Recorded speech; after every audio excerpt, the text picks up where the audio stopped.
Hi hello students, ಹೇಗಿದ್ದೀರಾ ಎಲ್ಲರೂ? Welcome to PW Kannada foundation channel. ನಾನು ನಿಮ್ಮ ಸೋಷಿಯಲ್ ಸೈನ್ಸ್ ಟೀಚರ್ ಪರಮೇಶ್. ಹೇಗಿದ್ದೀರಾ ಎಲ್ಲರೂ?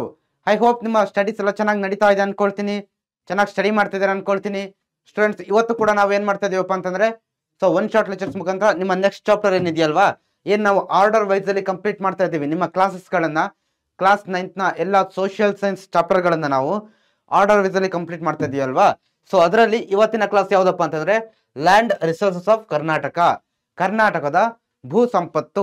ಈ ಒಂದು ಚಾಪ್ಟರ್ ಬಗ್ಗೆ ಕಂಪ್ಲೀಟ್ ಆಗಿ ತಿಳ್ಕೊಳ್ತಾ ಹೋಗೋಣ ಸ್ಟೂಡೆಂಟ್ಸ್. ಓಕೆ, ಈ ಚಾಪ್ಟರ್ ಬಗ್ಗೆ ನೋಡ್ತಾ ಹೋಗೋಣ. ಆಲ್ರೆಡಿ ಏನು ರಿಮೈನಿಂಗ್ ಚಾಪ್ಟರ್ಸ್ ಇಲ್ಲಿವರೆಗೂ ಈ ಚಾಪ್ಟರ್ ವರೆಗೇನು ಯಾವ ಚಾಪ್ಟರ್ಸ್ ಇದೆಯಲ್ವಾ ಅದೆಲ್ಲದು ಕೂಡ ಆಲ್ರೆಡಿ ಕಂಪ್ಲೀಟ್ ಆಗಿದೆ. ಓಕೆ, ಅದೆಲ್ಲದು ಕೂಡ ಏನು ಕಂಪ್ಲೀಟ್ ಆಗಿದೆ. ಅದನ್ನ ಯಾರು ಕೂಡ ಇನ್ನು ವಾಚ್ ಮಾಡಿಲ್ಲ ಆ ಲೆಕ್ಚರ್ಸ್ ಅನ್ನ ದಯವಿಟ್ಟು ಅದನ್ನ ವಾಚ್ ಮಾಡಿ ನೋಡ್ತಾ ಇರಿ. ಓಕೆ, ದೆನ್ ನೋಡುವ ಫಸ್ಟ್. ನೋಡಿ, ಕ್ಲಾಸ್ ಸ್ಟಾರ್ಟ್ ಆಗೋಕೆ ಮುಂಚೆ ಒಂದು ವೆರಿ ಇನ್ಫಾರ್ಮೇಟಿವ್ ಇನ್ಫಾರ್ಮೇಶನ್ ಇದೇನಪ್ಪ ಅಂತಂದ್ರೆ, ನೀವು ಫಸ್ಟ್ ಏನ್ ಮಾಡ್ಬೇಕಪ್ಪ ಅಂತಂದ್ರೆ, ನೋಡಿ, ನಮ್ಮ ಕ್ಲಾಸ್ಗಳನ್ನ ವಾಚ್ ಮಾಡ್ಬೇಕಪ್ಪ ಅಂತಂದ್ರೆ ಫಸ್ಟ್ PW ಆಪ್ ಅನ್ನ ನೀವು ನೋಡಿ ಫಸ್ಟ್ PW ಆಪ್ ಅನ್ನ ಡೌನ್ಲೋಡ್ ಮಾಡ್ಕೋಬೇಕಾಗುತ್ತೆ. ಓಕೆ, ನಿಮ್ಮ ಮೊಬೈಲ್ ಅಥವಾ ಲ್ಯಾಪ್ಟಾಪ್ ಅಲ್ಲಿ ನೀವೇನು ಕ್ಲಾಸ್ ಕೇಳ್ತಿರ್ತೀರಲ್ವಾ, ಅಲ್ಲಿ ನೀವು ಫಸ್ಟ್ ಪ್ಲೇಸ್ಟೋರ್ಗೆ ಹೋಗಿ ನೀವು PW ಆಪ್ ಅನ್ನ ಡೌನ್ಲೋಡ್ ಮಾಡ್ಕೊಂಡ್ರೆ ಅಲ್ಲಿ ನೀವು ಎಕ್ಸ್ಪ್ಲೋರ್ ದ ಬ್ಯಾಚ್ ಅಂತ ಕೊಡ್ಬೇಕಾಗುತ್ತೆ first. Okay, explore the batch ಅಂತ ಕೊಟ್ರೆ ಅಲ್ಲಿ ನಿಮಗೆ ಏನ್ ಬರುತ್ತಪ್ಪ ಅಂತಂದ್ರೆ, ನೆಕ್ಸ್ಟ್ ನೋಡಿ ಈ ರೀತಿ ಬರುತ್ತೆ. ಇಲ್ಲಿ ನೀವು ನಿಮ್ಮ ರೆಸ್ಪೆಕ್ಟಿವ್ ಬ್ಯಾಚ್ ನೇಮ್ ಇದೆ, ಅದನ್ನ ನೀವು ಸರ್ಚ್ ಮಾಡಬೇಕಾಗುತ್ತೆ. ಓಕೆ, ಅದನ್ನ ನೀವು ಸರ್ಚ್ ಮಾಡಿದ್ರೆ ನಂತರ ನಿಮಗೆ ನೋಡಿ ಈ ರೀತಿ ಬರುತ್ತೆ. ಈ ರೀತಿ ಬರುತ್ತೆ ಸ್ಟೂಡೆಂಟ್ಸ್. ಇಲ್ಲಿ ಬ್ಯಾಚ್ ಬಗ್ಗೆ ಡೀಟೇಲ್ಸ್ ಇದೆ, ನೀವು ಇಲ್ಲಿ ನೋಡ್ತಾ ಹೋಗ್ಬೋದು. ಅದಾದ ನಂತರ ಈ ರೀತಿ ಬಂದಾಗ ನೀವು ಇಲ್ಲಿ ನೋಡಿ ವೆರಿ ಇಂಪಾರ್ಟೆಂಟ್, ಇಲ್ಲಿ ನೋಡಿ ಫ್ರೀ. ಈ ಕ್ಲಾಸಸ್ಗಳನ್ನ ನೀವು ಫ್ರೀಯಾಗಿ ₹1 ಖರ್ಚಿಲ್ದೇ ಕೇಳ್ತಾ ಹೋಗ್ಬೋದು ಎಲ್ಲ ಕ್ಲಾಸಸ್ಗಳನ್ನ. ಓಕೆ, ಇದು ನಿಮಗೆ ಗೊತ್ತಿರಲಿ, ಈ ಫ್ರೀ ಆಗಿರುತ್ತೆ. ಇಲ್ಲಿ ನೀವು ನಂತರ ನೀವು ಏನ್ ಮಾಡ್ಬೇಕಪ್ಪ ಅಂತಂದ್ರೆ ಎನ್ರೋಲ್ ನೌ ಅಂತ ಇದೆಯಲ್ವಾ, ಇಲ್ಲಿ ಎನ್ರೋಲ್ ನೌ ಅಂತ ಏನಿದೆ ಅದರ ಮೇಲೆ ನೀವು ಕ್ಲಿಕ್ ಮಾಡಿದ್ರೆ ನೆಕ್ಸ್ಟ್ ನೋಡಿ ನಿಮ್ಗೆ ಈ ರೀತಿ ಬರುತ್ತೆ. ಇಲ್ಲಿ ನಿಮ್ಗೆ ಎಲ್ಲ ಸಬ್ಜೆಕ್ಟ್ ನ ನಿಮ್ಮ ಕ್ಲಾಸ್ 9th ನ ಎಲ್ಲ ಸಬ್ಜೆಕ್ಟ್ ನ ಏನೋ ಒಂದು ಕ್ಲಾಸಸ್ಗಳು ಸಿಗ್ತಾ ಹೋಗ್ತವೆ. ನೋಡಿ, ಫಿಸಿಕ್ಸ್, ಕೆಮಿಸ್ಟ್ರಿ, ಮ್ಯಾಥ್ಸ್, ಬಯಾಲಜಿ, ಇಲ್ಲಿ ನೋಡಿ ಸೋಷಿಯಲ್ ಸೈನ್ಸ್ ಇಲ್ಲಿದೆ, ಸೋಷಿಯಲ್ ಸೈನ್ಸ್ ಇಲ್ಲಿದೆ. ಈ ರೀತಿ ಎಲ್ಲಾ ಸಬ್ಜೆಕ್ಟ್ ನ ಏನೋ ಒಂದು ಕ್ಲಾಸಸ್ಗಳು ನಿಮ್ಗೆ ಇಲ್ಲಿ ಸಿಗ್ತಾ ಹೋಗುತ್ತೆ. ಫ್ರೀ ಆಗಿ ನೀವು ಇದನ್ನ ವಾಚ್ ಮಾಡ್ತಾ ಹೋಗ್ಬೋದು. ಓಕೆ, ಇದು ನಿಮಗೆ ಕ್ಲಿಯರ್ ಆಗಿರಲಿ ಸ್ಟೂಡೆಂಟ್ಸ್. Very important. ನಂತರ ನೋಡಿ ಜಾಯಿನ್ ಅವರ್ ವಾಟ್ಸ್ಆಪ್ ಚಾನಲ್. ನಮ್ದು ಏನಿದೆ PW ಕನ್ನಡ 8, 9, 10 ಅಂತ ವಾಟ್ಸ್ಆಪ್ ಚಾನಲ್ ಕೂಡ ಇದೆ. ಓಕೆ, ನೀವು ಈಗಲೇ ಏನ್ ಮಾಡ್ಬೇಕಪ್ಪ ಅಂತಂದ್ರೆ, ಈಗ ನೀವು ನೋಡ್ತಾ ಇದ್ದೀರಲ್ವಾ, ಈಗಲೇನೆ ವಿಡಿಯೋದ ಡಿಸ್ಕ್ರಿಪ್ಷನ್ ಅಲ್ಲಿ ಈ ಒಂದು PW ಕನ್ನಡ 8, 9, 10 ಚಾನಲ್ ನ ಏನ್ ಸಿಗುತ್ತೆ ಲಿಂಕ್ ಸಿಗುತ್ತೆ. ಓಕೆ, ನೀವು ಈಗಲೇ ಇಲ್ಲಿ ಜಾಯಿನ್ ಆಗ್ತಾ ಹೋಗ್ಬೇಕು. ಓಕೆ, ಈಗಲೇ ಜಾಯಿನ್ ಆಗಬೇಕು. ಜಾಯಿನ್ ಆಗೋದ್ರಿಂದ ಏನಾಗುತ್ತಪ್ಪ ಅಂತಂದ್ರೆ ನಿಮಗೆ ನಿಮ್ಮ ಏನೋ class related important questions, answers ಮತ್ತೆ ಎಲ್ಲ ಏನು MCQs ಬರುತ್ತೆ. Okay, MCQs, DBP daily practice papers ಕೂಡ ನಿಮಗೆ ಸಿಗ್ತಾ ಹೋಗುತ್ತೆ. Every chapter related important questions ಅಲ್ಲೆಲ್ಲ ಅಪ್ಡೇಟ್ ಆಗ್ತಾ ಹೋಗುತ್ತೆ. ಓಕೆ, ಹಾಗಾಗಿ ನೀವು ಈಗಲೇ ನಮ್ಮ ಏನು PW ಕನ್ನಡ 8, 9, 10 ವಾಟ್ಸ್ಆಪ್ ಚಾನಲ್ಗೆ ಈಗಲೇ ಜಾಯ್ನ್ ಆಗಿ. ಒನ್ಸ್ ಅಗೇನ್ ಆ ಲಿಂಕ್ ನಿಮಗೆ ವಿಡಿಯೋದ ಡಿಸ್ಕ್ರಿಪ್ಷನ್ ಅಲ್ಲಿ ಸಿಗ್ತಾ ಹೋಗುತ್ತೆ ಸ್ಟೂಡೆಂಟ್ಸ್. ಇದು ನಿಮಗೆ ಕ್ಲಿಯರ್ ಆಗಿರಲಿ. ಏನ್ ಮಾಡೋಣ ಈಗ, ಆಬ್ವಿಯಸ್ಲಿ ನಾವೇನ್ ಮಾಡ್ತೀವಪ್ಪ ಅಂತಂದ್ರೆ ಲಾಸ್ಟ್ ಕ್ಲಾಸ್ ಬಗ್ಗೆ ನೋಡ್ತಾ ಬರ್ತೀವಲ್ವಾ, ರೀಕ್ಯಾಪ್ ಆಫ್ ಪ್ರೀವಿಯಸ್ ಲೆಕ್ಚರ್. ಇಂದಿನ ಕ್ಲಾಸಲ್ಲಿ ನಾವು ಏನ್ ಕಲ್ತಿದ್ವಿ ಅನ್ನೋದು ಒಂದು ಸ್ವಲ್ಪ ನೋಡ್ಕೊ ಬಂದು ಏನೋ ಇವತ್ತಿನ ಕ್ಲಾಸ್ಗೆ ಮೂವ್ ಆಗ್ತಾ ಹೋಗೋಣ. ಓಕೆ, ಲಾಸ್ಟ್ ಕ್ಲಾಸಲ್ಲಿ ನಾವು ಯಾವ ಒಂದು ಚಾಪ್ಟರ್ ಬಗ್ಗೆ ಕಲ್ತಿದ್ವಿ, ವಾಟರ್ ರಿಸೋರ್ಸಸ್ ಆಫ್ ಕರ್ನಾಟಕ ಅಲ್ವಾ. ನೋಡಿ, ಇಂಪಾರ್ಟೆಂಟ್ ರಿವರ್ಸ್ ಬಗ್ಗೆ ನೋಡಿದ್ವಿ, ಕರ್ನಾಟಕದ್ದು ಕೃಷ್ಣ ಮತ್ತೆ ಕಾವೇರಿ ಅವೆಲ್ಲ ನೋಡಿದ್ವಲ್ವಾ. ನೋಡಿ, ಡಿಫ್ರೆಂಟ್ ಟೈಪ್ಸ್ ಆಫ್ ಇರಿಗೇಷನ್ ಅನ್ನ ನೋಡಿದ್ವಿ, ಯಾವ ರೀತಿ ಇರಿಗೇಷನ್ ಇದೆ, ನೀರಾವರಿ ವ್ಯವಸ್ಥೆ ಅನ್ನೋದು. ಅದಾದ ನಂತರ importance of hydro electric power stations ಎಲ್ಲೆಲ್ಲಿದೆ, ಇಂಪಾರ್ಟೆಂಟ್ ಯಾವಾಗ, ಮತ್ತೆ ಫಸ್ಟ್ ಟೈಮ್ ಎಲ್ಲಿ ಬಿಲ್ಟ್ ಮಾಡಿದ್ರು, ಇಡೀ ಇಂಡಿಯಾದಲ್ಲಿ ಫಸ್ಟ್ ಟೈಮ್ ಎಲ್ಲಿ ಬಿಲ್ಟ್ ಮಾಡಿದ್ರು ಅದೆಲ್ಲದನ್ನು ಕೂಡ ನಾವು ಡಿಸ್ಕಸ್ ಮಾಡಿದೀವಿ. ಕ್ಲಾಸ್ ಯಾರು ನೋಡಿಲ್ಲ ಅಂತಂದ್ರೆ ಹೋಗಿ ದಯವಿಟ್ಟು ವಾಚ್ ಮಾಡಿ. ಓಕೆ, ಮತ್ತೆ ಮೇಜರ್ ಡ್ಯಾಮ್ಸ್ ಕೂಡ ಯಾವ ನದಿಗಳಿಗೆ ಎಲ್ಲೆಲ್ಲಿ ಒಂದು ಮೇಜರ್ ಆಗಿ ಡ್ಯಾಮ್ಸ್ ಅನ್ನ ಕಟ್ಟಿದ್ದಾರೆ, ಅಣೆಕಟ್ಟುಗಳನ್ನ ಕಟ್ಟಿದ್ದಾರೆ ಅನ್ನೋದ್ರ ಬಗ್ಗೆ ನಾವು ಆಲ್ರೆಡಿ ನೋಡಿದೀವಿ. ಓಕೆ, ನೀವೇನ್ ಮಾಡ್ಬೇಕು, ಯಾರಾದ್ರೂ ಇನ್ನು ಕ್ಲಾಸ್ ನೋಡಿಲ್ಲ ಅಂತಂದ್ರೆ ಈಗಲೇ ಹೋಗಿ ಕ್ಲಾಸ್ ಅನ್ನ ವಾಚ್ ಮಾಡಬೇಕು. ಟಾಪಿಕ್ಸ್ ಟು ಬಿ ಕವರ್ಡ್ ಇವತ್ತಿನ ಕ್ಲಾಸ್ ಅಲ್ಲಿ. ಹಾಗಾದ್ರೆ ನಾವೇನ್ ಕಲಿತಾ ಹೋಗ್ತೀವಪ್ಪ, ಈ ಕರ್ನಾಟಕದ ಭೂ ಸಂಪತ್ತು ಈ ಚಾಪ್ಟರ್ ಅಲ್ಲಿ ನಾವು ಯಾವ ಒಂದು ಅಂಶಗಳ ಬಗ್ಗೆ ತಿಳ್ಕೊಳ್ತಾ ಹೋಗ್ತೀವಪ್ಪ ಅಂತಂದ್ರೆ, ನೋಡಿ, pattern of land use in Karnataka. ಕರ್ನಾಟಕದಲ್ಲಿ ಭೂಮಿಯನ್ನ ಯಾವ ರೀತಿ ಯಾವ ಬಳಕೆ ಯಾವ ಏನು ಕೆಲಸ ಕಾರ್ಯಗಳಿಗೆ ಎಷ್ಟು ಪ್ರಮಾಣದಲ್ಲಿ ಬಳಸ್ತಾರೆ ಅನ್ನೋದನ್ನ ನಾವಿಲ್ಲಿ ನೋಡ್ತಾ ಹೋಗ್ತೀವಿ. Okay, first one. ದೆನ್ ನೋಡಿ, importance and types of farming. ವ್ಯವಸಾಯದ ಇಂಪಾರ್ಟೆನ್ಸ್ ಏನು ಮತ್ತೆ ಅದರ ಟೈಪ್ಸ್ ಗಳೇನು, ಅದರಲ್ಲಿ ಬೇರೆ ಬೇರೆ ಟೈಪ್ಸ್ ಬರುತ್ತೆ, ಅದು ಯಾವುದು ಅಂತ ನಾವು ನೋಡ್ತಾ ಹೋಗ್ತೀವಿ. ದೆನ್ ನೋಡಿ, understand the distribution of the important crops of Karnataka. ಆ, ಯಾವ್ದು ಕರ್ನಾಟಕದಲ್ಲಿ ಇರ್ತಕ್ಕಂಥ ಪ್ರಮುಖ ಬೆಳೆಗಳು ಯಾವ್ದ್ಯಾವ್ದು, ಮತ್ತೆ ಅದನ್ನ ಎಲ್ಲಿ ಬೆಳೀತಾರೆ, ಯಾವ್ಯಾವ ಜಿಲ್ಲೆಯಲ್ಲಿ ಯಾವ್ಯಾವ ಬೆಳೆಗಳನ್ನ ಬೆಳೀತಾರೆ, ಯಾವ ಜಿಲ್ಲೆ ಅತಿ ಹೆಚ್ಚು ಬೆಳೆಗಳನ್ನ ಯಾವ್ದ್ರಲ್ಲಿ ಬೆಳೆಯುತ್ತೆ ಅನ್ನೋದೆಲ್ಲದ್ರ ಬಗ್ಗೆನೂ ಕೂಡ ನಾವು ಈ ಕ್ಲಾಸಲ್ಲಿ ಕಂಪ್ಲೀಟ್ ಆಗಿ ನೋಡ್ತಾ ಹೋಗ್ತೀವಿ ಸ್ಟೂಡೆಂಟ್ಸ್. ಓಕೆ, ವೆರಿ ಈಸಿ ಆಗಿರ್ತಕ್ಕಂಥ ಚಾಪ್ಟರು. ಎಕ್ಸಾಮಿನೇಷನ್ ಪರ್ಸ್ಪೆಕ್ಟಿವ್ ಇಂದ ನಿಮಗೆ 3 ಅಥವಾ 4 ಮಾರ್ಕ್ಸ್ಗೆ ಕ್ವಶನ್ಸ್ ಕಂಪಲ್ಸರಿ ಬರುತ್ತೆ. ಓಕೆ, ಸೊ ಇದು ನಿಮಗೆ ಕ್ಲಿಯರ್ ಆಗಿರಲಿ. ಸ್ಟಾರ್ಟ್ ಮಾಡ್ತಾ ಹೋಗೋಣ ಕ್ಲಾಸಸ್ ಅನ್ನ. ವೆರಿ ಈಸಿ ಆಗಿದೆ ನೋಡಿ. ಫಸ್ಟ್ ಇಂಟ್ರಡಕ್ಷನ್ ನೋಡ್ತಾ ಹೋಗೋಣ. ಸೊ ನೀವು ನಮ್ಮ ಕರ್ನಾಟಕ ಮ್ಯಾಪ್ ಎಲ್ಲರೂ ನೋಡಿದ್ದೀರಲ್ವಾ? ಸೊ ನೋಡಿ, ಇಲ್ಲಿ ನಾನು ಪಿಕ್ಚರ್ ಹಾಕಿದ್ದೀನಿ, ನೋಡ್ತಾ ಹೋಗೋಣ ಏನ್ ಹೇಳಿದ್ದಾರೆ ಅನ್ನೋದನ್ನ ನೋಡಿ. First one, Karnataka is a geographically well placed. Karnataka ಏನಾಗಿದೆ, ಜಿಯೋಗ್ರಫಿಕಲಿ ವೆಲ್ ಪ್ಲೇಸ್ಡ್ ಆಗಿದೆ ಅಂತ ಇಲ್ಲಿ ಹೇಳ್ತಾ ಇದ್ದಾರೆ. ಅಂದ್ರೆ ಭೌಗೋಳಿಕವಾಗಿ ಒಂದು ಉತ್ತಮ ಸ್ಥಾನದಲ್ಲಿ ಇದೆ. ಸೊ ನಮ್ಮ ಭಾರತದ ಯಾವ ಡೈರೆಕ್ಷನ್ ಅಲ್ಲಿ ಕರ್ನಾಟಕ ಲೊಕೇಟ್ ಆಗಿದೆ ನೋಡೋಣ ತಿಳಿಸಿ. ಕಮೆಂಟ್ ಸೆಕ್ಷನ್ ಅಲ್ಲಿ ನೀವು ಈಗಲೇ ತಿಳಿಸ್ಬೇಕು.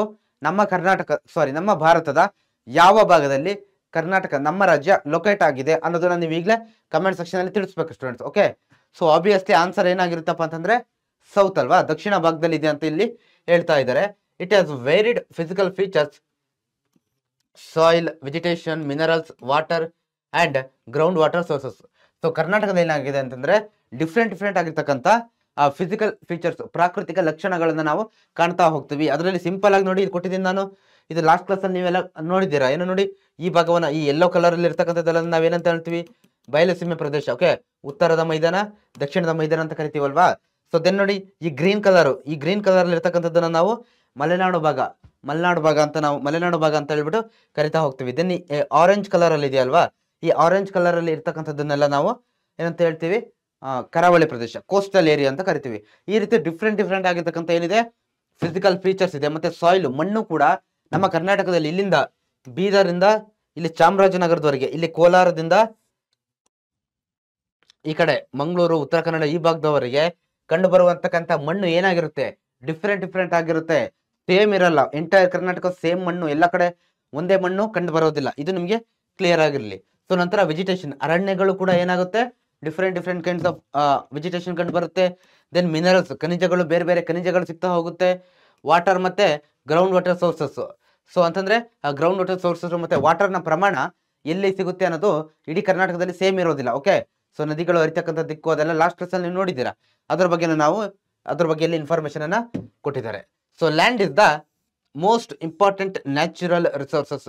ಭೂಮಿ ಅನ್ನೋದೇನಾಗಿದೆ, ಅತಿ ಮುಖ್ಯವಾಗಿರ್ತಕ್ಕಂಥ ಒಂದು ಪ್ರಾಕೃತಿಕ ಸಂಪನ್ಮೂಲ ಅನ್ನೋದನ್ನ ಇಲ್ಲಿ ಹೇಳಿದ್ದಾರೆ. ಓಕೆ, ಭೂಮಿ ಅತಿ ಮುಖ್ಯವಾಗಿರ್ತಕ್ಕಂಥ ಪ್ರಾಕೃತಿಕ ಸಂಪನ್ಮೂಲ. ಯಾಕಂತಂದ್ರೆ ಆ ಭೂಮಿ ಇಲ್ಲ ಅಂತಂದ್ರೆ ನಾನಾಗ್ಲಿ ನೀವಾಗ್ಲಿ ಯಾರು ಕೂಡ ಬದುಕಲಿಕ್ಕೆ ಆಗೋದೇ ಇಲ್ಲ. ನಮ್ಗೆಲ್ರಿಗೂ ಕೂಡ ಒಂದು ಬೇಸ್ ಆಗಿರೋದೆ, ನಾವೇನೇ ಇರಲಿ, ನಾವು ನಿಂತಿರೋದು, ನಾವು ಮನೆ ಕಟ್ಟಿರೋದು, ನಾವೆಲ್ಲ ಡೈಲಿ ಏನೇನು ನಮ್ಮ ಆಕ್ಟಿವಿಟೀಸ್ ಎಲ್ಲ ಮಾಡ್ತೀವಲ್ವಾ, ಅದೆಲ್ಲ ನಾವೆಲ್ಲಿ ಮಾಡೋದು, ಆ ಭೂಮಿ ಮೇಲೆ ಮಾಡ್ತಾ ಇದ್ದೀವಿ. ಸೊ ಹಾಗಾಗಿ ಭೂಮಿ ಏನೋ ಒಂದು ಇಂಪಾರ್ಟೆಂಟ್ ಆಗಿರ್ತಕ್ಕಂಥ ನ್ಯಾಚುರಲ್ ರಿಸೋರ್ಸ್. ಅದಾದ ನಂತರ it's proper use and enables the States development.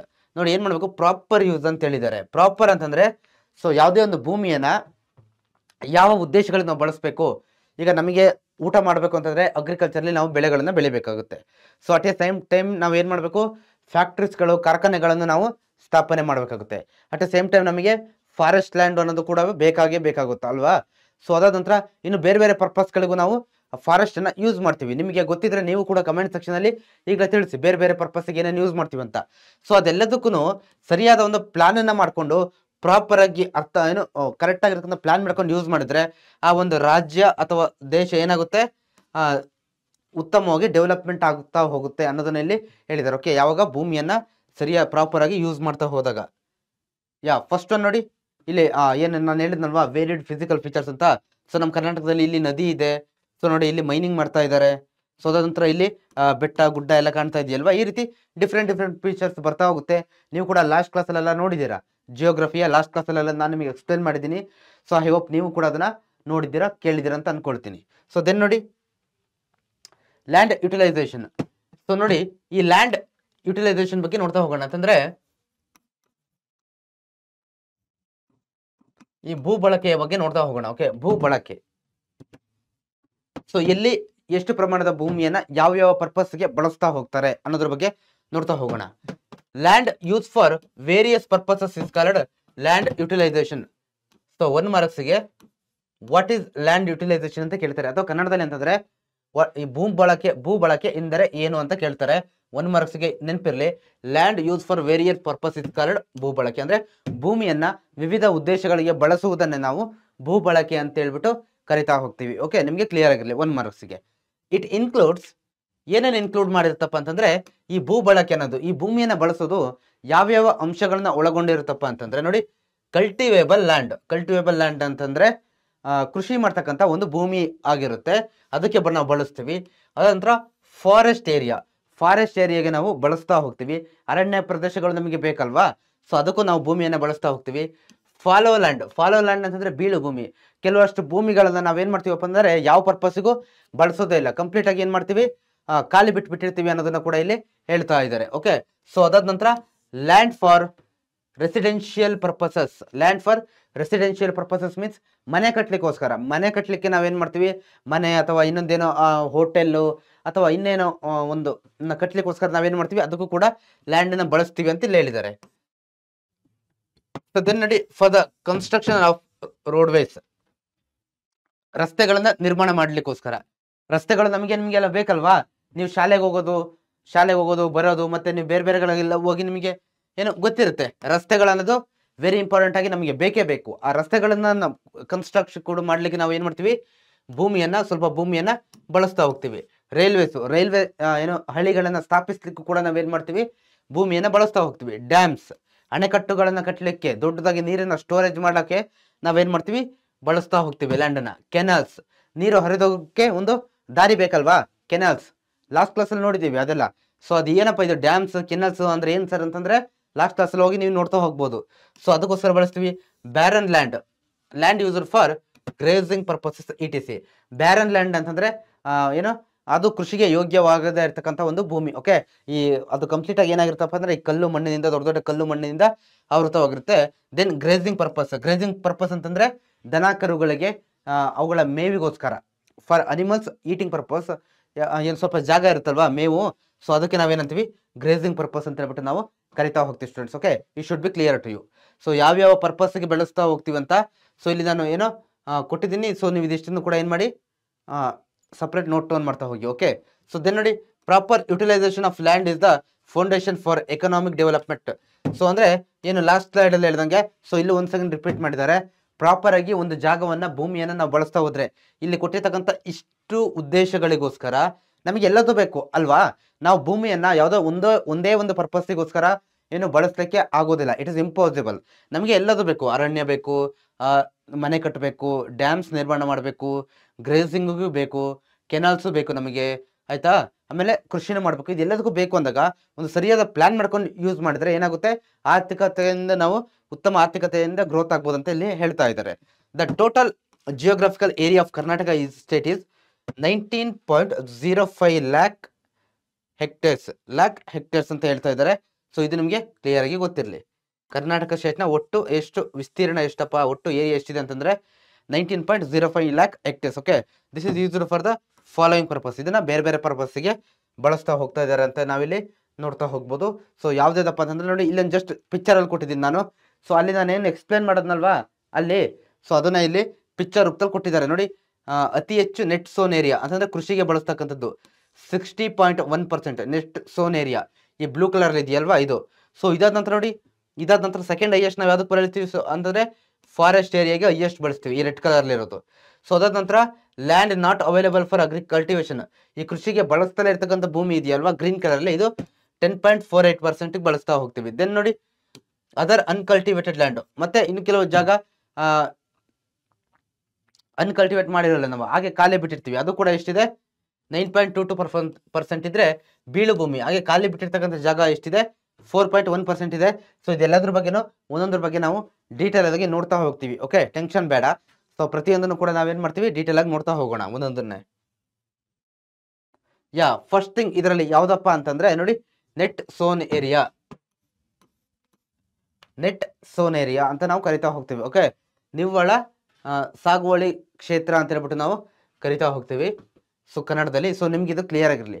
ಇದನ್ನ ಅಂದ್ರೆ ನೆಟ್ ಸೋನ್ ಏರಿಯಾ ಅಂತಂದ್ರೆ ಇದನ್ನ ಪರ್ಟಿಕ್ಯುಲರ್ ಆಗಿ ಯಾವ್ದಕ್ಕೋಸ್ಕರ ಬಳಸೋದು, ನಾವು ಕೃಷಿಗೋಸ್ಕರ ನಾವು ಎಷ್ಟು ಪ್ರಮಾಣದ ಬಳಸ್ತೀವಿ ಅಂತ ನೋಡ್ತಾ ಹೋಗೋಣ. ಓಕೆ ನೋಡಿ, the distribution of net sown area is not the same all over the state ಅಂತಂದ್ರೆ ಈ ಕೃಷಿಗೆ ಭೂಮಿಯನ್ನ ಬಳಸ್ತಕ್ಕಂಥದ್ದು ಇಡೀ ರಾಜ್ಯದಲ್ಲಿ ಸೇಮ್ ಆಗಿಲ್ಲ. ಅದು ಬೀದರಲ್ಲಿ ಎಷ್ಟು ಪ್ರಮಾಣದ ಒಂದು ಭಾಗವನ್ನು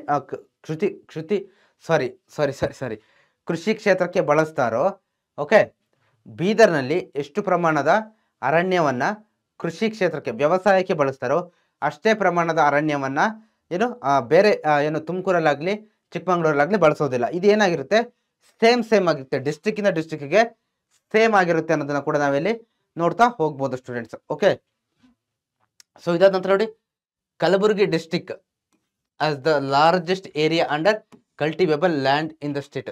ಈ ಕಲಬುರಗಿ ಡಿಸ್ಟ್ರಿಕ್ಟ್ ಇದೆಯಲ್ವಾ, ಸೊ ಇದು ಏನಾಗಿದೆ, ಲಾರ್ಜೆಸ್ಟ್ ಏರಿಯಾನ ನಾವು ಒಳಗೊಂಡಿದೆ. ಓಕೆ, ಕೃಷಿಗೆ ಅತಿ ಹೆಚ್ಚು ಭೂಮಿಯನ್ನು ಬಳಸ್ತಕ್ಕಂಥದ್ದು ಏನು, ಸಾಗುವಳಿ ಕ್ಷೇತ್ರಕ್ಕೆ ಯಾವುದಪ್ಪ ಅಂತಂದ್ರೆ ಕಲಬುರಗಿ. ಓಕೆ, ಇಲ್ಲಿದೆ ನೋಡಿ ಕಲಬುರಗಿ, ಇಲ್ಲಿ ಹೈಯೆಸ್ಟ್. ಇದು ನೀವು ನೋಟ್ ಡೌನ್ ಮಾಡ್ತಾ ಹೋಗ್ಬೇಕು ಒಂದೊಂದೇ ಡಿಸ್ಟ್ರಿಕ್ಟ್ ಅನ್ನ. It is followed by Belagavi, ಇದಾದ ನಂತರ ಕಲಬುರಗಿ, ಆದ ನಂತರ ಬೆಳಗಾವಿ, ವಿಜಯಪುರ, ತುಮಕೂರು, ರಾಯಚೂರು, ಬಾಗಲಕೋಟೆ, ಬಳ್ಳಾರಿ, ಚಿತ್ರದುರ್ಗ ಅಂಡ್ ಮೈಸೂರು ಈ ಡಿಸ್ಟ್ರಿಕ್ಟ್ ಗಳಲ್ಲೂ ಬಳಸ್ತಾ ಹೋಗ್ತಾರೆ.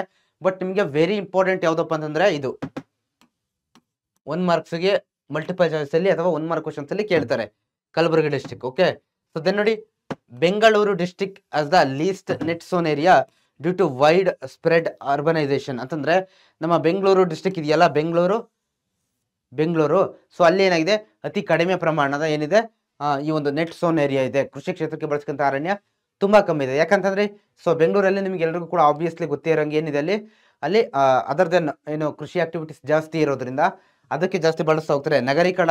ನಗರೀಕರಣ ಅನ್ನೋದು ಹೆಚ್ಚಿನ ಪ್ರಮಾಣದಲ್ಲಿ ಅಲ್ಲಿ ಗ್ರೋತ್ ಆಗ್ತಾ ಇರೋ ಕಾರಣದಿಂದ ಏನಾಗುತ್ತೆ, ಅಲ್ಲಿ ಬಳಸ್ತಾ ಹೋಗ್ತಾರೆ ಅನ್ನೋದು ನಿಮಗೆ ಅಲ್ಲಿ ತುಂಬಾ ಕಮ್ಮಿ ಇದೆ ಬೆಂಗಳೂರಲ್ಲಿ ಅನ್ನೋದು ನಿಮಗೆ ಗೊತ್ತಿರಬೇಕು. ಸೊ ಅದಂತ ನೋಡಿ, Uttara Kannada, Dakshina Kannada, Udupi and Kodagu have less cultivable land. So ಇಲ್ಲೂ ಕೂಡ ಏನಿದೆ, ಆ ಬೆಂಗಳೂರು ಡಿಸ್ಟಿಕ್ ಆದ್ಮೇಲೆ ಈ ಡಿಸ್ಟಿಕ್ಗಳಲ್ಲೂ ಉತ್ತರ ಕನ್ನಡ, ದಕ್ಷಿಣ ಕನ್ನಡ, ಉಡುಪಿ, ಕೊಡಗು ಇಲ್ಲೂ ಕೂಡ ಕಮ್ಮಿ ಇದೆ. ನಿಮ್ಗೆ ಸ್ವಲ್ಪ ಡೌಟ್ ಬರ್ಬೋದು, ಇದೇನು ಸರ್ ಉತ್ತರ ಕನ್ನಡ ಅಂದ್ರೆ ಅಲ್ಲಿ ಫಾರೆಸ್ಟ್ ಏರಿಯಾ ಜಾಸ್ತಿ ಇದೆ ಅಂತೀರಾ, ದಕ್ಷಿಣ ಕನ್ನಡ, ಉಡುಪಿ ಇದೆಲ್ಲ ಸ್ವಲ್ಪ ಫಾರೆಸ್ಟ್ ಏರಿಯಾ ಜಾಸ್ತಿ ಬರುತ್ತೆ ಅಂತ ಅನಿಸ್ಬೋದು. ಬಟ್ ನೆನಪಿರ್ಲಿ, ಇಲ್ಲಿ ನಾವು ಮಾತಾಡ್ತಾ ಇರೋದು ನೆಟ್ ಸೋನ್ ಏರಿಯಾ ಅಂದ್ರೆ ಕೃಷಿ ಕ್ಷೇತ್ರಕ್ಕೆ ಬಳಸ್ತಕ್ಕಂಥದ್ದು. ಕೃಷಿ ಕ್ಷೇತ್ರನ ಬೇರೆ, ಫಾರೆಸ್ಟ್ ಏರಿಯಾನ ಬೇರೆ. ಫಾರೆಸ್ಟ್ ಏರಿಯಾ ನೆಕ್ಸ್ಟ್ ಬರ್ತಾ ಹೋಗುತ್ತೆ. ಓಕೆ, ಸೊ ಇದು ನಿಮಗೆ ಕ್ಲಿಯರ್ ಆಗಿರ್ಲಿ. ಇದು ಕೂಡ 1 ಮಾರ್ಕ್ಸ್ ಕೇಳ್ತಕ್ಕಂಥ ಚಾನ್ಸಸ್ ಜಾಸ್ತಿ ಇರುತ್ತೆ. ನೋಡಿ, ಎಲ್ಲ ಡಿಸ್ಟ್ರಿಕ್ಟ್ ಗಳಲ್ಲಿ ಕೊಟ್ಟಿದ್ದೀನಿ. ಸೊ ಇದರಲ್ಲಿ ನಿಮಗೆ ಈ ಕಲಬುರಗಿ ಮತ್ತೆ ಈ ಬೆಂಗಳೂರು ಏನೋ ಚೆನ್ನಾಗಿ ಗೊತ್ತಿರಬೇಕು. ಸೊ ದೆನ್ ನೋಡಿ, ಫಾರೆಸ್ಟ್ ಏರಿಯಾ ಅಂತಂದ್ರೆ ಅರಣ್ಯ ಕ್ಷೇತ್ರ. ಓಕೆ, ಅರಣ್ಯ ಪ್ರದೇಶ ಅನ್ನೋದು ಎಷ್ಟು ಜಾಸ್ತಿ ಇದೆ, ಎಲ್ಲೆಲ್ಲಿ ಎಷ್ಟೆಷ್ಟು ಪ್ರಮಾಣದಲ್ಲಿ ಇದೆ ಅನ್ನೋದನ್ನ ಕೂಡ ನಾವೀಗ ನೋಡ್ತಾ ಹೋಗೋಣ. Uttara Kannada district as largest forest area. 1 ಮಾರ್ಕ್ಸ್ಗೆ ವೆರಿ ಇಂಪಾರ್ಟೆಂಟ್. 1 ಮಾರ್ಕ್ಸ್ಗೆ ವೆರಿ ಇಂಪಾರ್ಟೆಂಟ್ ಆಗಿರ್ತಕ್ಕಂಥ ಕ್ವಶನ್. ಯಾವ ಜಿಲ್ಲೆ ಅಥವಾ ಯಾವ ಜಿಲ್ಲೆ ಅತಿ ಹೆಚ್ಚು ಫಾರೆಸ್ಟ್ ಏರಿಯಾವನ್ನ, ಅರಣ್ಯ ಕ್ಷೇತ್ರವನ್ನು ಹೊಂದಿದೆ ಅಂತ ಕೇಳ್ತಾರೆ. ಸೊ ನಿಮಗೆ ಕ್ಲಿಯರ್ ಆಗಿ ಗೊತ್ತಿರಬೇಕು ಇದು. ಓಕೆ, ನೋಡಿ ಇಲ್ಲಿದೆ ಉತ್ತರ ಕನ್ನಡ, ಇಲ್ಲಿದೆ ಅಲ್ವಾ ಉತ್ತರ ಕರ್ನಾಟಕದವ್ರು ನೀವು ಕೂಡ ಯಾರಾದ್ರೂ ಇರ್ತೀರಾ. ಸೊ ಇದು ನಿಮಗೆ ಕ್ಲಿಯರ್ ಆಗಿರಲಿ. ಇದಾದ ನಂತರ ಉತ್ತರ ಕನ್ನಡದ ನಂತರ ಯಾವ ಡಿಸ್ಟ್ರಿಕ್ಟ್ಗಳು ಬರ್ತಾ ಹೋಗುತ್ತಪ್ಪ ಅಂತಂದ್ರೆ ಶಿವಮೊಗ್ಗ, ಚಾಮರಾಜನಗರ, ಚಿಕ್ಕಮಗಳೂರು, ಕೊಡಗು, ಬೆಳಗಾವಿ, ದಕ್ಷಿಣ ಕನ್ನಡ, ಉಡುಪಿ, ಬಳ್ಳಾರಿ ಈ ಡಿಸ್ಟ್ರಿಕ್ಟ್ಗಳಲ್ಲಿ ಏನಿದೆ ಸಫಿಷಿಯೆಂಟ್ ಆಗಿ ಒಂದು ಫಾರೆಸ್ಟ್ ಏರಿಯಾ ಅನ್ನೋದು ಉತ್ತಮವಾಗಿದೆ ಅನ್ನೋದನ್ನು ಕೂಡ ನಾವಿಲ್ಲಿ ನೋಡ್ತಾ ಹೋಗ್ಬೋದು. ಇದರಲ್ಲಿ ನೀವು ತುಂಬಾ ಸುಲಭವಾಗಿ ಯಾವ ರೀತಿ ನೆನ್ಪಿಟ್ಕೋಬೇಕಪ್ಪ ಅಂತಂದ್ರೆ, ನೀವು ಲಾಸ್ಟ್ ಕ್ಲಾಸಲ್ಲಿ ನೋಡಿದ್ರಲ್ವಾ, ನೋಡಿ ಚಿಕ್ಕಮಗಳೂರು, ಶಿವಮೊಗ್ಗ, ಕೊಡಗು ಮತ್ತೆ ಯಾವುದು ಈ ಭಾಗಗಳಲ್ಲೆಲ್ಲ ಏನು ಬರುತ್ತೆ ಹೇಳಿ, ಮಲೆನಾಡು ಪ್ರದೇಶ ಅನ್ನೋದು ಜಾಸ್ತಿ ಬರುತ್ತಲ್ವಾ. ಸೊ ಆ ಡಿಸ್ಟ್ರಿಕ್ಟ್ಗಳನ್ನು ನೆನ್ಪಿಟ್ಕೊಳ್ಳಿಕ್ಕೆ ಜಾಸ್ತಿ ಸ್ವಲ್ಪ ಟ್ರೈ ಮಾಡಿ. However Vijayapura as the list forest area. ಯಾವುದಪ್ಪ ಅಂತಂದ್ರೆ ವಿಜಯಪುರ, ಇದು ವೆರಿ ಇಂಪಾರ್ಟೆಂಟು. ಯಾವ ಡಿಸ್ಟ್ರಿಕ್ಟಲ್ಲಿ ಹೈಯೆಸ್ಟ್ ಇದೆ, ಯಾವ ಡಿಸ್ಟ್ರಿಕ್ಟಲ್ಲಿ ಕಮ್ಮಿ ಇದೆ, ಇವೆರಡು ನಿಮಗೆ ಮಸ್ಟ್ ಅಂಡ್ ಶುಡ್ ಗೊತ್ತಿರಬೇಕು ಎಲ್ಲ ಕ್ಷೇತ್ರಗಳಲ್ಲೂ ಕೂಡ.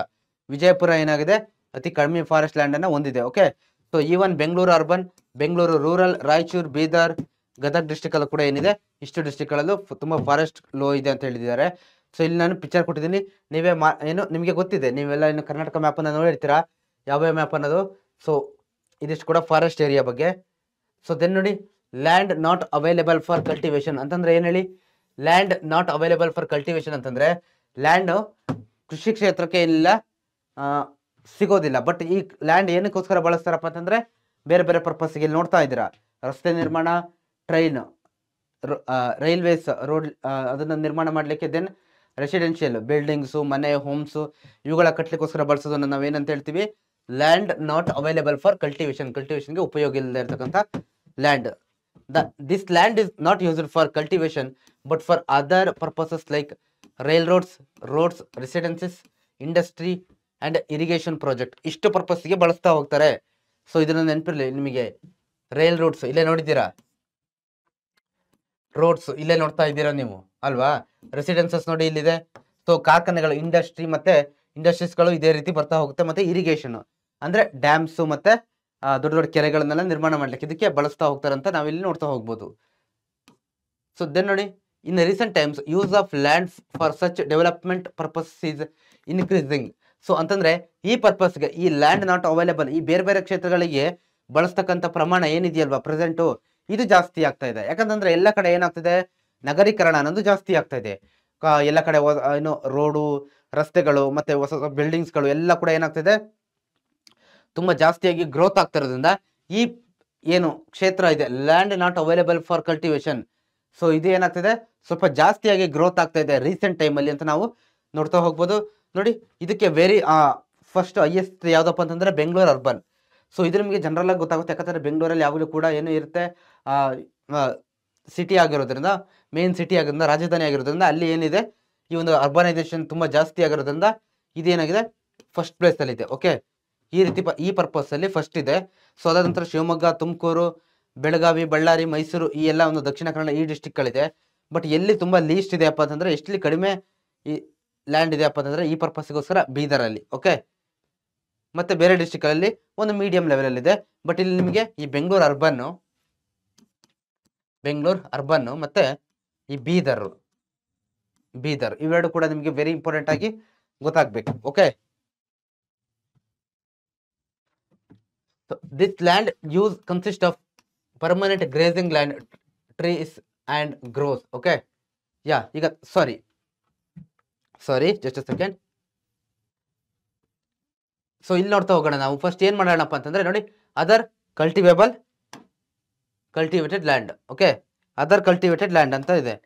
ಸೊ ಅಂತಂದ್ರೆ ಏನಪ್ಪ ಅಂದ್ರೆ ಕೃಷಿ ಕ್ಷೇತ್ರದ ಜೊತೆಗೆ ವ್ಯವಸಾಯ ಅದರ್ ಅನ್ಕಲ್ಟಿವೇಟೆಡ್ ಲ್ಯಾಂಡ್ ಅಂತ. ಓಕೆ, ಸೊ ಬೇರೆ ಬೇರೆ ಕ್ಷೇತ್ರಗಳಿಗೂ ನಾವು ಕೂಡ ಸ್ವಲ್ಪ ಬಳಸ್ತಾ ಹೋಗ್ತೀವಿ. ಇದು ಎಲ್ಲಿದೆ ಏನಪ್ಪ ಅಂತಂದ್ರೆ ನೋಡಿ, this land use consist of permanent grazing land, trees and groves ಅಂತಂದ್ರೆ ಇಲ್ಲಿ ಏನ್ ಹೇಳಿದಾರಪ್ಪ ಅಂತಂದ್ರೆ ಇದ್ರ ಬಗ್ಗೆ ನೋಡ್ತಾ ಹೋಗೋಣ. ಅದರ್ ಅನ್ಕಲ್ಟಿವೇಟೆಡ್ ಲ್ಯಾಂಡ್ ಯಾವ್ದಾವ್ದು ಪರ್ಪಸ್ಗೋಸ್ಕರ ಬಳಸ್ತಾ ಹೋಗ್ತಾರಪ್ಪ ಅಂತಂದ್ರೆ ಪರ್ಮನೆಂಟ್ ಆಗಿ ಗ್ರೇಸಿಂಗ್ ಅಂತಂದ್ರೆ ಇಲ್ಲೇ ದನ ಕರುಗಳೆಲ್ಲ ಮೇಯ್ತಾ ಇದೆಯಲ್ವಾ, ಈ ಪರ್ಪಸ್ಗೋಸ್ಕರ ಬಳಸೋದು ಎಷ್ಟು ಪ್ರಮಾಣದಲ್ಲಿ ಇದೆಯಪ್ಪ ಅಂತಂದ್ರೆ ತುಂಬಾ ಜಾಸ್ತಿ ಇದೆ ಅಂತ ಹೇಳ್ತಾ ಇದ್ದಾರೆ ಈ ಒಂದು ಏನು ಲ್ಯಾಂಡ್ ಅಲ್ಲಿ. ಅದಾದ ನಂತರ ಮರಗಳು, ಟ್ರೀಸ್ ಮತ್ತೆ ಗ್ರೂಸ್ ಅಂದ್ರೆ ಮರ ಗಿಡಗಳು. ಓಕೆ, ಇದು ಎಲ್ಲಿ ಜಾಸ್ತಿ ಕಂಡು ಬರುತ್ತೆ ಈ ರೀತಿ ಗ್ರೇಸಿಂಗ್ ಪರ್ಪಸ್ಗೆ ಜಾಸ್ತಿ ಬಳಸೋದು ಎಲ್ಲಿ ಕಂಡು ಬರುತ್ತಪ್ಪ ಅಂತಂದ್ರೆ ಒಂದು ಶಿವಮೊಗ್ಗ. ಓಕೆ, ಶಿವಮೊಗ್ಗ ಅಟ್ಲೀಸ್ಟ್ ಇದೊಂದನ್ನಾರ ನೆನ್ಪಿಟ್ಕೊಳ್ಳಿ. ಓಕೆ, ಮಿಕ್ಕಿದ್ದೆಲ್ಲ ಬೇಡ. ಯಾಕಂತಂದ್ರೆ ನಿಮಗೆ ಅಟ್ಲೀಸ್ಟ್ ಯಾವತ್ತು ಕೂಡ ಏನು ನಾನು ಆಲ್ರೆಡಿ ಹೇಳ್ದಂಗೆ ಎಲ್ಲಿ ಜಾಸ್ತಿ ಇದೆ ಕಮ್ಮಿ ಇದೆ ಅನ್ನೋದು ಗೊತ್ತಿರಬೇಕು. ಓಕೆ, ಅದಾದ ನಂತರ ಕೋಲಾರ, ತುಮಕೂರು, ಚಿಕ್ಕಮಗಳೂರು, ಚಿತ್ರದುರ್ಗ ಡಿಸ್ಟಿಕ್ ಅಲ್ಲೂ ಇದೆ. ಬಟ್ ಅತಿ ಲೀಸ್ಟ್ ಎಲ್ಲಿದೆಪ್ಪ ಅಂತಂದ್ರೆ ಈ ಪರ್ಪಸ್ಗೋಸ್ಕರ ಬಳಸೋದು ಗದಗಲ್ಲಿ. ಓಕೆ, ಗದಗಲ್ಲಿದೆ, ಬಾಗಲಕೋಟೆ, ಧಾರವಾಡ ಡಿಸ್ಟಿಕ್ ಅಲ್ಲೂ ಕೂಡ ಇದೆ. ಓಕೆ, ಸೊ ಬಟ್ ಏನು ಇಲ್ಲಿ ನೋಡಿ ವೆರಿ ಇಂಪಾರ್ಟೆಂಟ್ ಏನು ಹೇಳಿದಾರಪ್ಪ ಅಂದ್ರೆ such land can be reclaimed and used for agriculture. So ಇತ್ತೀಚಿನ ದಿನಗಳಲ್ಲಿ ಏನ್ ಮಾಡ್ತಿದ್ದಾರೆ, ಈ ರೀತಿ ಖಾಲಿ ಇರ್ತಕ್ಕಂಥ ಜಾಗವನ್ನು ಏನ್ ಮಾಡ್ತಾರೆ ಹೇಳಿ, ಅಗ್ರಿಕಲ್ಚರ್ಗೆ ಬಳಸ್ತಾ ಹೋಗ್ತಾರೆ. ಯಾಕೆ ಸುಮ್ಮನೆ ಖಾಲಿ ಬಿಡೋದು, ಅಲ್ಲಿ ಏನೋ ಒಂದು ಬೆಳೆಯನ್ನ ಬೆಳೆಯೋಣ ನಾವು. ಸೊ ನೋಡ ಅದರಿಂದ ನಮ್ಗೆ ಏನೋ ಸ್ವಲ್ಪ ಪ್ರಾಫಿಟ್ ಸಿಗ್ತಾ ಹೋಗ್ಬೋದು, ಅಥವಾ ಏನೋ ನಮ್ಮ ಒಂದು ಲೈಫ್ಗೆ ಇನ್ನೂ ಕೂಡ ಏನೋ ಉತ್ತಮ ಆಹಾರ ಪದಾರ್ಥಗಳು ಸಿಗ್ತಾ ಹೋಗ್ಬೋದು ಅಂತ ಈ ರೀತಿ ಜಾಗಗಳನ್ನು ಕೂಡ ಏನ್ ಮಾಡ್ತಾರೆ ಬಳಸ್ತಾ ಹೋಗ್ತಾರೆ ಅನ್ನೋದನ್ನ ಕೂಡ ನಾವಿಲ್ಲಿ ನೋಡ್ತಾ ಹೋಗ್ಬೋದು. ಓಕೆ, ಇದು ಅದರ್ ಅನ್ಕಲ್ಟಿವೇಟೆಡ್ ಲ್ಯಾಂಡ್ ಬಗ್ಗೆ. ಸೊ ದೆನ್ ನೋಡಿ, ಫಾಲೋ ಲ್ಯಾಂಡ್ ಅಂತಂದ್ರೆ ಬೀಳು ಭೂಮಿ ಅಂತ ಹೇಳ್ಬಿಟ್ಟು ಕರಿತೀವಿ. ನೋಡಿ ಪಿಕ್ಚರ್ ಅಲ್ಲಿ ನೋಡ್ತಾ ಇದ್ದೀರಾ ನೀವು, ಯಾವ ರೀತಿ ಎಲ್ಲ ಭೂಮಿ ಎಲ್ಲ ಖಾಲಿ ಇದೆ. ಓಕೆ, ಭೂಮಿ ಎಲ್ಲ ಏನು ಯಾವ ರೀತಿ ಖಾಲಿ ಇದೆಯಲ್ವಾ, ಈ ರೀತಿ ಭೂಮಿಯನ್ನು ನಾವು ಫಾಲೋ ಲ್ಯಾಂಡ್ ಅಂತ ಹೇಳ್ಬಿಟ್ಟು ಕರಿತಾ ಹೋಗ್ತೀವಿ. Land which has not been cultivated for more than 2 or 3 years is called fallow land. 1 ಮಾರ್ಕ್ಸ್ಗೆ ಫಿಕ್ಸ್ ಬರ್ದಿಟ್ಕೊಳ್ಳಿ. ಓಕೆ, ಏನು ವಾಟ್ ಈಸ್ ಫಾಲೋ ಲ್ಯಾಂಡ್ ಅಂತ ಕೇಳ್ತಾರೆ. ತುಂಬಾ ಚೆನ್ನಾಗಿ ಗೊತ್ತಿರಲಿ. ಅಂದ್ರೆ ಬೀಳು ಭೂಮಿ ಅಂದ್ರೆ ಏನು ಅಂತ. Land which has not been cultivated for more than 2 or 3 years is called. Okay, 2 ಅಥವಾ 3 ವರ್ಷಗಳಕ್ಕಿಂತ ಹೆಚ್ಚು ಏನು ಯಾವುದೇ ಒಂದು ಜಾಗವನ್ನ ಕೃಷಿ ಕ್ಷೇತ್ರಕ್ಕೆ ಬಳಸ್ತಾ ಇಲ್ಲ ಅಂತಂದ್ರೆ ಅದನ್ನ ನಾವೇನ್ ಕರಿತೀವಿ, ಫಾಲೋ ಲ್ಯಾಂಡ್, ಬೀಳು ಭೂಮಿ. ಅವಾಗ ಏನಾಗುತ್ತೆ, ಕೃಷಿ ಕ್ಷೇತ್ರಕ್ಕೆ ಬಳಸ್ತಾ ಇದ್ರೆ ಅವಾಗ ನಾವು ಅಲ್ಲಿ ಸ್ವಲ್ಪ ಏನು ಆಕ್ಟಿವಿಟೀಸ್ನೆಲ್ಲ ಮಾಡೋದ್ರಿಂದ ಅಲ್ಲಿ ಏನಾಗುತ್ತೆ, ಲ್ಯಾಂಡ್ ಫಲವತ್ತತೆ ಚೆನ್ನಾಗಿರುತ್ತೆ. ಬಟ್ ಇಲ್ಲಿ ನೋಡಿ ಎಲ್ಲ ಖಾಲಿ ಬಿದ್ದಾಗಿದೆ. ಅಂದ್ರೆ ಇದು ಕಂಪ್ಲೀಟ್ ಆಗಿ ಖಾಲಿ ಬಿಟ್ಟಿರ್ತಕ್ಕಂಥ ಜಾಗ ಅನ್ನೋದು ನಿಮಗೆ ಗೊತ್ತಿರಬೇಕು. ಸೊ ಇದು ಎಲ್ಲಿ ಜಾಸ್ತಿ ಇದೆಯಪ್ಪ ಅಂತಂದ್ರೆ ಕಲಬುರಗಿ ಡಿಸ್ಟಿಕ್ ಅಲ್ಲಿ ಏನಿದೆ ಲಾರ್ಜೆಸ್ಟ್ ಏರಿಯಾ ಇದೆ. ಓಕೆ, ಕಲಬುರಗಿಯಲ್ಲಿ ಜಾಸ್ತಿ ಇದೆ 1 ಮಾರ್ಕ್ಸ್. ಸೊ ಅದಾದ ನಂತರ ನೋಡಿ ಇಟ್ ಇಸ್ ಫಾಲೋಡ್, ಅದಾದ ನಂತರ ಕಲಬುರಗಿ ಆದ್ಮೇಲೆ ರಾಯಚೂರು, ಬೆಳಗಾವಿ, ವಿಜಯಪುರ, ಕೊಪ್ಪಳ ಮತ್ತೆ ತುಮಕೂರು ಡಿಸ್ಟಿಕ್ ಅಲ್ಲಿ ಇದೆ. ಅದಾದ ನಂತರ there is very little fallow land in Dakshina Kannada. ಇದು ವೆರಿ ಇಂಪಾರ್ಟೆಂಟ್. ಮಂಗಳೂರು ದಕ್ಷಿಣ ಕನ್ನಡದಲ್ಲಿ ಏನಿದೆ ವೆರಿ ಲಿಟಲ್ ಅಂದ್ರೆ ಚಿಕ್ಕ ಪ್ರಮಾಣದಲ್ಲಿ ಇದೆ. ಇಲ್ಲಿ ಅಷ್ಟು ಏನು ಜಾಗವನ್ನ ಖಾಲಿ ಬಿಡಲ್ಲ. ಇಲ್ಲಿ ಏನಾದ್ರು ಒಂದು ಬೆಳಿತಾರೆ ಅಥವಾ ಇನ್ನೊಂದೇನೋ ಪರ್ಪಸ್ಗೆ ಯೂಸ್ ಮಾಡ್ತಾರೆ ಅನ್ನೋದು ನಿಮಗೆ ಗೊತ್ತಿರಬೇಕು.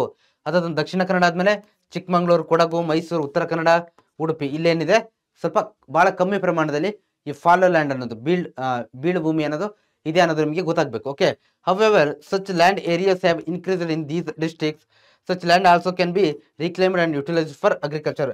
ಬಟ್ ಈ ಲ್ಯಾಂಡ್ ಅನ್ನು ಏನ್ ಮಾಡ್ತಾರಪ್ಪ ಅಂತಂದ್ರೆ ಇದನ್ನು ಕೂಡ ಜಾಸ್ತಿ ಟೈಮ್ ಇತ್ತೀಚಿನ ದಿನಗಳಲ್ಲಿ ಯಾವ ಜಾಗನ್ನು ಕೂಡ ಯಾರು ಖಾಲಿ ಬಿಡ್ಲಿಕ್ಕೆ ಹೋಗೋದಿಲ್ಲ. ಓಕೆ, ಯಾಕಂತಂದ್ರೆ ಎಲ್ಲ ಕೂಡ ಏನ್ ಮಾಡ್ತಾರೆ ಅಲ್ಲಿ ಇನ್ನೊಂದು ಬೆಳೆ ಬೆಳೆಯೋದು ಅಥವಾ ಇನ್ನೊಂದಿನ ಪರ್ಪಸ್ಗೆ ಯೂಸ್ ಮಾಡೇ ಮಾಡ್ತಾರೆ. ಅದೇ ರೀತಿ ಇದನ್ನು ಕೂಡ ಅಗ್ರಿಕಲ್ಚರ್ಗೆ ಬಳಸ್ತಾ ಹೋಗ್ತಾರೆ ಫ್ಯೂಚರ್ ಅಲ್ಲಿ, ಅಥವಾ ಅವರಿಗೆ ನೀಡಿದ್ದಾಗ ಅನ್ನೋದನ್ನ ಕೂಡ ಇಲ್ಲಿ ಬಳಸಬಹುದು ಅನ್ನೋದನ್ನ ಕೂಡ ಇಲ್ಲಿ ಹೇಳಿದ್ದಾರೆ. ಸೊ ಇದಿಷ್ಟು ಕೂಡ ಏನು ಆ ಟೈಪ್ಸ್ ಬಗ್ಗೆ ನಾವು ನೋಡ್ತಾ ಬಂದ್ವಿ ಅಲ್ವಾ. ಸೊ ಏನು land use pattern, land use pattern ಅಲ್ಲಿ ಯಾವ್ಯಾವ ವಿಚಾರಗಳಿಗೆ ಯಾವ್ದಾವ್ದನ್ನ ಬಳಸ್ತಾರೆ ಅನ್ನೋದು ನಾವು ನೋಡಿದ್ದೀವಿ. ಓಕೆ, ಸೊ ಅದಾದ ನಂತರ ನೋಡಿ ಅಗ್ರಿಕಲ್ಚರ್, ವ್ಯವಸಾಯ. ಸೊ ನೀವು ಕೂಡ ಎಷ್ಟು ಜನ ಅಗ್ರಿಕಲ್ಚರ್ ಬ್ಯಾಕ್ ಗ್ರೌಂಡ್ನವ್ರು ಇರ್ತೀರಾ, ವ್ಯವಸಾಯದವ್ರು ಇರ್ತೀರಲ್ವಾ, ಕಮೆಂಟ್ ಹಾಕಿ. ಹಾಗಾದ್ರೆ ಕಮೆಂಟ್ ಸೆಕ್ಷನ್ ಅಲ್ಲಿ ಈಗ ತಿಳಿಸಿ ಅಗ್ರಿಕಲ್ಚರ್ ಅಂತ ತಿಳಿಸ್ತೀರಲ್ವಾ, ತಿಳಿಸ್ಬೇಕು. ನೀವು ಯಾರ್ಯಾರು ಅಗ್ರಿಕಲ್ಚರ್ ಬ್ಯಾಕ್ ಗ್ರೌಂಡ್ ಇದ್ದೀರಾ ಈಗ ಅದ್ರ ಬಗ್ಗೆ ನೋಡ್ತಾ ಹೋಗ್ತಾ ಇದ್ದೀವಿ. ಸೊ ಈಗಲೇ ಕಮೆಂಟ್ ಸೆಕ್ಷನ್ ಅಲ್ಲಿ ತಿಳಿಸಿ ಅಗ್ರಿಕಲ್ಚರ್ ಅಂತ ತಿಳಿಸಿ. The cultivation of the land for raising crops is called agriculture. ಇದು 1 ಮಾರ್ಕ್ಸ್ಗೆ fix. Okay, what is agriculture, ವ್ಯವಸಾಯ ಎಂದರೇನು ಅಂತ ಕೇಳ್ತಾರೆ. ಓಕೆ, ಎಷ್ಟು ಮಾರ್ಕ್ಸ್ಗೆ? 1 ಮಾರ್ಕ್ಸ್ಗೆ. The cultivation of the land for raising crop is called agriculture, ವ್ಯವಸಾಯ ಅಂತ ಹೇಳ್ಬಿಟ್ಟು ಕರೀತಾರೆ. ಸೊ ಇದು ನಿಮಗೆ ಕ್ಲಿಯರ್ ಆಗಿ ಗೊತ್ತಿರಲಿ. ಸೊ ನೋಡಿ, ಹಾಗಾದ್ರೆ ಅಗ್ರಿಕಲ್ಚರ್ ಅಂತಂದ್ರೆ ಏನ್ ಸರ್? ಹಾಗಾದ್ರೆ ಅಗ್ರಿಕಲ್ಚರ್ ಅಂದ್ರೆ ಬರೀ ಕೃಷಿ ಮಾತ್ರನಾ? ನಾವು ಏನು ಆ ಬೆಳೆಗಳನ್ನ ಬೆಳಿತೀವಲ್ವಾ, ಕ್ರಾಪ್ಸ್, ಅದು ಮಾತ್ರನಾ ಅಂತಂದ್ರೆ ನೋ. ಓಕೆ, ನೋಡಿ ಇದ್ರ ಜೊತೆಗೆ ಅಗ್ರಿಕಲ್ಚರ್ ಅಂತ ಯಾವ್ಯಾವ ವರ್ಡ್ಸ್ ಬರುತ್ತಪ್ಪ ಅಂತಂದ್ರೆ animal husbandry. Animal husbandry means ಪ್ರಾಣಿ ಪಕ್ಷಿಗಳನ್ನೆಲ್ಲ ಸಾಕ್ತಿರಲ್ಲ ನೀವು, ದನ ಕರುಗಳನ್ನ. ನೀವು ಅಗ್ರಿಕಲ್ಚರ್ ಮಾಡ್ತಾನೆ ನಿಮ್ಮ ಮನೆಗಳಲ್ಲಿ ನೀವು ದನ ಕರುಗಳನ್ನ ಸಾಕ್ತೀರಾ, ಕೋಳಿ ಸಾಕಾಣಿಕೆ ಮಾಡ್ತೀರಾ, ಕುರಿ ಸಾಕಾಣಿಕೆ ಮಾಡ್ತೀರಾ, ಮತ್ತೆ ಮೀನುಗಳನ್ನ ಸಾಕ್ತೀರಾ. ಇದೆಲ್ಲ ಕೂಡ ಎಲ್ಲಿಗೆ ಬರುತ್ತೆ? ಈ ಒಂದು ಅಗ್ರಿಕಲ್ಚರ್ ಅಂಡರಲ್ಲೇ ಬರುತ್ತೆ, ಅನಿಮಲ್ ಹಸ್ಬೆಂಡ್ರಿ. ಅದಾದ ನಂತರ ಪೌಲ್ಟ್ರಿ, ಚಿಕ್ಕ ಕೋಳಿಗಳನ್ನ ಸಾಕಿ ಮತ್ತೆ ಬೆಳೆಸೋದು. ಬೀ ಕೀಪಿಂಗ್, ನೋಡಿ ಇಲ್ಲಿ ಜೇನು ಸಾಕಾಣಿಕೆ ನೋಡ್ತಾ ಇದ್ದೀರಲ್ವಾ.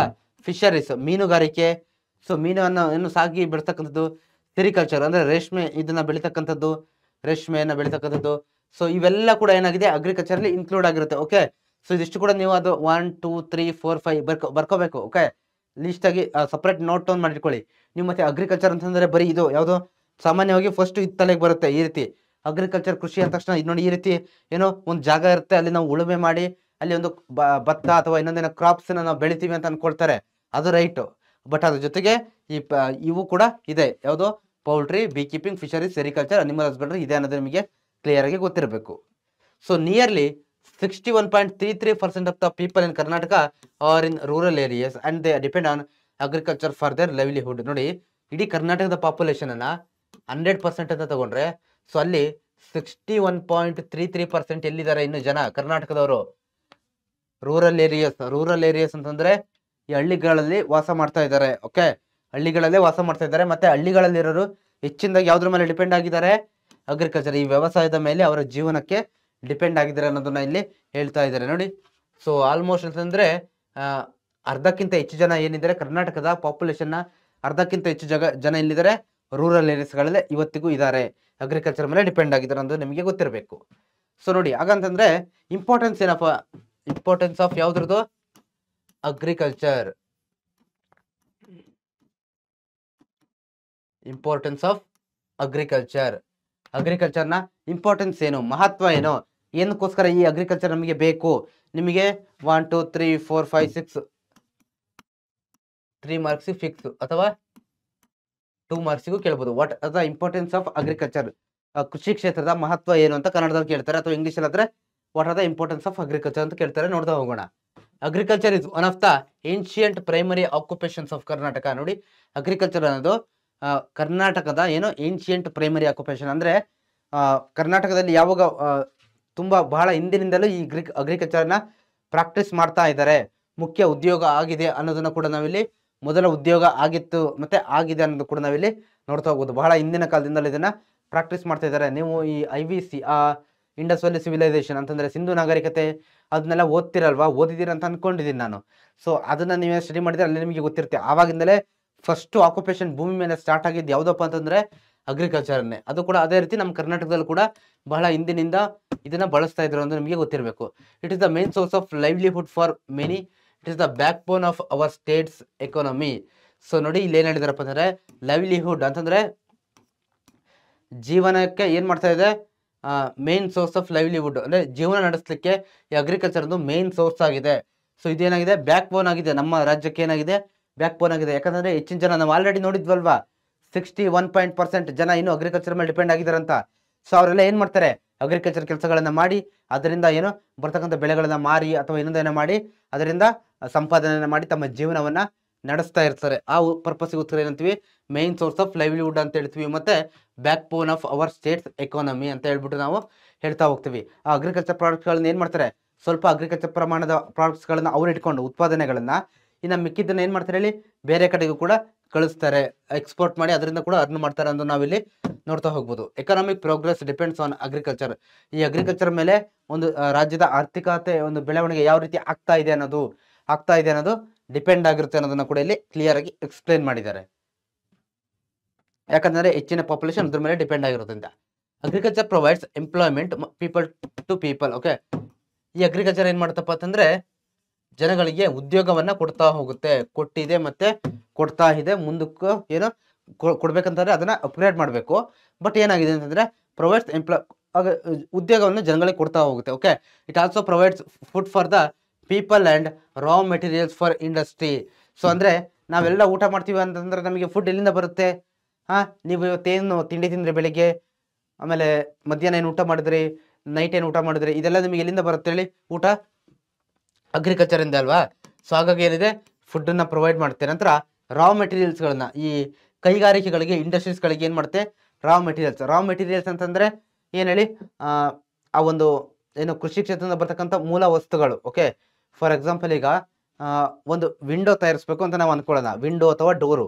ನಿಮ್ಮ ಮನೆಗಳಲ್ಲೇ ನೋಡಿ, ಒಂದು ಬಾಗಿಲಿಂದ ಒಂದು ಉತ್ತಮವಾಗಿರ್ತಕ್ಕಂಥ ಏನು ಬಾಗಿಲು ಅಥವಾ ವಿಂಡೋವನ್ನು ನಾವು ಕಿಟಕಿಯನ್ನು ಮಾಡ್ಬೇಕು ಅಂತಂದ್ರೆ ಅದಕ್ಕೆ ರಾ ಮೆಟೀರಿಯಲ್ ಏನು ಹೇಳಿ, ಆ ಮರ ಅನ್ನೋದು ಬೇಕಾಗುತ್ತಲ್ವಾ, ಅದು ಎಲ್ಲಿಂದ ಬರುತ್ತೆ?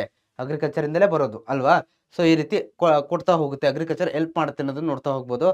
4th point, it is a source of revenue to the state and to earn foreign exchange. ಏನು ನೋಡಿ, ಫಾರಿನ್ ಕೂಡ ಏನ್ ಮಾಡ್ತಾರೆ, ಎಕ್ಸ್ಪೋರ್ಟ್ ಅನ್ನ ಮಾಡಿ ಅಲ್ಲೂ ಕೂಡ ಇದರಿಂದ ಏನ್ ಮಾಡ್ತಾರೆ, ಆ ರಾಜ್ಯಕ್ಕೆ ಆದಾಯವನ್ನ ಪಡ್ಕೊಂತಾರೆ ಅನ್ನೋದು ಕೂಡ ನಾವಿಲ್ಲಿ ನೋಡ್ತಾ ಹೋಗ್ಬೋದು ಅಗ್ರಿಕಲ್ಚರ್ ಇಂದ. ಸೊ ಅದಾದಂತ ನೋಡಿ, coffee, silk, spices, tobacco, cotton are the agriculture products which are exported ಅಂತಂದ್ರೆ ಬೇರೆ ದೇಶಕ್ಕೆ ಕಳಿಸೋದು. ನಮ್ಮ ಕರ್ನಾಟಕ ರಾಜ್ಯದಲ್ಲಿ ಬೆಳೆದು ಬೇರೆ ಬೇರೆ ದೇಶಗಳಿಗೆಲ್ಲ ಕಳಿಸ್ತೀವಲ್ವ, ನಾವು ಬೇರೆ ರಾಜ್ಯಗಳಿಗೆ ಕಳಿಸ್ತೀವಲ್ವ, ಅದನ್ನು ನಾವು ಎಕ್ಸ್ಪೋರ್ಟ್ ಅಂತ ಕರಿತೀವಿ, ಎಕ್ಸ್ಪೋರ್ಟೆಡ್ ಅಂತ. ಓಕೆ, ಎಕ್ಸ್ಪೋರ್ಟ್ ಅಂತ ಹೇಳ್ಬಿಟ್ಟು ಕರಿತೀವಿ. ಯಾವ್ದಾವ್ದನ್ನ ನಮ್ಮ ಕರ್ನಾಟಕದಲ್ಲಿ ಸ್ಪೆಷಲಿ ಬೆಳಿತಕ್ಕಂಥ ಕಾಫಿ, ಚಿಕ್ಕಮಗಳೂರು, ಕೊಡಗು ಭಾಗದಲ್ಲಿ ಬೆಳಿತಕ್ಕಂಥ ಕಾಫಿಯನ್ನ, ಸಿಲ್ಕನ್ನು, ರೇಷ್ಮೆಯನ್ನ, ಮತ್ತೆ ಸ್ಪೈಸಸ್ ಬೇರೆ ಬೇರೆ ಮಸಾಲಾ ಪದಾರ್ಥಗಳನ್ನ, ಟೊಬ್ಯಾಕೋ ಏನು ಹೊಗೆ ಸೊಪ್ಪು, ಮತ್ತೆ ಹತ್ತಿ, ಇವುಗಳನ್ನೆಲ್ಲ ಏನು ಮಾಡ್ತಾರೆ, ಬೇರೆ ರಾಜ್ಯಗಳಿಗೆ ಎಕ್ಸ್ಪೋರ್ಟ್ ಮಾಡಿ ಅಲ್ಲಿಂದ ದೇಶಗಳಿಗೆ ಎಕ್ಸ್ಪೋರ್ಟ್ ಮಾಡಿ ಅದರಿಂದ ಹಣವನ್ನು ಗಳಿಸ್ತಾರೆ. Agriculture helps in the development of the tertiary occupations like transport, banking, insurance, etc. It plays an important role in the political and social system of the state. ಅಂತಂದ್ರೆ ಇಲ್ಲಿ ಏನು ಹೇಳಿದ್ದಾರೆ, ಈ ಲಾಸ್ಟ್ ಪಾಯಿಂಟ್ ಅಲ್ಲಿ ಏನ್ ಮಾಡ್ತಪ್ಪ ಅಂತಂದ್ರೆ, ನಿಮಗೆ ಇದು ಗೊತ್ತಿದೆಯಲ್ವಾ, ಪ್ರೈಮರಿ, ಸೆಕೆಂಡರಿ, ಟರ್ಷರಿ ಅಂತ ಬರುತ್ತೆ. ಪ್ರೈಮರಿ, ಸೆಕೆಂಡರಿ, ಟರ್ಷರಿ ಅಂತ ಬರುತ್ತೆ ಸೆಕ್ಟರ್ಸ್ಗಳು. Primary sectors is all about ಯಾವುದ್ರ ಬಗ್ಗೆ ಹೇಳಿ, primary sector is all about ಕೃಷಿ ಕ್ಷೇತ್ರದ ಬಗ್ಗೆ. ಕೃಷಿಯೆಲ್ಲ ಏನೇನು ಬೆಳಿತೀವಿ, ಆ ಕೃಷಿಯಲ್ಲಿ ಬರ್ತಕ್ಕಂಥ ಕೆಲಸ ಕಾರ್ಯಗಳೇನಿದೆ ಅದೆಲ್ಲ ಏನು ಪ್ರೈಮರಿ ಸೆಕ್ಟರ್ಗೆ. ಅದಂತ ಸೆಕೆಂಡರಿ ಸೆಕ್ಟರ್, ಟರ್ಷರಿ ಸೆಕ್ಟರ್ ಅಂತ ಬರುತ್ತಲ್ವಾ. ಸೆಕೆಂಡರಿ ಸೆಕ್ಟರ್ ಅಂತಂದ್ರೆ ಮೇನ್ ಆಗಿ ಯಾವ್ದು ಬರುತ್ತಪ್ಪ ಅಂತಂದ್ರೆ ಈ ಮ್ಯಾನುಫ್ಯಾಕ್ಚರಿಂಗ್ ಸೆಕ್ಟರ್ಸ್ ಸೆಕೆಂಡರಿ ಸೆಕ್ಟರ್ ಅಲ್ಲಿ ಬರ್ತಾ ಹೋಗುತ್ತೆ. ಬಟ್ ಇಲ್ಲಿ ಏನ್ ಹೇಳಿದ್ದಾರೆ, ಈ ಟರ್ಷರಿ ಆಕ್ಯುಪೇಷನ್ಸ್ ಇದೆಯಲ್ವಾ, ಸೇವಾ ಏನು ವಲಯ, ಟ್ರಾನ್ಸ್ಪೋರ್ಟ್, ಒಂದ್ ಕಡೆಯಿಂದ ಇನ್ನೊಂದ್ ಕಡೆಗೆ ಏನು ಸಾಗಿಸ್ತಕ್ಕಂಥದ್ದು ವಸ್ತುಗಳನ್ನ. ಸೊ ಅದಕ್ಕೆ ಈ ಅಗ್ರಿಕಲ್ಚರ್ ಹೆಲ್ಪ್ ಮಾಡುತ್ತೆ. ಯಾವ ರೀತಿ ಹೇಳಿ ನೋಡುವ, ನಮ್ಮ ಕೃಷಿ ವಸ್ತುಗಳನ್ನ ಒಂದ್ ಕಡೆಯಿಂದ ಇನ್ನೊಂದ್ ಕಡೆ ಮಾರಬೇಕು ಅಂತಂದ್ರೆ ಯಾರು ನಮ್ಮ ಮನೆಗೆ ಬಂದು ತಗೊಳ್ಳಲ್ಲ ಅಲ್ವಾ, ನಮ್ಮ ಜಮೀನಿಗೆ ಬಂದು ಯಾರು ಕೂಡ ಏನು ನಮ್ಮ ಉತ್ಪಾದನೆಗಳನ್ನ, ಅಗ್ರಿಕಲ್ಚರ್ ಉತ್ಪಾದನೆಗಳನ್ನ ತಗೊಳ್ಳೋದಿಲ್ಲ. ನಾವು ಅದಕ್ಕೆ ಏನು ಮಾಡಬೇಕು, ಮಾರಬೇಕು ಅಂತಂದರೆ ಅದನ್ನು ಒಂದು ಜಾಗದಿಂದ ಇನ್ನೊಂದು ಜಾಗಕ್ಕೆ ಸಾಗಿಸ್ಬೇಕು. ಎಲ್ಲಿ ಮಾರುಕಟ್ಟೆ ಇರುತ್ತೋ ಅಲ್ಲಿಗೆ ನಾವು ಸಾಗಿಸ್ಬೇಕು. ಆ ಸಾಗಿಸ್ಬೇಕಂತಂದರೆ ನಮಗೆ ಏನು ಬೇಕು, ಟ್ರಾನ್ಸ್ಪೋರ್ಟು, ರಸ್ತೆ ವ್ಯವಸ್ಥೆ ಮುಖಾಂತರನೋ ರೈಲ್ ಮುಖಾಂತರನೋ ಯಾವುದೋ ಒಂದು ರೀತಿ ನಾವು ಸಾಗಿಸ್ತೀವಲ್ವಾ. ಸೊ ಆ ರೀತಿ ಏನು ಮಾಡುತ್ತೆ ಈ ಅಗ್ರಿಕಲ್ಚರು ಈ ಟ್ರಾನ್ಸ್ಪೋರ್ಟ್ ಸಿಸ್ಟಮ್ವರೆಗೂ ಕೂಡ ಹೆಲ್ಪ್ ಮಾಡುತ್ತೆ. ನಂತರ ಬ್ಯಾಂಕಿಂಗ್ ಅವ್ರಿಗೆ ಯಾವ ರೀತಿ ಹೆಲ್ಪ್ ಮಾಡುತ್ತಪ್ಪ ಅಂತಂದರೆ ಲೋನ್ಗಳನ್ನು ಕೊಡೋ ಮುಖಾಂತರ, ಓಕೆ, ಲೋನ್ಗಳನ್ನ ಕೊಡೋ ಮುಖಾಂತರ ಮತ್ತು ಸಾಲಗಳನ್ನು ತೆಗೆದುಕೊಳ್ತಾರೆ ಅಲ್ವಾ, ಈ ರೀತಿ ಹೆಲ್ಪ್ ಮಾಡುತ್ತೆ. ಮತ್ತು ಇನ್ಶೂರೆನ್ಸ್ಗೂ ಕೂಡ ಏನು ಮಾಡುತ್ತೆ, ಹೆಲ್ಪ್ ಮಾಡ್ತಾ ಹೋಗುತ್ತೆ ಅನ್ನೋದನ್ನು ನಾವಿಲ್ಲಿ ನೋಡ್ತಾ ಹೋಗ್ಬೋದು. ಮತ್ತು ಪೊಲಿಟಿಕಲಿ ಮತ್ತು ಸಾಮಾಜಿಕವಾಗಿ ಏನಾಗಿದೆ, ಉತ್ತಮ ಏನೋ ಇಂಪಾರ್ಟೆಂಟ್ ರೋಲನ್ನು ಪ್ಲೇ ಮಾಡುತ್ತೆ ಅಗ್ರಿಕಲ್ಚರ್ ಅಂತ ಕೂಡ ಇಲ್ಲಿ ನೋಡ್ತಾ ಹೋಗ್ಬೋದು ನಾವು. ಸೊ ಅದಾದ ನಂತರ ನೋಡಿ ಅಗ್ರಿಕಲ್ಚರ್ ಒಂದು ಟೈಪ್ಸ್ ಆಫ್ ಕಲ್ಟಿವೇಶನ್ ಬರುತ್ತೆ. ಅದಾದ ನಂತರ ವಿಧಗಳು. ಓಕೆ, ಈಗ ನಾವು ವ್ಯವಸಾಯದ ಬಗ್ಗೆ ನೋಡಿದ್ವಲ್ಲ, ಹಾಗಾದ್ರೆ ಯಾವ್ಯಾವ ವಿಧಗಳು ಬರುತ್ತೆ ಸರ್, ಇಲ್ಲಿ ಯಾವ್ಯಾವ ವಿಧಗಳು ಬರ್ತಾ ಹೋಗುತ್ತಪ್ಪ ಅಂತಂದರೆ, ಸೊ ಇದ್ರ ಬಗ್ಗೆ ನಾವು ಕಂಪ್ಲೀಟಾಗಿ ಏನು ಮಾಡ್ತಾ ಹೋಗೋಣ, ಈಗ ನೋಡ್ತಾ ಹೋಗೋಣ. ಓಕೆ, ಯಾವ್ಯಾವ ರೀತಿ ಏನು ಬರುತ್ತೆ ಅಂತ. ಸೊ ನೋಡಿ, different kinds of crops are grown according to the size of the land holding, land fertility, availability of water, amount of rainfall, climate, physical features, market facilities. ಅಂದರೆ ಏನು ಹೇಳಿದಾರಪ್ಪ ಅಂತಂದರೆ, ಈ ಕ್ರಾಪ್ಸ್ ಬೆಳೆಗಳನ್ನ ನಾವು ಬೆಳಿತೀವಲ್ವಾ, ಇದನ್ನ ಯಾವ ಬೇಸಿಸ್ ಮೇಲೆ ನಾವು ಬೆಳಿತೀವಪ್ಪ ಅಂತಂದ್ರೆ, ಯಾವ ಬೇಸಿಸ್ ಅನ್ನು ಆಧಾರ ಮಾಡ್ಕೊಂಡು ನಾವು ಬೆಳಿತೀವಿ ಹೇಳಿ ನೋಡುವ. ಎಲ್ಲ ಕಡೆ ಸೇಮ್ ಬೆಳೆಯೋಕ್ಕಾಗುತ್ತಾ? ಬೀದರಿಂದ ಬೆಂಗಳೂರವರೆಗೂ ಸೇಮ್ ಎಲ್ಲ ಕಡೆ ಒಂದೇ ಬೆಳೆಯನ್ನು ಬೆಳೆಯೋಕ್ಕಾಗುತ್ತಾ? ಇಲ್ಲ ಅಲ್ವಾ. ಸೊ ಯಾವ್ಯಾವ ಅಂಶಗಳನ್ನ ನಾವು ಗಣನೆಗೆ ತೆಗೆದುಕೊಳ್ತೀವಪ್ಪ ಅಂತಂದ್ರೆ, first one size of the land holding. ಎಷ್ಟು ಪ್ರಮಾಣದ ಜಾಗ ನನ್ನ ಹತ್ರ ಇದೆ, ನನ್ನ ಹತ್ರ ತುಂಬಾ ಏನು ಜಾಸ್ತಿ 20 ಎಕರೆ 30 ಎಕರೆ ಜಾಗ ಇದೆಯಾ, ಅಥವಾ ಅರ್ಧ ಎಕರೆ 1 ಎಕರೆ ಇದೆಯಾ, ಇದು ಫಸ್ಟ್ ಮ್ಯಾಟ್ರ್ ಆಗುತ್ತೆ. ಓಕೆ, ಈ ಜಾಗದ ಮೇಲೆ ಡಿಪೆಂಡ್ ಆಗುತ್ತೆ ನಾವು ಯಾವ ರೀತಿಯಾಗಿರ್ತಕ್ಕಂಥ ಒಂದು ಬೆಳೆಗಳನ್ನ ಬೆಳಿಬೇಕು ಅನ್ನೋದು. ಸೊ ಅದಾದ ನಂತರ ಲ್ಯಾಂಡ್ ಫರ್ಟಿಲಿಟಿ ಅಂತಂದ್ರೆ ಆ ಮಣ್ಣಿನ ಫಲವತ್ತತೆ ಅನ್ನೋದು ವೆರಿ ಇಂಪಾರ್ಟೆಂಟ್ ಆಗುತ್ತೆ. ಓಕೆ, ಸೊ ಆ ಮಣ್ಣಲ್ಲಿ ಈ ಮಣ್ಣು ಯಾವ ಬೆಳೆಗೆ ಸೂಕ್ತವಾಗಿದೆ, ಈ ಮಣ್ಣಲ್ಲಿ ನಾನು ಯಾವ ಬೆಳೆಯನ್ನು ಬೆಳಿಬೇಕು. ಸೊ ಯಾವುದೋ ಒಂದು ಬೆಳೆ ಬೆಳೆದು ಸುಮ್ಮನೆ ಬೆಳೆ ಹಾಳಾಗಿ ಎಲ್ಲ ಲಾಸ್ ಆಗೋಕ್ಕಿಂತ ಆ ಮಣ್ಣಿನ ಫಲವತ್ತತೆ ಹೇಗಿದೆ ಅನ್ನೋದ್ರ ಬಗ್ಗೆ ಕೂಡ ಇಲ್ಲಿ ನಾವೇನು ಮಾಡ್ತೀವಿ, ಇದು ಕೂಡ ಮ್ಯಾಟ್ರ್ ಆಗುತ್ತೆ. Then availability of water. Availability of water ಅಂತಂದ್ರೆ ನೀರಿನ ಏನು ಬಳಕೆ, ಅಥವಾ ಎಲ್ಲಿ ಎಷ್ಟು ಚೆನ್ನಾಗಿ ನೀರು ಸಿಗ್ತಾ ಹೋಗುತ್ತೆ ಅನ್ನೋದು ಇಂಪಾರ್ಟೆಂಟ್ ಆಗುತ್ತೆ. ಯಾವತ್ತೂ ಕೂಡ ಅಗ್ರಿಕಲ್ಚರ್ಗಂತೂ ನೀರು ಅನ್ನೋದು ಬೇಕೇ ಬೇಕಲ್ವಾ. ನಮಗೆ ಆ ನೀರೇ ಇಲ್ಲ ಅಂತಂದ್ರೆ ನಾವು ಅಗ್ರಿಕಲ್ಚರ್ ಮಾಡ್ಲಿಕ್ಕೆ ಆಗಲ್ಲ. ಹಾಗಾಗಿ ನಾವು ಆ ಒಂದು ಅಗ್ರಿಕಲ್ಚರ್ ಮಾಡೋಕ್ಕಿಂತ ಮುಂಚೆ ಏನು ಮಾಡ್ತೀವಪ್ಪ ಅಂದರೆ ನೀರಿನ ಸೋರ್ಸ್ ನೋಡ್ಕೊಳ್ತೀವಿ. ನಮ್ಗೆ ಯಾವ ಸೋರ್ಸ್ ನಿಯರ್ ಇದೆ, ನಮ್ಮ ಹತ್ರ ಇದೆಯಾ, ಅಥವಾ ಎಷ್ಟು ದೂರದಲ್ಲಿದೆ, ಆ ನೀರು ಸಿಗ್ತಕ್ಕಂಥ ಪ್ರಮಾಣಕ್ಕೂ ನಾನು ಬೆಳೀತಕ್ಕಂಥ ಬೆಳೆಗೇನು ಸೂಟೇಬಲ್ ಆಗುತ್ತಾ, ನಾನು ಬೆಳೀತಕ್ಕಂಥ ಬೆಳೆ ಯಾವುದೋ ಒಂದು ಇದೆ ಅದಕ್ಕೆ ತುಂಬ ಪ್ರಮಾಣದ ನೀರು ಬೇಕು, ಬಟ್ ಇಲ್ಲಿ ನೀರು ಅಷ್ಟು ಸಿಗ್ತಾ ಇಲ್ಲ ಅಂತಂದ್ರೆ ಏನು ಮಾಡೋದು, ಬೆಳೆದು ಸುಮ್ಮನೆ ಬೆಳೆನೆಲ್ಲ ಹಾಳು ಮಾಡ್ಕೊಳ್ಳೋದಾ ಅಲ್ವಾ. ಇದು ಕೂಡ ಏನಾಗುತ್ತೆ, ಇಂಪಾರ್ಟೆಂಟ್ ಆಗುತ್ತೆ. ನಂತರ ಅಮೌಂಟ್ ಆಫ್ ರೈನ್ಫಾಲ್, ಎಷ್ಟು ಪ್ರಮಾಣದ ಮಳೆ ಆಗುತ್ತೆ ಆ ಜಾಗದಲ್ಲಿ ಅನ್ನೋದು ಕೂಡ ವೆರಿ ಇಂಪಾರ್ಟೆಂಟ್ ಆಗುತ್ತೆ. ಆ ಮಳೆಗೆ ತಕ್ಕಾಗಿ ಏನು ಮಾಡ್ತಾರೆ, ಆ ಬೆಳೆಯನ್ನು ಬೆಳೀತಾ ಹೋಗ್ತಾರೆ. ಕ್ಲೈಮೇಟ್, ವಾಯುಗುಣ, ಯಾವ ರೀತಿ ವಾಯುಗುಣ ಇದೆ ಆ ಜಾಗದಲ್ಲಿ ಪರ್ಟಿಕ್ಯುಲರ್ ಆಗಿ ಅನ್ನೋದು ಕೂಡ ಏನಾಗುತ್ತೆ, ಇಂಪಾರ್ಟೆಂಟ್ ಫ್ಯಾಕ್ಟರ್ ಆಗುತ್ತೆ. ನಂತರ ಫಿಸಿಕಲ್ ಫೀಚರ್ಸ್, ಮತ್ತೆ ಫಿಸಿಕಲ್ ಫೀಚರ್ಸ್ ಅಂತಾರೆ ಅದೇ ಏನು ಈ ಮಲೆನಾಡು ಭಾಗದವ್ರು ಹೋದ್ರೆ ಏನು ಮಾಡ್ತಾರೆ, ಕಾಫಿ ಎಲ್ಲ ಜಾಸ್ತಿ ಬೆಳೀತಾರೆ. ಅದಾದ ನಂತರ ಈ ಕರಾವಳಿ ಭಾಗದವರು ಅವ್ರದ್ದು ಇನ್ನೊಂದು ಥರದ ಬೆಳೆಯನ್ನು ಜಾಸ್ತಿ ಬೆಳೀತಾರೆ.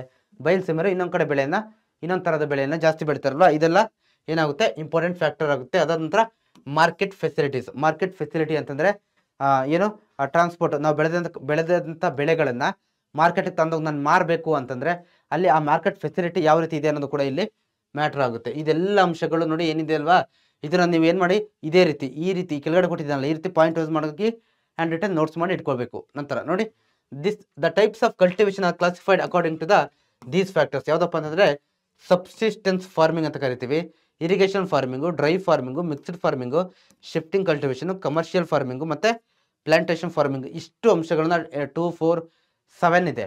ಓಕೆ, ಇಷ್ಟು ಏನು ಡಿಫ್ರೆಂಟ್ ಟೈಪ್ಸ್ ಆಫ್ ಕ್ಲಾಸಿಫಿಕೇಶನ್ಸ್ ಇದೆ. ಸೊ ಯಾವ್ಯಾವ ರೀತಿ ಕೃಷಿಗಳನ್ನ ಬೆಳೀತಾರೆ ಅಂತ ಯಾವ್ಯಾವ ರೀತಿಯಲ್ಲಿ ಅದನ್ನು ನೋಡ್ತಾ ಹೋಗೋಣ.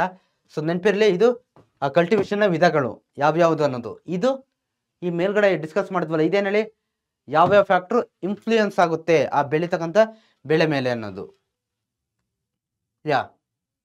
ಟೈಪ್ಸ್ ಆಫ್ ಕಲ್ಟಿವೇಶನ್ ನೋಡಿ, ಒಂದೊಂದೇ ನೋಡ್ತಾ ಹೋಗೋಣ. Crops ground by using water from canals, tanks or well is called irrigation. Paddy and sugar cane are the main crops grown under this. Okay, irrigation ಇದು ನೋಡಿದ್ರಲ್ವಾ, ನೋಡಿ ಇಲ್ಲಿ ಇರಿಗೇಷನ್ ಫಾರ್ಮಿಂಗ್ ಅಂತ ನೋಡಿದ್ವಲ್ವ ನಾವು. ನೋಡಿ crops grown by using water from canals, tanks well is called irrigation. Paddy and sugar cane are the main crops ground under this one. Okay, so ಅಂತಂದ್ರೆ ಇದು ಯಾವುದಪ್ಪ ಅಂತಂದ್ರೆ ಈ ಫಸ್ಟ್ ಒನ್ ಇದೆಯಲ್ಲ, ಇದು ಯಾವುದ್ರ ಬಗ್ಗೆ, ಇರಿಗೇಷನ್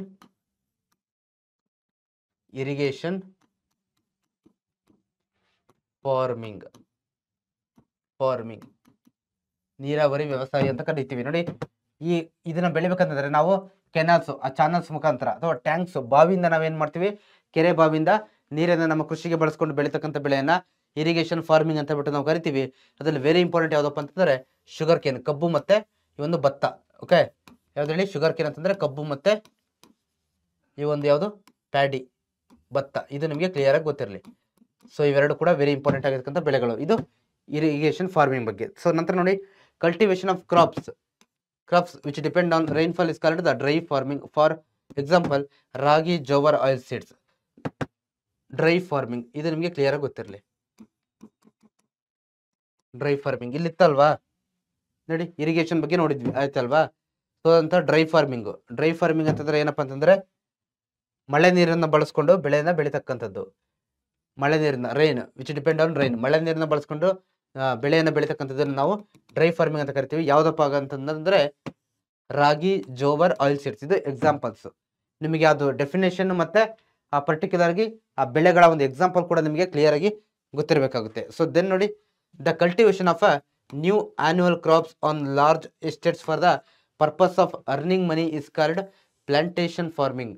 ಎಂತ ಕರಿತೀವಿ, plantation farming. For example coffee, tea, rubber, cocoa. Okay, so ಇಲ್ಲಿ ನೋಡಿ ಪ್ಲಾಂಟೇಶನ್ ಫಾರ್ಮಿಂಗ್, ಇಲ್ಲಿ ಇದ್ರ ಬಗ್ಗೆ ಪ್ಲಾಂಟೇಶನ್ ಫಾರ್ಮಿಂಗ್ ಇದು ಕೂಡ ಈಗ ನಾವು ಜಸ್ಟ್ ನೋಡಿದ್ವಲ್ಲ, ಇದ್ರ ಬಗ್ಗೆ ಇಲ್ಲಿ ಕೊಟ್ಟಿದ್ದಾರೆ. ಸೊ ಏನಪ್ಪ ಅಂತಂದ್ರೆ ನೀವು ಈ ತೋಟಗಳನ್ನ ನೋಡಿರ್ತೀರಾ, ಕಾಫಿ ತೋಟ, ಚಹಾ ತೋಟ, ಇವನ್ನೆಲ್ಲ ನೋಡಿರ್ತೀರಾ ಚಿಕ್ಕಮಂಗ್ಳೂರು ಭಾಗಕ್ಕೆ ಆ ಕಡೆ ಎಲ್ಲ ಹೋದ್ರೆ. ಸೊ ಅಲ್ಲಿ ನೋಡಿ ಏನ್ ಮಾಡ್ತಾರಪ್ಪ ಅಂತಂದ್ರೆ the cultivation of any annual crops, ಅಂದ್ರೆ ಇವೆಲ್ಲ ಏನು ವಾರ್ಷಿಕ ಬೆಳೆಗಳು, ವರ್ಷಕ್ಕೊಂದು ಸತಿ ಬೆಳೆ ಕೊಡ್ತಕ್ಕಂಥದ್ದು. Okay, the cultivation of any annual crops on large estates for the purpose of, main ಆಗಿ ಏನಕ್ಕೋಸ್ಕರ, earning money is called plantation farming. Okay, earning money, ಹಣವನ್ನು ಸಂಪಾದನೆ ಮಾಡಲಿಕ್ಕೋಸ್ಕರ ಏನು ವಾರ್ಷಿಕ ಬೆಳೆಗಳ ಒಂದು ದೊಡ್ಡ ಜಾಗದಲ್ಲಿ ಬೆಳೀತಕ್ಕಂಥದ್ದನ್ನ ನಾವು ಪ್ಲಾಂಟೇಶನ್ ಫಾರ್ಮಿಂಗ್ ಅಂತೀವಿ. ಅದಕ್ಕೆ ಎಕ್ಸಾಂಪಲ್ ಕಾಫಿ, ಟೀ ಆದ್ರೆ ನೀವು ಆರಾಮಾಗಿ ನೆನ್ಪಿಟ್ಕೋಬಹುದು. ಓಕೆ, ಕಾಫಿ ಅಂತೂ ಫಿಕ್ಸ್, ಯಾಕಂದ್ರೆ ಚಿಕ್ಕಮಂಗ್ಳೂರು, ಹಾಸನ ಈ ಭಾಗದಲ್ಲಂತೂ ಬೆಳೆದಿದೆ, ನಿಮ್ಗೆ ಗೊತ್ತಿದೆ. Crops that are grown not for the domestic market but also for the international market come under the commercial farming. For example tobacco, cotton, jute. Okay, crops that are grown not for the domestic market but also for the international market come under the commercial farming. ನೋಡಿ, ಅಂದ್ರೆ ವಾಣಿಜ್ಯ ಉದ್ದೇಶಕ್ಕೋಸ್ಕರ ಬೆಳೀತಕ್ಕಂಥ ಬೆಳೆಗಳು ಯಾವ್ದಪ್ಪ ಅಂತಂದ್ರೆ domestic ಮಾರ್ಕೆಟ್ಗೆ ಬಳಸೋದಿಲ್ಲ ಅವರು. Okay, domestic market ಅಂದ್ರೆ ನಮ್ಮ ದೇಶಕ್ಕೋಸ್ಕರ ಏನು ಸ್ಥಳೀಯ ಇದಕ್ಕೋಸ್ಕರ ಬಳಸೋದಿಲ್ಲ ಅವರು. ಏನಕ್ಕೋಸ್ಕರ ಬೆಳಿತಾರಪ್ಪ ಅಂದ್ರೆ ಇಂಟರ್ನ್ಯಾಷನಲ್ ಮಾರ್ಕೆಟ್, ಅಂತಾರಾಷ್ಟ್ರೀಯ ಮಾರುಕಟ್ಟೆಗೋಸ್ಕರ, ಬೇರೆ ದೇಶಗಳಿಗೆ ಏನ್ ಮಾಡೋದಕ್ಕೆ ಎಕ್ಸ್ಪೋರ್ಟ್ ಮಾಡೋಕ್ಕೋಸ್ಕರ ಬೆಳೀತಕ್ಕಂಥ ಬೆಳೆಗಳನ್ನ ನಾವು ಇಂಟರ್ನ್ಯಾಷನಲ್ ಮಾರ್ಕೆಟ್ ಅಂತ ಹೇಳ್ಬಿಟ್ಟು ಕರಿತೀವಿ. ಯಾವ್ದಪ್ಪ ಅಂತಂದ್ರೆ ಈ ಹೊಗೆ ಸೊಪ್ಪು, ಕಾಟನ್ ಮತ್ತೆ ಜೂಟ್, ಸೆಣಬು ಇದೆಲ್ಲ ಈ ಅಂಡರಲ್ಲಿ ಬರ್ತಾ ಹೋಗುತ್ತೆ. ಸೊ ದೆನ್ ನೋಡಿ, the crops which are grown by the farmers for home consumption and not for the market is called subsistence farming. Okay, very important 1 ಮಾರ್ಕ್ಸ್ಗೆ. ಸಬ್ಸಿಸ್ಟೆನ್ಸ್ ಫಾರ್ಮಿಂಗ್ ಅಂತಂದ್ರೆ ಸಿಂಪಲ್ ಆಗಿ ಏನ್ ಹೇಳಿ, ಜೀವನಾಧಾರ ವ್ಯವಸಾಯ ಅಂತ ಕರಿತೀವಿ. ಅಂದ್ರೆ ಜೀವನಾಧಾರ, ನಮಗೆ ಊಟ ಮಾಡ್ಲಿಕ್ಕೆ, ನಾವು ಬದುಕಲಿಕ್ಕೆ ಎಷ್ಟು ಬೇಕೋ ಅಷ್ಟು ಮಾತ್ರ ಬೆಳೆದೆ ಅದು. ನಮಗೆ ಮಾರೋದು, ಲಾಭ ತಗೊಳ್ಳೋದು ಅದೆಲ್ಲ ನಮಗೆ ಬೇಡ. ನಾವು ಬೆಳೆಯೋಣ, ನಮಗೆ ಎಷ್ಟು ಬೇಕೋ ಅಷ್ಟು ತಗೊಳ್ಳೋಣ, ಊಟ ಮಾಡೋಣ, ಆರಾಮಾಗಿರೋಣ ಅನ್ನೋದು. The topics which are grown by the farmers for home consumption, ಅವ್ರ ಮನೆಯವರು ಊಟ ಮಾಡ್ಲಿಕ್ಕೋಸ್ಕರ, ನಾಟ್ ಫಾರ್ ಮಾರ್ಕೆಟ್. ಇದು ನಾವೇಂತ ಕರಿತೀವಿ, ಸಬ್ಸಿಸ್ಟೆನ್ಸ್ ಫಾರ್ಮಿಂಗ್ ಅಥವಾ ಜೀವನಾಧಾರ ಬೇಸಾಯ ಅಂತ ಕರಿತೀವಿ. Okay, this is the ancient type of cultivation. So ಇದೇ ಸ್ಟಾರ್ಟ್ ಆಗಿದ್ದು ತುಂಬಾ ಏನ್ಷಿಯಂಟ್, ಪ್ರಾಚೀನ ಕಾಲದಲ್ಲಿ ಇದೇ ಸ್ಟಾರ್ಟ್ ಆಗಿದ್ದು. ಯಾಕಂದ್ರೆ ಅವಾಗ ಈ ಮಾರ್ಕೆಟ್ ವ್ಯವಸ್ಥೆ ಅದೇನು ಇರಲೇ ಇಲ್ಲಲ್ವಾ, ನಾವು ಬದುಕಿದ್ರೆ ಸಾಕು ಅನ್ನೋ ಒಂದು ಪರಿಸ್ಥಿತಿ ಆ ಕಾಲದಲ್ಲಿ ಇದ್ದಾಗ ಅವ್ರವ್ರ ಜೀವನ ಪರ್ಪಸ್ಗೋಸ್ಕರ, ಅವ್ರು ಬದುಕಲಿಕ್ಕೋಸ್ಕರ ಏನ್ ಬೇಕೋ ಅಷ್ಟು ಬೆಳೆಗಳನ್ನ ಬೆಳೆಯೋರು ಥ್ರೂ ಸಬ್ಸಿಸ್ಟೆನ್ಸ್ ಫಾರ್ಮಿಂಗ್ ಮುಖಾಂತರ ಅಂತ ನಿಮಗೆ ಗೊತ್ತಿರಬೇಕು. ನೋಡಿ, nowadays mixed type of farming is gaining popularity in addition to growing crops, dairy farming, silk worm rearing, sheep rearing, poultry, bee keeping, fishery, it are taken up and is called the mixing farming ಅಂತಂದ್ರೆ ಇದು. Okay, mixing farming ಅಂತಂದ್ರೆ ಏನು, ಈ ಕೃಷಿ ಜೊತೆಗೇನೆ ಏನ್ ಮಾಡೋದು, ಈ ಪೌಲ್ಟ್ರಿ ಅಂದ್ರೆ ಕೋಳಿಗಳನ್ನ ಸಾಕ್ತಕ್ಕಂಥದ್ದು, ಅದಾದ ನಂತರ ಸಿಲ್ಕ್ ವರ್ಮ್ ರೇಷ್ಮೆನ ಬೆಳೀತಕ್ಕಂಥದ್ದು, ಡೈರಿ ಫಾರ್ಮಿಂಗ್ ಹಸುಗಳನ್ನ ಸಾಕಿ ಅದನ್ನ ಜೀವನ ನಡೆಸೋದು. ಸೊ ಇದೆಲ್ಲ ಏನು ಇದ್ರ ಅಂಡರ್ ಬರುತ್ತೆ. ಬೀ ಕೀಪಿಂಗ್ ಜೇನು ಸಾಕಾಣಿಕೆ ಮತ್ತೆ ಬೀ ಕೀಪಿಂಗ್ ಜೇನು ಸಾಕಾಣಿಕೆ ಮತ್ತೆ ಮೀನುಗಾರಿಕೆ ಕೂಡ ಇದರ ಅಂಡರಲ್ಲೇ ಬರ್ತಾ ಹೋಗುತ್ತೆ. ಓಕೆ, ಸೊ ಇದು ನಿಮಗೆ ಕ್ಲಿಯರ್ ಆಗಿ ಗೊತ್ತಿರಬೇಕು ಸ್ಟೂಡೆಂಟ್ಸ್. ಮಿಕ್ಸ್ಡ್ ಫಾರ್ಮಿಂಗ್, ಮಿಕ್ಸ್ ಅನ್ನೋ ಹೆಸರಲ್ಲೇ ಇದೆ ನಿಮಗೆ, ಆ ಮಿಕ್ಸ್ ಅನ್ನೋ ಹೆಸರಲ್ಲೇ ನಿಮಗೆ ಬರ್ತಾ ಹೋಗುತ್ತೆ. ಓಕೆ, ಎಲ್ಲದು ನೋಡಿದ್ವಲ್ಲ ನಾವು. ಸಬ್ಸಿಸ್ಟೆನ್ಸ್ ಫಾರ್ಮಿಂಗ್ ಅಂತಂದ್ರೆ ಬರೀ ನಾವು ಬದುಕಲಿಕ್ಕೋಸ್ಕರ, ಜೀವನ ಆಧಾರಕ್ಕೋಸ್ಕರ ಬೆಳೀತಕ್ಕಂಥದ್ದು. ಇರಿಗೇಷನ್ ಅಂತಂದ್ರೆ ಕೆನಾಲ್, ಟ್ಯಾಂಕ್ಸ್, ವಾಟರ್ಗಳನ್ನು ಬಳಸ್ಕೊಂಡು ಬೆಳೀತಕ್ಕಂಥದ್ದು. ಡ್ರೈ ಫಾರ್ಮಿಂಗ್ ಅಂತಂದ್ರೆ ರೈನನ್ನ, ಮಳೆ ನೀರನ್ನ ಬಳಸ್ಕೊಂಡು ಬೆಳೀತಕ್ಕಂಥದ್ದು. ಮಿಕ್ಸ್ಡ್ ಫಾರ್ಮಿಂಗ್ ಅಂತಂದ್ರೆ ಅಗ್ರಿಕಲ್ಚರ್, ಬೆಳೆ ಬೆಳೆಯೋದ್ರ ಜೊತೆಗೆ ಕೋಳಿ ಸಾಕಾಣಿಕೆ, ಕುರಿ ಸಾಕಾಣಿಕೆ, ಮೀನು ಸಾಕಾಣಿಕೆ ಈ ರೀತಿ. ಶಿಫ್ಟಿಂಗ್ ಕಲ್ಟಿವೇಶನ್ ಅಂತ ಬರುತ್ತೆ. ಅಂತಂದ್ರೆ ಇದೇನಪ್ಪ ಅಂದ್ರೆ ಸ್ವಲ್ಪ ಟೈಮ್ ಒಂದು ಜಾಗದಲ್ಲಿ ಬೆಳೆ ಬೆಳೆದು ಇನ್ನೊಮ್ಮೆ ಇನ್ನೊಂದು ಜಾಗಕ್ಕೆ ಹೋಗೋದು. ಓಕೆ, ಅದಾದ ನಂತರ ಕಮರ್ಷಿಯಲ್ ಫಾರ್ಮಿಂಗ್ ಅಂತಂದ್ರೆ ವಾಣಿಜ್ಯ ಉದ್ದೇಶಗಳಿಗೋಸ್ಕರ, ಬೇರೆ ದೇಶಗಳಿಗೆ ಎಕ್ಸ್ಪೋರ್ಟ್ ಮಾಡ್ಲಿಕ್ಕೋಸ್ಕರ. ಓಕೆ, ಅದಾದ ನಂತರ ಪ್ಲಾಂಟೇಶನ್ ಫಾರ್ಮಿಂಗ್ ಅಂತಂದ್ರೆ ಕಾಫಿ ಮತ್ತೆ ಚಾ, ಅದು ಕೂಡ ಪ್ಲಾಂಟೇಶನ್, ಏನು ಮನಿ ಅರ್ನ್ ಮಾಡ್ಲಿಕ್ಕೋಸ್ಕರ ಬೆಳೀತಕ್ಕಂಥದ್ದು ಒಂದು ಲಾರ್ಜ್ ಏರಿಯಾದಲ್ಲಿ. Then the major crops of ಕರ್ನಾಟಕದಲ್ಲಿರ್ತಕ್ಕಂಥ ಪ್ರಮುಖ ಬೆಳೆಗಳು ಯಾವ್ದ್ಯಾವ್ದಪ್ಪ, ಕರ್ನಾಟಕದಲ್ಲಿ ಯಾವ್ಯಾವ ಬೆಳೆಗಳನ್ನ ಹೆಚ್ಚಿನದಾಗಿ ಬೆಳೀತಾ ಹೋಗ್ತಾರೆ ಅನ್ನೋದನ್ನ ನಾವು ನೋಡ್ತಾ ಹೋಗೋಣ. ಓಕೆ, ನಮ್ಮ ಕರ್ನಾಟಕದಲ್ಲಿ just like different types of farming, there are different types of ಏನಿದೆ ಕ್ರಾಪ್ಸ್ ಕೂಡ ಇದೆ. ಅಂದ್ರೆ ಡಿಫ್ರೆಂಟ್ ಟೈಪ್ಸ್ ವ್ಯವಸಾಯಗಳು ಇರೋ ರೀತಿನೇ ಡಿಫ್ರೆಂಟ್ ಟೈಪ್ಸ್ ಆಫ್ ಏನು ಬೆಳೆಗಳನ್ನ ಬೆಳೀತಾ ಹೋಗ್ತೀವಿ. ಬೇರೆ ಬೇರೆ ಜಿಲ್ಲೆಯಲ್ಲಿ ಬೇರೆ ಬೇರೆ ಬೆಳೆಯನ್ನ ಬೆಳೀತಾರೆ. ಕೆಲವೊಮ್ಮೆ ಒಂದೇ ಜಿಲ್ಲೆ ಒಳಗಡೆ ಡಿಫ್ರೆಂಟ್ ಇರುತ್ತೆ, ಬೇರೆ ಬೇರೆ ಬೆಳೆಗಳನ್ನ ಬೆಳೀತಾ ಹೋಗ್ತಾರೆ. ಅದೆಲ್ಲದ್ರ ಬಗ್ಗೆ ನಾವು ನೋಡ್ತಾ ಹೋಗ್ಬೋಣ. Okay, the main responsible causes for this are, so ಏನಕ್ಕೆ ಸರ್ ಈ ತರ ಬೆಳೀತಾರೆ? ಬೆಳಿಬೋದಲ್ವಾ ಸರ್? ಈಗ ಬೀದರಿಂದ ಬೆಂಗಳೂರುವರೆಗೂ, ಅದಾದ ನಂತರ ಈ ಕಡೆ ಮಂಗಳೂರಿಂದ ಈ ಕಡೆ ಕೋಲಾರದವರೆಗೂ ಸೇಮ್ ಒಂದೇ ಬೆಳೆ ಬೆಳಿಬೋದಲ್ವ ಸರ್? ಯಾಕೆ ಸರ್ ಬೇರೆ ಬೇರೆ, ಏನಕ್ಕೆ ಎಲ್ಲ ಬೇರೆ ಬೇರೆ ಬೆಳಿತಾರಪ್ಪ ಅಂತಂದ್ರೆ ಅದಕ್ಕೆ ಕಾರಣಗಳು ನೋಡಿ. ಸಾಯಿಲ್ ಫಸ್ಟ್ ಒನ್, ಮಣ್ಣು ಬೇರೆ ಬೇರೆ ಆಗಿರುತ್ತಲ್ವಾ, ಆ ಮಣ್ಣಿಗೆ ತಕ್ಕಂಥ ಬೆಳೆಗಳನ್ನ ಮಾತ್ರ ನಾವು ಬೆಳಿಬೇಕಾಗುತ್ತೆ. ಅಲ್ಲಿ ಯಾವ ಮಣ್ಣಿಗೆ, ಇಂಥ ರೆಡ್ ಸಾಯಿಲ್ಗೆ, ಕೆಂಪು ಮಣ್ಣಿಗೆ ಈ ತರದ ಬೆಳೆಗಳೇ ಮಾತ್ರ ಪರ್ಫೆಕ್ಟ್ ಅಂತ ಇರುತ್ತೆ ಅಲ್ಲಿ ಕಾಂಬಿನೇಷನ್. ಯಾರು ಮಾಡಿರೋದಂತಂದ್ರೆ ಸೈಂಟಿಫಿಕಲಿ. ಓಕೆ, ಕಪ್ಪು ಬೆಳೆಗೆ ಒಂದಿಷ್ಟು ಬೆಳೆಗಳಂತ ಇದೆ, ಅದು ಮಾತ್ರ ನಾವು ಬೆಳಿಬೇಕು. ಅಲ್ಲಿ ನಾವೇನಾದ್ರೂ ಬೇರೆ ಬೇರೆ ಬೆಳೆಗಳನ್ನ ಬೆಳೀತಾ ಹೋದ್ರೆ ಏನಾಗುತ್ತೆ, ಪ್ರಾಬ್ಲಮ್ಸ್ ಕ್ರಿಯೇಟ್ ಆಗುತ್ತೆ. ಓಕೆ, ಆ ಬೆಳೆ ಆವಾಗ ಸರಿ ಬರೋದಿಲ್ಲ, ಆವಾಗ ನೀವು ಖರ್ಚು ಮಾಡಿದಂಥ ದುಡ್ಡು ವೇಸ್ಟು, ಆ ಬೆಳೆನೂ ವೇಸ್ಟ್ ಆಗುತ್ತೆ. ಓಕೆ, ಹಾಗಾಗಿ ಈ ಸಾಯಿಲ್ ಅನ್ನೋದು ವೆರಿ ಇಂಪಾರ್ಟೆಂಟ್ ಆಗುತ್ತೆ. ದೆನ್ ಕ್ಲೈಮ್ಯಾಟಿಕ್ ಕಂಡೀಷನ್ಸ್, ಅಂದ್ರೆ ವಾಯುಗುಣದ ಅಂಶಗಳು ಯಾವ್ಯಾವ ರೀತಿ ಇದೆ, ಹವಾಮಾನ ವಾಯುಗುಣಗಳು ಯಾವ್ಯಾವ ರೀತಿ ಇದೆ ಅನ್ನೋದು ಕೂಡ ವೆರಿ ಇಂಪಾರ್ಟೆಂಟ್ ಆಗುತ್ತೆ. ಎಷ್ಟು ಬಿಸಿಲಿದೆ ಆ ಏರಿಯಾದಲ್ಲಿ, ಮತ್ತೆ ಮಳೆ ಎಷ್ಟು ಪ್ರಮಾಣದಲ್ಲಿ ಆಗುತ್ತೆ, ಸೊ ಇದೆಲ್ಲ ವೆರಿ ಇಂಪಾರ್ಟೆಂಟ್ ಆಗುತ್ತೆ. ಆ ಮಳೆ ಮತ್ತೆ ಆ ಬಿಸಿಲಿಗೆ ತಕ್ಕಂಥ ಬೆಳೆಗಳನ್ನ ಬೆಳಿಬೇಕು ಆಯಾ ಜಾಗದಲ್ಲಿ. ಅದಂತರ ರಿಲೀಫ್ ಫೀಚರ್ಸ್ ಅಂತಂದ್ರೆ ಎತ್ತರ ಮತ್ತೆ ತಗ್ಗುಗಳು. ಅಂದ್ರೆ ಎತ್ತರ ಅಂತಂದ್ರೆ ಸಮುದ್ರ ಮಟ್ಟದಿಂದ ಎಷ್ಟು ಎತ್ತರದಲ್ಲಿದೆ ಅನ್ನೋದು ಕೂಡ ಏನಾಗುತ್ತೆ, ಮ್ಯಾಟರ್ ಆಗುತ್ತೆ ಇಲ್ಲಿ.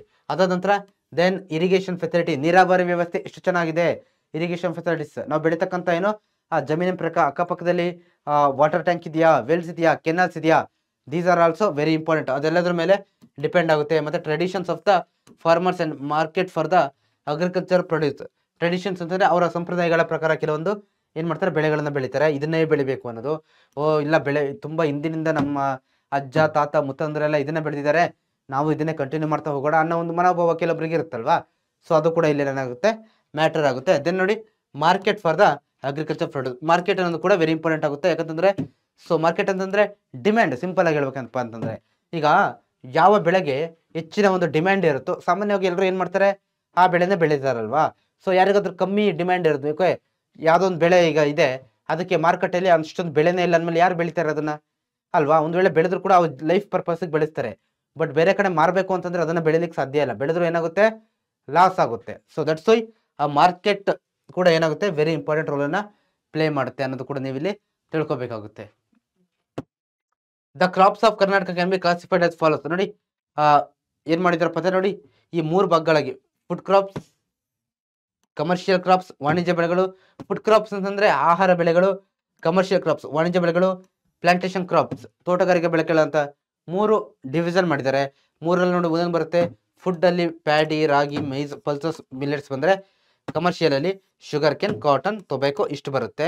ಸೊ ನಂತರ ಪ್ಲಾಂಟೇಶನ್ ಅಲ್ಲಿ coffee, coconut, areca nut, rubber, banana ಇದು ಬರ್ತಾ ಹೋಗುತ್ತೆ. ಓಕೆ, ಇದ್ರ ಜೊತೆಗೆ ಏನ್ ಬೆಳಿತಾರೆ, ಹಾರ್ಟಿಕಲ್ಚರ್ ಕ್ರಾಪ್ಸ್ ಮತ್ತೆ ತೋಟಗಾರಿಕಾ ಬೆಳೆಗಳು, ಮತ್ತೆ ಫ್ಲೋರಿಕಲ್ಚರ್ ಅಂದ್ರೆ ಪುಷ್ಪ ಬೇಸಾಯ, ಅಂದ್ರೆ ಈ ಹೂವುಗಳನ್ನು ಬೆಳೆದು ಮಾಡ್ತಕ್ಕಂಥದ್ದು, ಇದು ಕೂಡ ಬರುತ್ತೆ ಅನ್ನೋದು ನಾವಿಲ್ಲಿ ನೋಡ್ತಾ ಹೋಗ್ಬೋದು. ಒಂದೊಂದಾಗಿ ನೋಡ್ತಾ ಹೋಗೋಣ. ಓಕೆ, ಸೊ ಇದು ನಿಮಗೆ ಕ್ಲಿಯರ್ ಆಗಿರಲಿ ಸ್ಟೂಡೆಂಟ್ಸ್. ಒಂದೊಂದಾಗಿ ನೋಡ್ತಾ ಹೋಗೋಣ ನಾವು, ಎಲ್ಲೆಲ್ಲಿ ಯಾವ್ದಾವ್ದು ಬರುತ್ತೆ ಅನ್ನೋದು. ಸೊ ಅದರಲ್ಲಿ ಸ್ಟಾರ್ಟಿಂಗ್ ಫಸ್ಟ್ ಒನ್ ಯಾವ್ದಪ್ಪ ಅಂತಂದ್ರೆ ಫುಡ್ ಕ್ರಾಪ್ಸ್. ಫಸ್ಟ್ ಒನ್ ಯಾವ್ದಪ್ಪ ಅಂತಂದ್ರೆ ನೋಡ್ತಾ ಹೋಗೋಣ ನಾವು, ಪ್ಯಾಡಿ. ಪ್ಯಾಡಿ ಇದೆ. ಪ್ಯಾಡಿ ಅಂತಂದ್ರೆ ಭತ್ತ. ಏನ್ ಹೇಳಿ? ಭತ್ತ. ಭತ್ತ ಅಂತಂದ್ರೆ ಏನ್ ಹೇಳಿ? ಅಕ್ಕಿ. ಊಟ ಮಾಡ್ತೀವಲ್ಲ, ಅನ್ನ. ಸೊ ಇದಂತೂ ವೆರಿ ಇಂಪಾರ್ಟೆಂಟ್ ಆಗಿ ಎಲ್ಲರೂ ಊಟ ಮಾಡೇ ಮಾಡ್ತೀರಾ, ನೀವು ಊಟ ಮಾಡ್ತೀರಾ, ನಾವು ಊಟ ಮಾಡ್ತೀವಿ, ಮೇನ್ ಸೋರ್ಸ್ ಆಗಿ. ಸೊ ಅದನ್ನ ಇಲ್ಲಿ ನೋಡ್ತಾ ಹೋಗೋಣ. ಫಸ್ಟ್ ನೋಡಿ, ಚಿತ್ರ ಕೊಟ್ಟಿದ್ದೀನಿ, ಜಸ್ಟ್ ಚಿತ್ರ ನಮಗೆ ನೋಡ್ಲಿ ಅಂತ. ನೀವು ಹಳ್ಳಿ ಭಾಗದವ್ರು ಹೋದ್ರೆ ಇನ್ನೂ ಚೆನ್ನಾಗಿ ನೀವು ನೋಡಿರ್ತೀರಾ, ನಿಮಗೆ ಗೊತ್ತಿರುತ್ತೆ ಅಲ್ವಾ. ಸೊ ನೋಡಿ, ಪ್ಯಾಡಿ ಬಗ್ಗೆ ನೋಡ್ತಾ ಹೋಗೋಣ. Paddy is the very important food crop of Karnataka. ಈ ಭತ್ತ ಅನ್ನೋದು ಏನಾಗಿದೆ, ವೆರಿ ಇಂಪಾರ್ಟೆಂಟ್ ಆಗಿರ್ತಕ್ಕಂಥ ಏನು ಫುಡ್ ಕ್ರಾಪ್, ಆಹಾರ ಬೆಳೆ ಅನ್ನೋದನ್ನ ಇಲ್ಲಿ ಹೇಳ್ತಾ ಇದ್ದಾರೆ. Rice is the staple food of the people of Karnataka. ಅಕ್ಕಿ ಅಥವಾ ಅಕ್ಕಿ ಏನ್ ಹೇಳ್ತೀವಲ್ವಾ, ಅಕ್ಕಿ ಅದೇನಾಗಿದೆ, ರೈಸ್ ಅದೇನಾಗಿದೆ, ಅನ್ನ ಏನಾಗಿದೆ, ಒಂದು ಮುಖ್ಯ ಫುಡ್ ಆಗಿದೆ ಅನ್ನೋದನ್ನ ಇಲ್ಲಿ ಹೇಳ್ತಾ ಇದ್ದಾರೆ.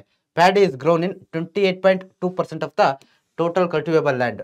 ಸೊ ಅಂತಂದ್ರೆ ಈ ಒಂದು ಏನೋ ಈ ಕಲ್ಟಿವೇಬಲ್ ಲ್ಯಾಂಡ್ ಅನ್ನ ನಾವು 100% ಅಂತ ತಗೊಂಡ್ರೆ ಅದರಲ್ಲಿ 28% ಯಾವ್ದ್ರಲ್ಲಿ ಬರುತ್ತೆ ಅಪ್ಪ ಅಂತಂದ್ರೆ 28.2% ಈ ಭತ್ತಕ್ಕೆ ಬರುತ್ತೆ. ಓಕೆ, ಇದರಲ್ಲಿ ಹೇಳ್ತಾ ಇರೋದು ನಾವು ಟೋಟಲ್ ಕಲ್ಟಿವೇಬಲ್ ಲ್ಯಾಂಡ್ ಅಲ್ಲಿ. ಇದು ನಿಮ್ಗೆ ಕ್ಲಿಯರ್ ಆಗಿರಲಿ, ಟೋಟಲ್ ಲ್ಯಾಂಡ್ ಅಲ್ಲ, ಟೋಟಲ್ ಕಲ್ಟಿವೇಬಲ್ ಲ್ಯಾಂಡ್ ಅಂತಂದ್ರೆ ಅಂದ್ರೆ ಬೇರೆ ಬೇರೆ ಬೆಳೆಗಳನ್ನ ಬೆಳಿತಕ್ಕಂಥ ಏನು ಒಂದು ಜಾಗ ಇದೆಯಲ್ವಾ. ಸೊ ಆ ಜಾಗವನ್ನು ನಾವು 100% ಅಂತ ತಗೊಂಡ್ರೆ ಅದರಲ್ಲಿ 28.2% ಇಲ್ಲಿ ಬರುತ್ತೆ. ಈ ಒಂದು ಪ್ಯಾಡಿಯನ್ನು ನಾವು ಬೆಳೀತಾ ಹೋಗ್ತೀವಿ. Irrigation facility, use of chemical fertilisers and high yielding hybrid seeds have resulted improvement in the yield of paddy. ನೋಡಿ, ಇಲ್ಲಿ ಏನೇನು ಇಂಪ್ರೂವ್ಮೆಂಟ್ ಆಗಿದೆಪ್ಪ ಅಂದರೆ ಇರಿಗೇಷನ್ ಫೆಸಿಲಿಟಿ ಅಂದರೆ, ಸೊ ಏನು ಮಾಡ್ತಿದ್ದಾರೆ ಜನ ಇತ್ತೀಚೆಗೆ ಅಂತಂದರೆ, ಈ ಭತ್ತವನ್ನು ಬೆಳಿಲಿಕ್ಕೆ ಮಳೆ ಇಲ್ಲ ಅಂತಂದ್ರೂ ಕೂಡ ಇರಿಗೇಷನ್ ಫೆಸಿಲಿಟಿಯಿಂದ ಬಾವಿ ಕೆರೆಗಳಿಂದ ನೀರನ್ನು ಬಳಸ್ಕೊಂಡು ಬೆಳೀತಾ ಇದ್ದಾರೆ. ಮತ್ತೆ ಕೆಮಿಕಲ್ ಫರ್ಟಿಲೈಸರ್ಸ್, ಬೇರೆ ಬೇರೆ ರಾಸಾಯನಿಕ ಗೊಬ್ಬರಗಳನ್ನ ಬಳಸ್ತಾ ಹೋಗ್ತಾರೆ. ಹೈ ಈಲ್ಡಿಂಗ್ ಮತ್ತೆ ಉತ್ತಮ ತಳಿ, ಹೆಚ್ಚು ಏನು ಕ್ರಾಪ್ ಕೊಡ್ತಕ್ಕಂಥ ಏನು ಬೆಳೆಗಳನ್ನ ಕೊಡ್ತಕ್ಕಂಥ ಉತ್ತಮವಾಗಿರ್ತಕ್ಕಂಥ ಹೈ ಈಲ್ಡಿಂಗ್ ಸೀಡ್ಸ್ ಅನ್ನ ಇಲ್ಲಿ ಏನ್ ಮಾಡ್ತಾ ಇದ್ದಾರೆ, ಬಳಸ್ತಾ ಇದ್ದಾರೆ. ಮತ್ತೆ ಅದರಲ್ಲಿ ಕೂಡ ಇಲ್ಲಿ ಇಂಪ್ರೂವ್ಮೆಂಟ್ ಆಗಿದೆ ಅನ್ನೋದನ್ನ ನಾವು ನೋಡ್ತಾ ಹೋಗ್ಬೋದು. ಸೊ ನೋಡಿ, ಪ್ಯಾಡಿ ಏನಾಗಿದೆಪ್ಪ ಅಂದ್ರೆ ಈ ಭತ್ತ ಅನ್ನೋದು ಒಂದು ಟ್ರೋಪಿಕಲ್ ಕ್ರಾಪ್ ಆಗಿದೆ. ಟ್ರೋಪಿಕಲ್ ಅಂತಂದ್ರೆ ಉಷ್ಣವಲಯದ ಬೆಳೆಯಾಗಿದೆ ಅಂತ ನಾವಿಲ್ಲಿ ಹೇಳ್ತಾ ಹೋಗ್ತೀವಿ. ಓಕೆ, ಉಷ್ಣವಲಯದ ಬೆಳೆ ಆಗಿದೆ ಅಂತ ಹೇಳ್ತಾ ಹೋಗ್ತೀವಿ. ಯಾಕಂದ್ರೆ ಇದಕ್ಕೆ ಸರ್ಟನ್ ಟೆಂಪರೇಚರ್ ಒಂದು ಮಿನಿಮಮ್ ಬೇಕೇ ಬೇಕು. ಮತ್ತೆ ನಮ್ಮ ಭೂಮಿಲಿ ಕೂಡ ಆ ಟ್ರೋಪಿಕಲ್ ರೀಜನ್ ಅಂತ ಬರುತ್ತಲ್ವ, ಅಲ್ಲಿ ಇದನ್ನ ಜಾಸ್ತಿ ಬೆಳೀತಾರೆ ಅಂತ ನಿಮಗೆ ಗೊತ್ತಿರಬೇಕು. The cultivation of paddy requires heavy rainfall. ಈ ಪ್ಯಾಡಿ ಬೆಳಿಲಿಕ್ಕೆ, ಭತ್ತವನ್ನು ಬೆಳಿಲಿಕ್ಕೆ ಏನ್ ಬೇಕು, ಒಂದು ಹೆವಿ ರೈನ್ಫಾಲ್ ಬೇಕು. ಅದಾದ ನಂತರ ಹೈ ಟೆಂಪರೇಚರ್ ಇರೋದ್ರಿಂದಲೇ ಉಷ್ಣವಲಯದ ಬೆಳೆ ಅಂತ ನಾವು ಇದನ್ನ ಕರಿತಾ ಹೋಗೋದು. ಹೈ ಟೆಂಪರೇಚರ್ ಇರೋದ್ರಿಂದ ಜಾಸ್ತಿ ಟೆಂಪರೇಚರ್ ಬೇಕು, ಅದೇ ರೀತಿ ಜಾಸ್ತಿ ಮಳೆ ಬೇಕು. Okay, areas having scanty rainfall need irrigation facility for the growing of paddy. ಯಾವ ಜಾಗದಲ್ಲಿ ಸ್ಕಾಂಟಿ ರೈನ್ಫಾಲ್ ಅಂತಂದ್ರೆ ತುಂಬಾ ಕಡಿಮೆ ಮಳೆ ಆಗುತ್ತಲ್ವಾ, ಆ ಭಾಗದಲ್ಲಿ ಏನ್ ಬೇಕು, ಇರಿಗೇಷನ್ ಫೆಸಿಲಿಟಿ ಬೇಕು. ಇರಿಗೇಷನ್ ಫೆಸಿಲಿಟಿ ಮುಖಾಂತರ ಏನ್ ಮಾಡ್ತಾರೆ, ಈ ಭತ್ತವನ್ನು ಬೆಳಿತಾರೆ ಅನ್ನೋದನ್ನ ಕೂಡ ನಾವಿಲ್ಲಿ ನೋಡ್ತಾ ಹೋಗ್ಬೋದು. ಕೆರೆ ಬಾವಿಗಳನ್ನ ನೀರನ್ನ ಬಳಸ್ಕೊಂಡು ಬೆಳಿತಾರೆ ಅಂತ ಗೊತ್ತಿರಬೇಕು. The cultivation of paddy requires level land. ನೋಡಿ, ಭತ್ತವನ್ನು ಬೆಳಿಲಿಕ್ಕೆ ಜಾಗ ಯಾವತ್ತೂ ಕೂಡ ಏನಾಗಿರ್ಬೇಕು, ಸಮತಟ್ಟಾಗಿರ್ಬೇಕು ಅಂತ ಇಲ್ಲಿ ಹೇಳ್ತಾ ಇದ್ದಾರೆ. Fertile clays and alluvial soils are ideal for paddy cultivation. ನೋಡಿ, ಏನು ಫಲವತ್ತಾಗಿರ್ತಕ್ಕಂಥ ಮಣ್ಣು ಮತ್ತೆ ಅಲ್ಯೂವಿಯಲ್ ಸಾಯಿಲ್ಸ್ ಏನ್ ಆಗಿರ್ಬೇಕು, ಈ ಒಂದು ಭತ್ತವನ್ನು ಬೆಳಿಲಿಕ್ಕೆ ಏನು ವೆರಿ ಇಂಪಾರ್ಟೆಂಟ್ ಆಗಿರ್ತಕ್ಕಂಥ ಏನು ಮಣ್ಣು ಅನ್ನೋದು, ಐಡಿಯಲ್ ಸಿಚುವೇಶನ್ಸ್ ಅನ್ನೋದು ಕೂಡ ನಾವಿಲ್ಲಿ ನೋಡ್ತಾ ಹೋಗ್ಬೋದು. ಅದಾದ ನಂತರ ನೋಡಿ, organic manure, leaves of trees and abundant labours R required for the cultivation of paddy ಅಂತಂದ್ರೆ ಇಲ್ಲಿ ಏನ್ ಹೇಳಿದ್ದಾರೆ, ಆರ್ಗ್ಯಾನಿಕ್ ಮ್ಯಾನರ್ ಅಂತಂದ್ರೆ ಈ ಒಂದು ಗೊಬ್ಬರಗಳನ್ನೆಲ್ಲ ಏನ್ ಬಳಸ್ತಾರಲ್ವಾ, ಆರ್ಗ್ಯಾನಿಕ್ ಗೊಬ್ಬರಗಳು, ಅದು ಮತ್ತೆ ಲೀವ್ಸ್ ಆಫ್ ಟ್ರೀಸ್ ಮತ್ತೆ ಅಬಂಡೆಂಟ್ ಲೇಬರ್ಸ್, ಹೆಚ್ಚಿನ ಜನ ಒಂದು ಏನು ಕಾರ್ಮಿಕರು, ಮತ್ತೆ ಲೀವ್ಸ್ ಆಫ್ ಟ್ರೀಸ್, ಆ ಟ್ರೀಸ್ಗಳು, ಯಾಕಂದ್ರೆ ಆ ಟ್ರೀ ಗಿಡ ಎಲ್ಲ ಕರಗೋಗಿ ಏನಾಗ್ತವೆ, ಅಲ್ಲೇ ಗೊಬ್ಬರ ಆಗಿ ಕನ್ವರ್ಟ್ ಆಗೋದ್ರಿಂದ ಅವುಗಳು, ಮತ್ತೆ ಹೆಚ್ಚಿನ ಸಂಖ್ಯೆಯಲ್ಲಿ ಲೇಬರ್ಸ್, ಕಾರ್ಮಿಕರು ಬೇಕು ಭತ್ತವನ್ನು ಬೆಳಿಲಿಕ್ಕೆ ಅಂತ ಇಲ್ಲಿ ಹೇಳಿದ್ದಾರೆ. Nearly 70% of paddy is sown during June August months. ಇದನ್ನ ನಾವೇನಂತ ಕರಿತೀವಿ, ಖಾರಿಫ್ ಕ್ರಾಪ್ ಅಂತ ಕರಿತೀವಿ. ಅದೇ ಕಾರಣಕ್ಕೋಸ್ಕರ ಮತ್ತೆ ಯಾವ ಟೈಮಲ್ಲಿ ಬೆಳೆದು ಯಾವ ಟೈಮಲ್ಲಿ ಇದು ಮಾಡ್ತಾರೆ ಹೇಳಿ, ಈ ಜೂನು ಮಳೆಗಾಲ ಶುರು ಆಗುತ್ತಲ್ವಾ, ಮಾನ್ಸೂನ್ ಮಳೆಗಾಲ, ಆ ಮಳೆಗಾಲ ಶುರುವಾಗೋ ಟೈಮಲ್ಲಿ ಜೂನಲ್ಲಿ ಬೆಳೆದ್ ಬಿಡ್ತಾರೆ. ಜೂನಿಂದ ಜುಲೈ ಆಗಸ್ಟ್ ಟೈಮಲ್ಲಿ ಆ ಭತ್ತವನ್ನ ಹಾಕ್ತಾರೆ ಗದ್ದೆಗೆ. ಅದಾದ ನಂತರ ಅದನ್ನ ಹಾರ್ವೆಸ್ಟ್ ಮಾಡೋದು ಯಾವಾಗ ಇದು ಮಾಡ್ತಾರಪ್ಪ ಅಂತಂದ್ರೆ ನವೆಂಬರ್ ಡಿಸೆಂಬರ್ ಅಲ್ಲಿ ಹಾರ್ವೆಸ್ಟ್ ಮಾಡ್ತಾರೆ. ಸೊ ಹಾಗಾಗಿ ಇದನ್ನ ನಾವು ಖಾರಿಫ್ ಕ್ರಾಪ್ ಅಂತ ಹೇಳ್ಬಿಟ್ಟು ನಾವು ಯಾವ್ದನ್ನ ಪ್ಯಾಡಿಯನ್ನ ಖಾರಿಫ್ ಕ್ರಾಪ್ಸ್ ಅಂತ ಹೇಳ್ಬಿಟ್ಟು ನಾವು ಕರಿತಾ ಹೋಗ್ತೀವಿ. ನಿಮ್ಗೆ ಇದು ಗೊತ್ತಿರಲಿ. ಸೊ ಇದ್ರ ಜೊತೆಗೆ ಏನ್ ಮಾಡ್ತಾರಪ್ಪ ಅಂದ್ರೆ, even in summer paddy is ground in areas where irrigation facility is available February June, this card the rabi crop. ನೋಡಿ, ಮಳೆಗಾಲದಲ್ಲಿ ಬೆಳೀತಕ್ಕಂಥ ಬೆಳೆಗಳನ್ನ ನಾವು ಖಾರಿಫ್ ಕ್ರಾಪ್ಸ್ ಅಂತ ಕರೆದ್ರೆ, ಅದೇ ರೀತಿ ಈ ಒಂದು ಏನು ಸಮ್ಮರಲ್ಲಿ ಬೆಳೀತಕ್ಕಂಥ ಬೆಳೆಗಳನ್ನ ನಾವು ರಾಬಿ ಕ್ರಾಪ್ಸ್ ಅಂತ ಹೇಳ್ಬಿಟ್ಟು ನಾವು ಕರಿತಾ ಹೋಗ್ತೀವಿ. Okay, facility available February to June. So ಅಂದ್ರೆ ಈ ಟೈಮಲ್ಲಿ ಏನಾಗುತ್ತೆ, where irrigation facility is available. ಈ ಬೇಸಿಗೆಗಾಲದಲ್ಲಿ ಬೆಳೆನ ಬೆಳಿಬೇಕು ಅಂತಂದ್ರೆ ಅದು ಪ್ಯಾಡಿ ಅಂತಲ್ಲ, ಯಾವ ಬೆಳೆಗಾದ್ರೂ ಅಷ್ಟೇ, ನೀವು ಬೇಸಿಗೆಗಾಲದಲ್ಲಿ ಬೆಳಿಬೇಕು ಅಂತಂದ್ರೆ ಅಲ್ಲಿ ನಿಮಗೆ ವೆರಿ ಇಂಪಾರ್ಟೆಂಟ್ ಆಗಿ ಏನು ಬೇಕಾಗುತ್ತೆ, ಇರಿಗೇಷನ್ ಫೆಸಿಲಿಟಿ. ಯಾಕಂದ್ರೆ ಬೇಸಿಗೆಗಾಲದಲ್ಲಿ ಮಳೆ ಬರಲ್ಲ, ಅಷ್ಟೊಂದು ಬಂದರೂ ಕಡಿಮೆ ಪ್ರಮಾಣದಲ್ಲಿ ಬರುತ್ತೆ. ಅವಾಗ ನೀರು ನಿಮಗೆ ಯಾವ್ದ್ರ ಮುಖಾಂತರ ಸಿಗುತ್ತಪ್ಪ ಅಂತಂದ್ರೆ ಇರಿಗೇಷನ್ ಫೆಸಿಲಿಟಿ ಮುಖಾಂತರ. ಇದನ್ನ ರಾಬಿ ಕ್ರಾಪ್ ಅಂತ ಹೇಳ್ಬಿಟ್ಟು ಕರಿತೀವಿ.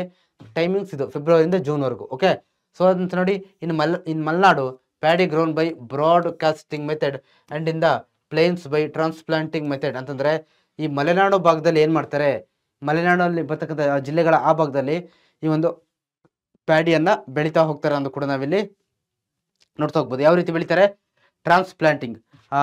ಇವಾಗೆಲ್ಲ ಏನ್ ಮಾಡ್ತಾರೆ, ಟ್ರ್ಯಾಕ್ಟರ್ಗಳನ್ನ ಬಳಸ್ತಾರೆ.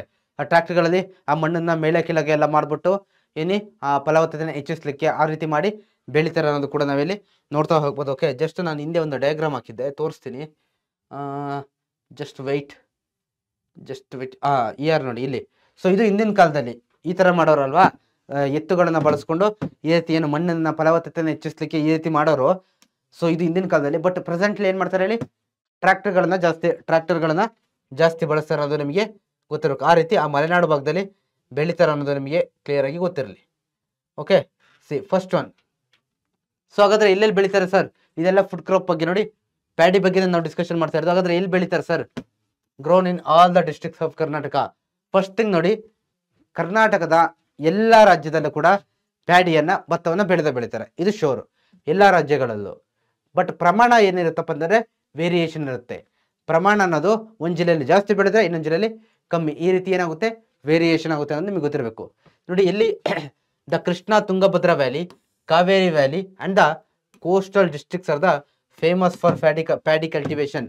ಕೃಷ್ಣ ತುಂಗಭದ್ರಾ ವ್ಯಾಲಿಯಲ್ಲಿ ಬರ್ತಕ್ಕಂಥ ಏನು ಆ ಒಂದು ರೀಜನ್ ಮತ್ತೆ ಕಾವೇರಿ ನದಿಯ ಅಕ್ಕಪಕ್ಕದಲ್ಲಿ ಬರ್ತಕ್ಕಂಥ ಜಾಗ ಇಲ್ಲೆಲ್ಲ ಏನಾಗಿದೆ, ಮತ್ತೆ ಕೋಸ್ಟಲ್ ಡಿಸ್ಟ್ರಿಕ್ಟ್ ಆ ಕರಾವಳಿ ಪ್ರದೇಶಗಳಲ್ಲಿ ಏನ್ ಮಾಡ್ತಾರೆ, ಪ್ಯಾಡಿ ಕಲ್ಟಿವೇಶನ್ ಅನ್ನ ತುಂಬಾ ಜಾಸ್ತಿ ಬೆಳಿತಾರೆ. ಅದರಲ್ಲಿ ವೆರಿ ಇಂಪಾರ್ಟೆಂಟ್ ಯಾವುದಪ್ಪ ಅಂದ್ರೆ Raichur district stands first in the production of paddy. Okay, Raichur ಇಲ್ಲಿ ಬರುತ್ತೆ, ನೋಡಿದಿರಲ್ವಾ ರಾಯಚೂರು. ಸೊ ಇಲ್ಲಿ ಚಿತ್ರ ನೋಡಿ, ಸೇಮ್ ಚಿತ್ರ ನಿಮ್ ಬುಕ್ಕಲ್ಲಿ ಇದೆ. ಇಲ್ಲಿ ನಿಮ್ಗೆ ಏನಾದ್ರು ಸ್ವಲ್ಪ ಬ್ಲರ್ ಆಗಿದೆ ಆ ಥರ ಏನಾದ್ರು ಅನ್ಸಿದ್ರು ಕೂಡ ನಿಮ್ ಬುಕ್ಸ್ ಅಲ್ಲಿ ಇದೆ, ನೀವು ಅಲ್ಲಿ ಕೂಡ ಏನ್ ಮಾಡಿ ಅದನ್ನ ನೋಡ್ತಾ ಹೋಗ್ಬೋದು. ಓಕೆ, ಸೊ ರಾಯಚೂರಲ್ಲಿ ಜಾಸ್ತಿ ಬೆಳಿತಾರೆ. ಅದಾದ ನಂತರ ಬಳ್ಳಾರಿ, ಶಿವಮೊಗ್ಗ, ದಾವಣಗೆರೆ, ಮೈಸೂರು, ಮಂಡ್ಯ, ಕೊಪ್ಪಳ, ಉತ್ತರ ಕನ್ನಡ, ಉಡುಪಿ, ದಕ್ಷಿಣ ಕನ್ನಡ, ಕಲಬುರಗಿ ಇಲ್ಲೂ ಕೂಡ ಬೆಳೀತಾ ಹೋಗ್ತಾರೆ. ಸೊ ಅದಾದ ನಂತರ ನೋಡಿ ತುಮಕೂರು, ಹಾಸನ, ಇಲ್ಲಿ ನಾನು ಸ್ಟಾರ್ಟಿಂಗ್ ಎಲ್ಲ ಹೇಳಿದ್ದೀನಿ ಎಲ್ಲ ಡಿಸ್ಟ್ರಿಕ್ಟಲ್ಲಿ ಬೆಳಿತಾರೆ ಅಂತ. The yield paddy is better in irrigated areas. The yield quality of paddy is better in irrigated areas. So ಎಲ್ಲಿ ಆ ಒಂದು ಏನು ಇರಿಗೇಟೆಡ್ ಏರಿಯಾಸ್ ಅಲ್ಲಿ ನೀರಾವರಿ ವ್ಯವಸ್ಥೆಯನ್ನು ಬಳಸ್ಕೊಂಡು ಬೆಳಿತಾರಲ್ವಾ, ಅಲ್ಲಿ ಈಲ್ಡ್ ಕ್ವಾಲಿಟಿ ಏನಾಗಿರುತ್ತೆ ತುಂಬಾ ಜಾಸ್ತಿ ಇರುತ್ತೆ ಅಂತ ನಾವಿಲ್ಲಿ ನೋಡ್ತಾ ಹೋಗ್ಬೋದು.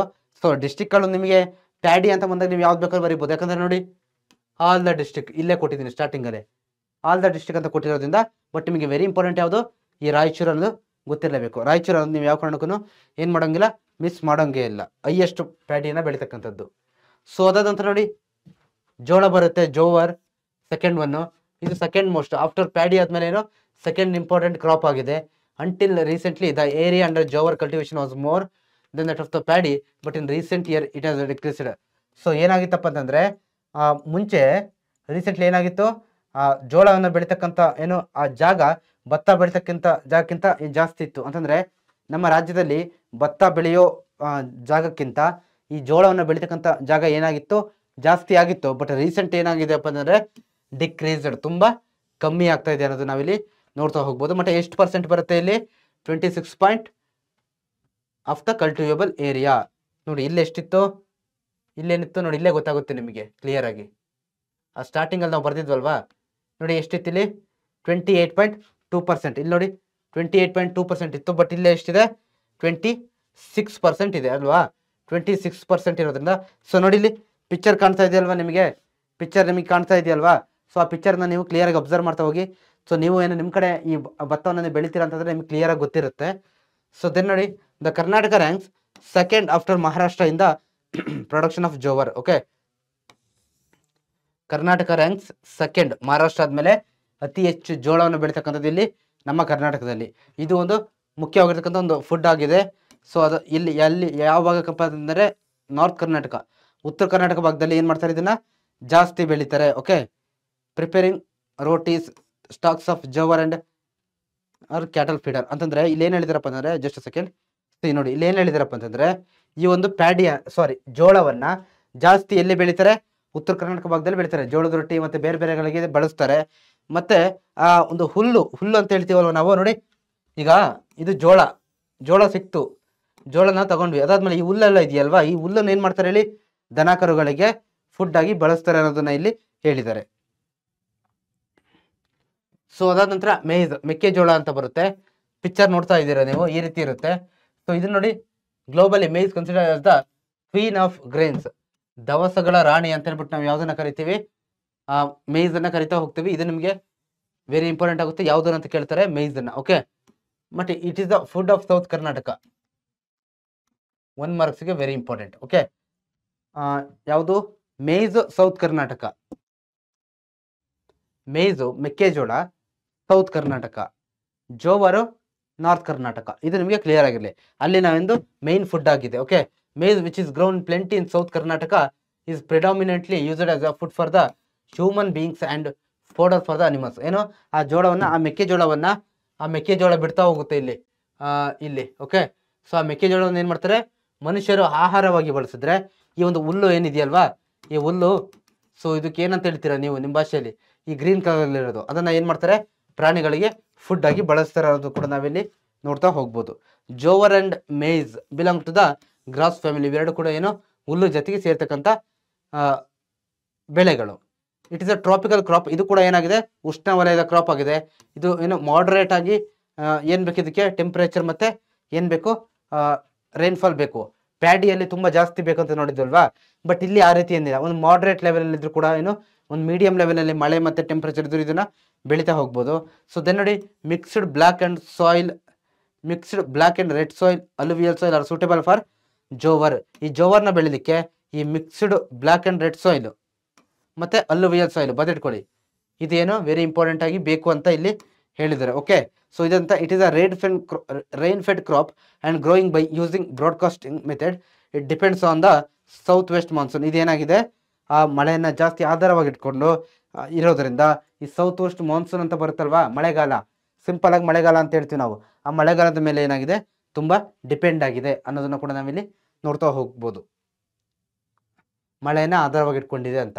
ಸೊ ನೋಡ್ರಪ್ಪ, ಗ್ರೋಯಿಂಗ್ ಏರಿಯಾಸ್ ವಿಜಯಪುರ, ಕಲಬುರಗಿ, ಬಾಗಲಕೋಟೆ, ರಾಯಚೂರು, ಬೆಳಗಾವಿ, ಬೀದರ್, ಬಳ್ಳಾರಿ, ದಾವಣಗೆರೆ, ಇದನ್ನ ಏನು ಆ ಡಿಸ್ಟಿಕ್ ಗಳನ್ನ ನೀವು ಓದ್ಕೊಳ್ಳಿ. ಬಟ್ ಯಾವತ್ತು ಕೂಡ ಆ ಸ್ಟಾರ್ಟಿಂಗ್ ಅಲ್ಲಿ ಬರ್ತಕ್ಕಂಥ ಏನು ಡಿಸ್ಟಿಕ್ ಗಳು ಏನಾಗಿರುತ್ತೆ, ವೆರಿ ಇಂಪಾರ್ಟೆಂಟ್. ಯಾಕಂದ್ರೆ ಆ ಸ್ಟಾರ್ಟಿಂಗ್ ಅಲ್ಲಿ ಬರ್ತಕ್ಕಂಥ ಡಿಸ್ಟಿಕ್ ಗಳಲ್ಲೇ ಜಾಸ್ತಿ ಬೆಳೀತಾರೆ. ನೋಡಿ ಇಲ್ಲಿ ಕೊಟ್ಟಿದ್ದಾರೆ, Vijayapura stands first in the production of the jowar. ಜೋಳವನ್ನ ಬೆಳೀತಕ್ಕಂಥದ್ರಲ್ಲಿ ಯಾವ್ದು ಜಾಸ್ತಿ ಇದೆ, ವಿಜಯಪುರ. ಅದಾದಂತ ರಿಮೈನಿಂಗ್ ಡಿಸ್ಟ್ರಿಕ್ಟ್ಸ್ ಇದೆ, ಅದು ಕೊಟ್ಟಿದ್ದೀನಿ. ಸೊ ನೀವು ಅದನ್ನ ನೋಡ್ಕೋಬಹುದು. ಮ್ಯಾಪ್ ಅಲ್ಲೂ ಕೂಡ ಕೊಟ್ಟಿದ್ದೀನಿ. ಸೊ ನೀವೇನ್ ಮಾಡಿಯಪ್ಪ ಅಂದ್ರೆ, ಮ್ಯಾಪ್ ನಿಮ್ ಬುಕ್ಸ್ ಅಲ್ಲೂ ಕೂಡ ಇದೆ, ಅದನ್ನ ನೀವು ಚೆಕ್ ಮಾಡ್ಕೋಬಹುದು. ಫುಡ್ ಕ್ರಾಪ್ಸ್, ದೆನ್ ಯಾವ್ದಕ್ಕೆ ಹೋಗೋಣ, ರಾಗಿ, ವೆರಿ ಇಂಪಾರ್ಟೆಂಟ್. ರಾಗಿ ವೆರಿ ನ್ಯೂಟ್ರಿಟಿವ್ ಫುಡ್. ರಾಗಿಯಲ್ಲಿ ಏನಿದೆ, ಇವತ್ತಿನ ಕಾಲಕ್ಕಂತೂ ಪ್ರೆಸೆಂಟ್ ಟೈಮ್ಗೆ ನಾವ್ ಏನೇ ಮಾಡಿದ್ರು ಕೂಡ ರಾಗಿಯನ್ನ ಸೇವಿಸಲೇಬೇಕಾಗುತ್ತೆ ಯಾವುದೋ ರೀತಿಯಲ್ಲಿ. ಓಕೆ, ರಾಗಿ ಫುಡ್ ಅನ್ನು ನಾವು ಎಷ್ಟು ಊಟ ಮಾಡ್ತೀವಿ ಅಷ್ಟು ನಾವು ಶಕ್ತಿವಂತರಾಗಿರ್ತೀವಿ. ಯಾಕಂದ್ರೆ ಅದು ನ್ಯೂಟ್ರಿಷನ್ಸ್ ಅನ್ನೋದು ಏನಿರ್ತದಲ್ಲಿ ತುಂಬಾ ಹೆವಿ ಆಗಿರುತ್ತೆ, ಜಾಸ್ತಿ ಇರುತ್ತೆ ಅನ್ನೋದು ಕೂಡ ನಾವಿಲ್ಲಿ ನೋಡ್ತಾ ಹೋಗ್ಬೋದು. ನೋಡಿ, ರಾಗಿ ಬಾಲ್ಸ್, ಪೋರಿಡ್ಜ್ ಅಂದ್ರೆ sprouted floor, malt, dosa, etc ಅದ ಮೇಡ್ ಫ್ರಮ್ ರಾಗಿ. ಈ ರಾಗಿಯಿಂದ ಏನ್ ಮಾಡ್ತಾರೆ, ರಾಗಿ ಮುದ್ದೆ ಮತ್ತೆ ಅಂಬ್ಲಿ ಅಂತ ಬರುತ್ತಲ್ವಾ, ಅದು ಮತ್ತೆ ದೋಸಾ, ಮಾಲ್ಟ್, ಇದನ್ನೆಲ್ಲ ಏನ್ ಮಾಡ್ತಾರೆ ಅಲ್ಲಿ ತಯಾರು ಮಾಡ್ತಾರೆ ಅನ್ನೋದನ್ನ ಕೂಡ ನಾವಿಲ್ಲಿ ನೋಡ್ತಾ ಹೋಗ್ಬೋದು. ಅದು ಯಾವುದೇ ಇರಲಿ, ನಿಮ್ಮ ಭಾಗಗಳಲ್ಲಿ ಯಾವ್ದು ಬೆಳಿತಾರೆ ಹೇಳಿ ನೋಡುವ, ನಿಮ್ಮ ಕಮೆಂಟ್ ಸೆಕ್ಷನ್ ಅಲ್ಲಿ ತಿಳಿಸಿ ನೋಡುವ. ನೀವು ನಿಮ್ಮ ಭಾಗದಲ್ಲಿ, ನಿಮ್ಮ ಡಿಸ್ಟಿಕ್ ಅಲ್ಲಿ ರಾಗಿಯಿಂದ ಯಾವ ಒಂದು ಆಹಾರವನ್ನು ತಯಾರಿಸ್ತಾರೆ ಅನ್ನೋದನ್ನ ಕಮೆಂಟ್ ಸೆಕ್ಷನ್ ಅಲ್ಲಿ ತಿಳಿಸ್ತಾ ಹೋಗಿ ನೋಡುವ. In Karnataka is the third most important food grain after paddy and jowar. ನೋಡಿ, ಪ್ಯಾಡಿ ಜೋವರ್ ಆದ್ಮೇಲೆ ಅದಿಯಷ್ಟು ಥರ್ಡ್ ಯಾವ್ದಪ್ಪ ಅಂತಂದ್ರೆ ರಾಗಿ ಕರ್ನಾಟಕದಲ್ಲಿ. Okay, it's A cheap grain. ಮತ್ತೆ ಚೀಪ್ ಅಂದ್ರೆ ಕಡಿಮೆ ಬೆಲೆಗೆ ಸಿಗ್ತಾ ಹೋಗುತ್ತೆ ಅಂತ. Okay, the stocks of the ragi plant are used for fodder for cattle. ಅಂದ್ರೆ ದನ ಕರುಗಳಿಗೆ ಆ ಒಂದು ಹುಲ್ಲನ್ನ ಏನ್ ಮಾಡ್ತಾರೆ, ಆ ರಾಗಿ ಹುಲ್ಲನ್ನ ಬಳಸ್ತಾ ಹೋಗ್ತಾರೆ ಆಹಾರವಾಗಿ ಪ್ರಾಣಿಗಳಿಗೆ. ಇದನ್ನ ಏನ್ ಮಾಡ್ಬೋದು, ತುಂಬಾ ಮಂತ್ವರ್ಗು ಏನ್ ಮಾಡ್ಬೋದು, ಪ್ರಿಸರ್ವ್ ಮಾಡಿ ಇಡ್ಬೋದು ಫಾರ್ ಮೆನಿ ಮಂತ್ಸ್, ಅಂದರೆ ಸಂರಕ್ಷಣೆ ಮಾಡಿ ಇಡ್ಬೋದು, ಬೇಗ ಹಾಳಾಗೋದಿಲ್ಲ. ರಾಗಿ ಇಸ್ ಅ ಟ್ರಾಪಿಕಲ್ ಕ್ರಾಪ್. ಇದು ಕೂಡ ಏನಾಗಿದೆ, ಉಷ್ಣವಲಯದ ಕ್ರಾಪ್ ಆಗಿದೆ. ಅಂದರೆ ಹೈ ಟೆಂಪರೇಚರ್ ಬೇಕು ಇದಕ್ಕೆ, ಮಾಡ್ರೇಟ್ ರೇನ್ಫಾಲ್ ಬೇಕು, ರೆಡ್ ಸ್ಯಾಂಡಿ ಸಾಯಿಲ್ ಬೇಕು ಇದನ್ನ ಬೆಳೆಯೋದಕ್ಕೆ. ಓಕೆ, ಯಾವುದೇ ಬೆಳೆಗಾಗಲಿ ನೋಡಿ, ನೀವೇನು ಮಾಡಿ, ಯಾವುದೇ ಬೆಳೆಗಾದರೂ ಕೂಡ ರೇನ್ಫಾಲ್ ಎಷ್ಟು ಪ್ರಮಾಣದ ಬೇಕು, ಅದಾದ ನಂತರ ಏನಪ್ಪ ಟೆಂಪರೇಚರ್ ಎಷ್ಟು ಪ್ರಮಾಣದ ಬೇಕು. ಓಕೆ, ಸೊ ಅದಾದ ನಂತರ ಏನು ಸಾಯಿಲ್, ವೆರಿ ಇಂಪಾರ್ಟೆಂಟ್. ಸಾಯಿಲ್ ಎಷ್ಟು ಪ್ರಮಾಣದ ಬೇಕು ಅನ್ನೋದು, ಈ ಮೂರು ಎಲ್ಲ ಬೆಳೆಗಳಿಗೂ ನಿಮಗೆ ಗೊತ್ತಿರಬೇಕು. ಈ ಮೂರು ಕೂಡ ನಿಮಗೆ ಎಲ್ಲ ಬೆಳೆಗಳಿಗೂ ಮಸ್ಟ್ ಗೊತ್ತಿರಲೇಬೇಕು. It can withstand very severe food droughts. In some places ragi is grown by using irrigation facility. ಇದೇನು ಮಾಡ್ತಪ್ಪ ಅಂತಂದರೆ ವಿಸ್ಟ್ಯಾಂಡ್ ಮಾಡುತ್ತೆ, ಅಂದರೆ ಬರಗಾಲ ಬಂದರೂ ಕೂಡ ಇದೇನು ಮಾಡುತ್ತೆ, ಆ ಬರಗಾಲದಲ್ಲಿ ಕೂಡ ಬೆಳೀತಕ್ಕಂಥ ಶಕ್ತಿಯನ್ನು ಇದು ಹೊಂದಿದೆ. ಇರಿಗೇಷನ್ ಫೆಸಿಲಿಟಿಲಿ ಕೂಡ ಇದನ್ನ ನೀರಾವರಿ ವ್ಯವಸ್ಥೆನ ಬಳಸ್ಕೊಂಡು ಬೆಳೀತಾರೆ ಅನ್ನೋದು ಕೂಡ ನಾವಿಲ್ಲಿ ನೋಡ್ತಾ ಹೋಗ್ತೀವಿ. ಓಕೆ, ಸೊ ದೆನ್ ನೋಡಿ, ಇಲ್ಲಿ ರಾಗಿ ಚಿತ್ರ ನೋಡಿದ್ದೀರಾ, ರಾಗಿ ಈ ರೀತಿ ಇರುತ್ತೆ, ಬೆಳಿಬೇಕಾದ್ರೆ ಈ ರೀತಿ ಇರುತ್ತೆ, ಫೈನಲ್ ಆಗಿ ಈ ರೀತಿ ಇರುತ್ತೆ. ಓಕೆ, ಸೊ ಇದಕ್ಕೂ ಏನು ಬೇಕು, ಮೆನಿ ಲೇಬರ್ಸ್ ಏನು ಮಾಡ್ತಾರೆ ಬೇಕಾಗುತ್ತೆ. ಓಕೆ, ಅದಾದ ನಂತರ ಪುಲ್ ಔಟ್ ಇದನ್ನ ಹಾರ್ವೆಸ್ಟ್ ಮಾಡಿ, ಮತ್ತೆ ಕೆಲವೊಂದು ಪ್ರೋಸೆಸ್ ಎಲ್ಲ ಇರುತ್ತಲ್ವಾ, ಆ ಪ್ರೋಸೆಸ್ಗೆ ಏನು ಬೇಕು, ತುಂಬ ಜನ ಲೇಬರ್ಸ್ ಬೇಕಂತ ಹೇಳಿದ್ದಾರೆ. ಸೊ ಇದು ಕೂಡ ಏನು ಖಾರಿಫ್ ಕ್ರಾಪ್ ಆಗಿದೆ, ನೆನಪಿರಲಿ. It can be growing even during a summer season by using a irrigation. So summer season ಕೂಡ ಲೈಕ್ ಭತ್ತ ರೀತಿನೇ ಇದನ್ನು ಕೂಡ ಸಮ್ಮರ್ ಸೀಸನಲ್ಲಿ ಇರಿಗೇಷನ್ ಫೆಸಿಲಿಟಿಯಿಂದ ಬೆಳಿಬೋದು ಅಂತ ಕೂಡ ಇಲ್ಲಿ ಹೇಳ್ತಾ ಇದ್ದಾರೆ. ಚಿತ್ರ ನೋಡಿದ್ದೀರಾ, ನಿಮಗೆ ಗೊತ್ತಿದೆ, ನಿಮ್ಮ ಕಡೆನೂ ಬೆಳಿತಾರೆ ಅಂತ ನಾನು ಅನ್ಕೊಂಡಿದ್ದೀನಿ. ಬೆಳಿತಾರೆ ಅಂತಂದರೆ ತಿಳಿಸ್ಬೇಕು ನೀವು. ಸೊ ನೋಡಪ್ಪ, ಹಾಗಾದ್ರೆ ಎಲ್ಲೆಲ್ಲಿ ಬೆಳಿತಾರಪ್ಪ ಅಂತಂದರೆ ನೋಡಿ, first Karnataka stand first in the production of ragi. ಕರ್ನಾಟಕದಲ್ಲೇ ಇಡೀ ದೇಶದಲ್ಲಿ ಕರ್ನಾಟಕದಲ್ಲೇ ಏನು ಮಾಡ್ತಾರೆ, ರಾಗಿಯನ್ನು ಬೆಳೀತಕ್ಕಂಥದ್ದು ಮತ್ತು ರಾಗಿಯನ್ನು ಹೆಚ್ಚು ಉತ್ಪಾದಿಸ್ತಕ್ಕಂಥದ್ದು ಎಲ್ಲಿಯಪ್ಪ ಅಂತಂದರೆ ನಮ್ಮ ಕರ್ನಾಟಕದಲ್ಲಿ ಅನ್ನೋದು ನಿಮಗೆ ಗೊತ್ತಿರಬೇಕು. Okay, ragi is grown in 14% of the total cultivable land.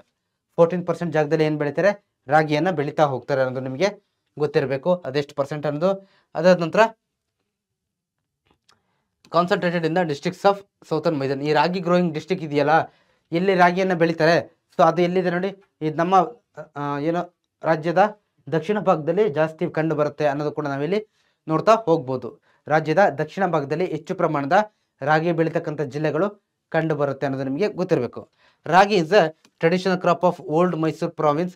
Okay, ಅಂದರೆ ಈ ಓಲ್ಡ್ ಮೈಸೂರು ಭಾಗದಲ್ಲೆಲ್ಲ ಏನು ಹಳೆ ಮೈಸೂರು ಭಾಗದಲ್ಲಿ ರಾಗಿಯನ್ನು ಒಂದೊಂದು ಸಾಂಪ್ರದಾಯಿಕ ಬೆಳೆ ಅಲ್ಲಿ ಹೆಚ್ಚು ಬೆಳೀತಾರೆ ಅನ್ನೋದು ನಿಮಗೆ ಗೊತ್ತಿರಬೇಕು. Jowar is the main crop in the north Karnataka, whereas ragi is the main crop in south Karnataka. Jowar ಅಂತಂದರೆ ಜೋಳ ಇಲ್ಲಿ ಒಂದು ಮುಖ್ಯ ಬೆಳೆ ನಾರ್ತ್ ಕರ್ನಾಟಕ, ರಾಗಿ ದಕ್ಷಿಣ ಭಾರತದ ಅನ್ನೋದು ನಿಮಗೆ ದಕ್ಷಿಣ ಕರ್ನಾಟಕದ ಅನ್ನೋದು ನಿಮಗೆ ಗೊತ್ತಿರಬೇಕು. ಅದಾದ ನಂತರ Tumakuru is the leading producer of ragi. ತುಮಕೂರಲ್ಲಿ ಜಾಸ್ತಿ ಬೆಳೀತಾರೆ. ಓಕೆ, ಮಾರ್ಕ್ ಮಾಡಿ ಇಟ್ಕೊಳ್ಳಿ. ನೋಡಿ, ತುಮಕೂರು ಇಲ್ಲಿ ತುಂಬ ಡಾರ್ಕ್ ಕಲರ್ ಕೊಟ್ಟಿದ್ದಾರೆ, ತುಮಕೂರಲ್ಲಿ ಜಾಸ್ತಿ ಬೆಳೀತಾರೆ. ಸೊ ಅದಾದ ನಂತರ ಬೇರೆ ಬೇರೆ ಡಿಸ್ಟ್ರಿಕ್ಗಳು ಇಲ್ಲಿ ಬೆಳೀತಾರೆ ಕೂಡ, ಅದು ಕೂಡ ನೀವು ಇಲ್ಲಿ ಸ್ಟಡಿ ಮಾಡ್ತಾ ಹೋಗ್ಬೋದು, ಅದನ್ನು ನೀವು ನೋಡ್ಕೊಳ್ಳಿ. ಓಕೆ, ಯಾವ್ದಾದ್ರು ಒಂದೆರಡನ್ನು ನೆನ್ಪಿಟ್ಕೊಳ್ಳಿ. ಬಟ್ ತುಮಕೂರು ವೆರಿ ಇಂಪಾರ್ಟೆಂಟ್, ಅದನ್ನು ನೀವು ಮರೆಯೋ ಹಾಗೇನೆ ಇಲ್ಲ, ಕ್ಲಿಯರ್ ಆಗಿರಲಿ ನಿಮಗೆ. So then okay, commercial crops, ವಾಣಿಜ್ಯ ಬೆಳೆಗಳು ಅಂತಂದರೆ ಈ ವಾಣಿಜ್ಯ ಬೆಳೆಗಳನ್ನು ಏನಕ್ಕೋಸ್ಕರ ಬೆಳಿತಾರಪ್ಪ ಅಂತಂದರೆ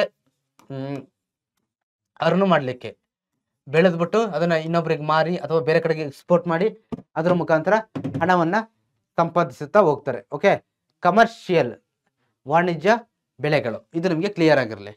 ಸೊ ಇಲ್ಲಿ ಕೆಲವೊಂದು ಬರುತ್ತೆ, ನೋಡ್ತಾ ಹೋಗೋಣ. ಫಸ್ಟ್ ಒನ್ನು ಯಾವ್ದು ಹೇಳಿ, ಫಸ್ಟ್ ಒನ್ನು ಶುಗರ್ ಕೇನ್ ಅಂತಂದರೆ ಕಬ್ಬಿನ ಜ್ಯೂಸ್ ಎಲ್ಲ ಕುಡ್ದಿದ್ದೀರಾ, ಅದ್ರ ಬಗ್ಗೆ ನೋಡ್ತಾ ಹೋಗೋಣ. Sugar cane is the most important commercial and industrial crop. ಇದು ಕೂಡ ಏನಾಗಿದೆ, ತುಂಬ ಮುಖ್ಯವಾಗಿರ್ತಕ್ಕಂಥ ಕರ್ನಾಟಕದ ಮುಖ್ಯ ವಾಣಿಜ್ಯ ಮತ್ತು ಕೈಗಾರಿಕಾ ಬೆಳೆಯಾಗಿದೆ ಅನ್ನೋದು ಕೂಡ ನಾವಿಲ್ಲಿ ನೋಡ್ತಾ ಹೋಗ್ಬೋದು. ಯಾಕೆ ಇಂಡಸ್ಟ್ರಿಯಲ್ ಕ್ರಾಪ್ ಅಂತೀವಪ್ಪ ಅಂತಂದರೆ, ಈ ಕಬ್ಬಿಂದ ಏನು ಬೇರೆ ಬೇರೆ ಸಕ್ಕರೆ ಬೆಲ್ಲವನ್ನು ತಯಾರಿಸ್ತಾರಲ್ವಾ, ಅದಕ್ಕೋಸ್ಕರ ಆ ಕಾರ್ಖಾನೆಗಳು ಕೂಡ ಏನಾಗಿದೆ, ಕಬ್ಬಿನ ಮೇಲೆ, ಶುಗರ್ ಕೇನ್ ಮೇಲೆ ಏನಾಗಿದೆ, ಡಿಪೆಂಡ್ ಆಗಿದೆ ಅನ್ನೋದು ಅದು ನಿಮಗೆ ಗೊತ್ತಿರಬೇಕು. That's why we call it as a industrial crop. Okay, Karnataka ranks 4th in the production of sugar Kane. 4th Karnataka ಎಷ್ಟನೇ ಸ್ಥಾನದಲ್ಲಿದೆ ಕಬ್ಬು ಉತ್ಪಾದಿಸೋದ್ರಲ್ಲಿ? 4. ಇದು ಕೂಡ tropical crop means high temperature ಬೇಕು, ಮತ್ತು ಹೆವಿ ರೈನ್ಫಾಲ್, ಮತ್ತು ಗುಡ್ ಇರಿಗೇಷನ್ ಫೆಸಿಲಿಟಿ, ಈ ಮೂರೂ ಬೇಕು.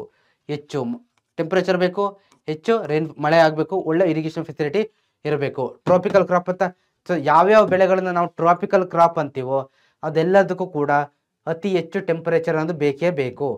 ಸೊ ಟೆಂಪರೇಚರ್ ಜಾಸ್ತಿ ಇರ್ತಕ್ಕಂಥ ರೀಜನ್ ಅನ್ನು ನಾವು ಜನರಲಿ ಟ್ರಾಪಿಕಲ್ ರೀಜನ್ ಅಂತ ಕರಿತೀವಿ. ಹಾಗಾಗಿ ಆ ರೀತಿ ಹೇಳಿದ್ರು ಟ್ರಾಪಿಕಲ್ ಕ್ರಾಪ್ ಅಂತ. ಓಕೆ, ನೋಡಿ ಸಾಯಿಲ್ ನೋಡಿ, sandy loam soil and red soil ಅದು ಏನಿದೆ ಬೆಸ್ಟ್ ಇದೆ ಈ ಶುಗರ್ ಕೇನಿಗೆ ಅಂತ ಇಲ್ಲಿ ಹೇಳಿದ್ದಾರೆ. ಓಕೆ, ರೆಡ್ ಸಾಯಿಲ್ ಮತ್ತೆ ಸ್ಯಾಂಡಿ ಲೋಮಿ ಸಾಯಿಲ್ ಏನಿದೆ ವೆರಿ ಇಂಪಾರ್ಟೆಂಟ್ ಆಗಿದೆ. ಅದಾದ ನಂತರ ಈ ಟ್ರಾನ್ಸ್ಪೋರ್ಟೇಷನ್ ಅನ್ನೋದು ಕೂಡ ಏನಾಗುತ್ತೆ, ವೆರಿ ಇಂಪಾರ್ಟೆಂಟ್ ಆಗುತ್ತೆ ಶುಗರ್ ಕೇನ್ ಬೆಳಿಲಿಕ್ಕೆ. ಓಕೆ, ಗುಡ್ ಟ್ರಾನ್ಸ್ಪೋರ್ಟ್ ಫೆಸಿಲಿಟಿ ಕೂಡ ಇರಬೇಕು. ಯಾಕಂತಂದ್ರೆ ಕಬ್ಬನ್ನ ಒಂದ್ ಕಡೆ ಬೆಳೆದು ಅದನ್ನ ಇನ್ನೊಂದ್ ಕಡೆ ಕಬ್ಬಿನ ಕಾರ್ಖಾನೆಗೆ ಸಾಗಿಸ್ಬೇಕಂತಂದ್ರೆ ಏನ್ ಬೇಕು, ಟ್ರಾನ್ಸ್ಪೋರ್ಟೇಷನ್ ಬೇಕಲ್ವಾ, ಸಾರಿಗೆ ವ್ಯವಸ್ಥೆ.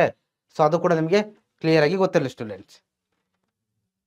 ಸೊ ದೆನ್ ನೋಡಿ, ಇದು ಕೂಡ ಗ್ರಾಸ್ ಫ್ಯಾಮಿಲಿ ಅಂದ್ರೆ ಹುಲ್ಲಿನ ಜೊತೆಗೆ ಸೇರುತ್ತೆ. ನೋಡಿ ನಿಮ್ಗೊಂಥರ ಹುಲ್ ಕಣ್ಣಂಗೆ ಕಾಣುತ್ತೆ. ಸೊ ಹುಲ್ಲಲ್ಲ ಕಾಣೋದು ಅದೇ ರೀತಿ ಅನ್ನೋದು. ಓಕೆ, ಕಬ್ಬು ನೋಡಿದಿರಲ್ವಾ, ಸೊ ಈ ರೀತಿ ಕಾಣುತ್ತೆ ಅನ್ನೋದು.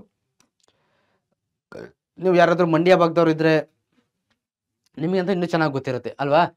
It grows to a height of 3 meters. ಎಷ್ಟು ಎತ್ತರಕ್ಕೆ ಬೆಳೆಯುತ್ತೆ ಇದು, 3 meter ಎತ್ತರ ಬೆಳೆಯುತ್ತೆ. ಅಂದ್ರೆ ಭೂಮಿಯಿಂದ ಹಿಂಗೆ ಮೇಲೆ ಎಷ್ಟು ಮೀಟ್ರು, 3 meter ಎತ್ತರ ಬೆಳೆಯುತ್ತೆ ಅಂತ ಹೇಳಿದ್ದಾರೆ. ಓಕೆ, ಇದರಲ್ಲಿ ಸುಕ್ರೋಸ್ ಇರುತ್ತೆ. ಓಕೆ, ಸೊ ಅದರಿಂದಲೇ ಏನ್ ಮಾಡ್ತಾರೆ, ಬೆಲ್ಲ ಮತ್ತೆ ಸಕ್ಕರೆಯನ್ನ ತಯಾರಿಸ್ತಾರೆ. ಜಾಗರಿ ಅಂತಂದ್ರೆ ಬೆಲ್ಲ, ಶುಗರ್ ಅಂತಂದ್ರೆ ಸಕ್ಕರೆ. ಸಕ್ಕರೆ ಮತ್ತೆ ಬೆಲ್ಲವನ್ನ ಇದರಿಂದ ತಯಾರಿಸ್ತಾರೆ. ಯಾಕಂದ್ರೆ ಇದರಲ್ಲಿ ಸುಕ್ರೋಸ್ ಅಂಶ ಇರುತ್ತೆ. ಸುಕ್ರೋಸ್ ಸೈನ್ಸ್ ಅಲ್ಲಿ ಕೇಳಿರ್ತೀರ ಅಂತ ಅನ್ಕೊಂಡಿದ್ದೀನಿ ನಾನು. ಓಕೆ, ಸೊ ಇದೇನಾಗಿದೆ, ಇದು ಒಂದು ಆನ್ಯುವಲ್ ಕ್ರಾಪ್ ಆಗಿದೆ. ಓಕೆ, ಆನ್ಯುವಲ್ ಕ್ರಾಪ್ ಆಗಿರೋದ್ರಿಂದ ಇರಿಗೇಷನ್ ಫೆಸಿಲಿಟಿ ಬೇಕು. ಸಾಮಾನ್ಯವಾಗಿ ಸ್ಟೂಡೆಂಟ್ಸ್ ನೆನಪಿರಲಿ ನಿಮಗೆ ಒಂದು ವೆರಿ ಇಂಪಾರ್ಟೆಂಟು, ಎಲ್ಲೆಲ್ಲಿ ಆನ್ಯುವಲ್ ಕ್ರಾಪ್ಸ್ಗಳು ಬರ್ತಾವೋ, ಎಲ್ಲೆಲ್ಲಿ ಆನ್ಯುವಲ್ ಕ್ರಾಪ್ಸ್ಗಳು ಬರ್ತಾವೋ ಅಲ್ಲಿ ಇರಿಗೇಷನ್ ಫೆಸಿಲಿಟಿ ವೆರಿ ಇಂಪಾರ್ಟೆಂಟ್ ಆಗುತ್ತೆ. ಯಾಕಪ್ಪ ಅಂತಂದರೆ ಇರಿಗೇಷನ್ ಆನ್ಯುವಲ್ ಕ್ರಾಪ್ ಅಂದರೆ ಕೆಲವೊಂದು ಬೆಳೆಗಳಿಗೆ ತುಂಬ ಏನು ಮಳೆ ಬೇಕಾದಾಗ ವರ್ಷಿಡೀ ಮಳೆ ಆಗೋದಿಲ್ಲ ಅಲ್ವಾ. ಸೊ ಅದಕ್ಕೆ ಇರಿಗೇಷನ್ ಫೆಸಿಲಿಟಿ ಬೇಕು ಅಂತ ಇಲ್ಲಿ ಹೇಳಿದ್ದಾರೆ. ಓಕೆ, ಸೊ ದೆನ್ ನೋಡುವ ಎಲ್ಲೆಲ್ಲಿ ಬೆಳೀತಾರೆ ಸರ್ ಹಾಗಾದರೆ. Belagavi, highest Belagavi leading producer of sugar Kane. Okay, ಅದಾದ ನಂತರ ಬಾಗಲಕೋಟೆ, ಅಲ್ಲಿ ಇರಿಗೇಷನ್ ಫೆಸಿಲಿಟಿಯಿಂದ ಬೆಳೀತಾ ಹೋಗ್ತಾರೆ. ಆಲಮಟ್ಟಿ ಜಲಾಶಯ ಇದೆಯಲ್ಲ ಅದನ್ನ ಬಳಸ್ಕೊಂಡು ಬಾಗಲಕೋಟೆಯಲ್ಲಿ ಬೆಳೀತಾ ಹೋಗ್ತಾರೆ. ಬಟ್ ಹೈಯೆಸ್ಟ್ ಬೆಳಗಾವಿ, ಇಲ್ಲಿ ಬೆಳಗಾವಿ. ಸೊ ಅದಾದ ನಂತರ ನೋಡಿ ಇಲ್ಲಿ ಕೊಟ್ಟಿದ್ದಾರೆ ಸೆಕೆಂಡ್ ಹೈಯೆಸ್ಟ್.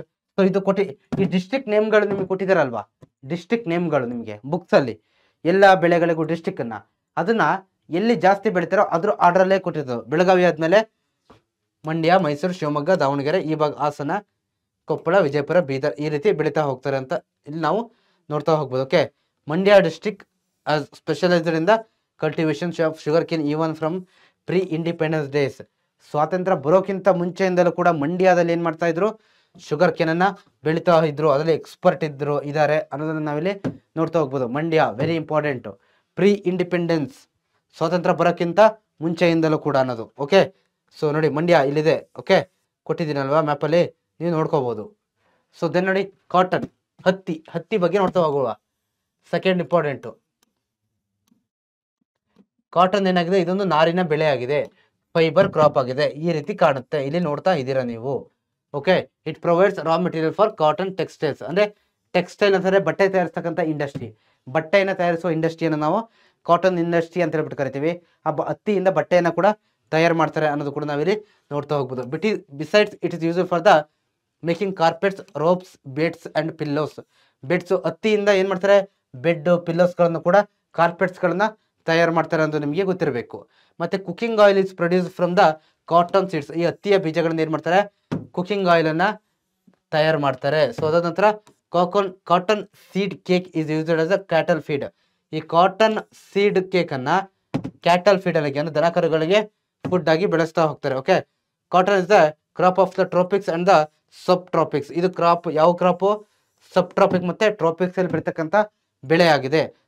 ಟ್ರಾಪಿಕ್ ಅಂತಂದ್ರೆ ಬಿಸಿಲು ಜಾಸ್ತಿ ಬೀಳ್ತಕ್ಕಂಥ ಜಾಗ, ಸಬ್ ಟ್ರಾಪಿಕಲ್ ಅಂತಂದ್ರೆ ಅದಕ್ಕಿಂತ ಸ್ವಲ್ಪ ಕಮ್ಮಿ ಬಿಸಿಲು ಬೀಳ್ತಕ್ಕಂಥ ಜಾಗ. ಓಕೆ, ಅದಕ್ಕಾಗಿ ನೋಡಿ ಮಾಡ್ರೇಟ್ ರೈನ್ಫಾಲ್ ಬೇಕು, ಹೈ ಟೆಂಪರೇಚರ್ ಬೇಕು, ಬ್ಲಾಕ್ ಸಾಯಿಲ್ ಬೇಕು. ಓಕೆ, ಬ್ಲಾಕ್ ಸಾಯಿಲ್ ಅಂತೂ ವೆರಿ ಇಂಪಾರ್ಟೆಂಟ್. ಇದು ಬ್ಲಾಕ್ ಸಾಯಿಲ್, ಹೈ ಟೆಂಪರೇಚರು, ಯಾಕೆ ಟ್ರಾಪಿಕ್ಸ್ ರೀಜನ್ ಇರೋದ್ರಿಂದ ಮಾಡ್ರೇಟ್ ರೈನ್ಫಾಲ್. ಓಕೆ, ಇಲ್ಲಿ ನಿಮಗೆ ಬ್ಲಾಕ್ ಸಾಯಿಲ್ ವೆರಿ ಇಂಪಾರ್ಟೆಂಟ್ ಆಗುತ್ತೆ.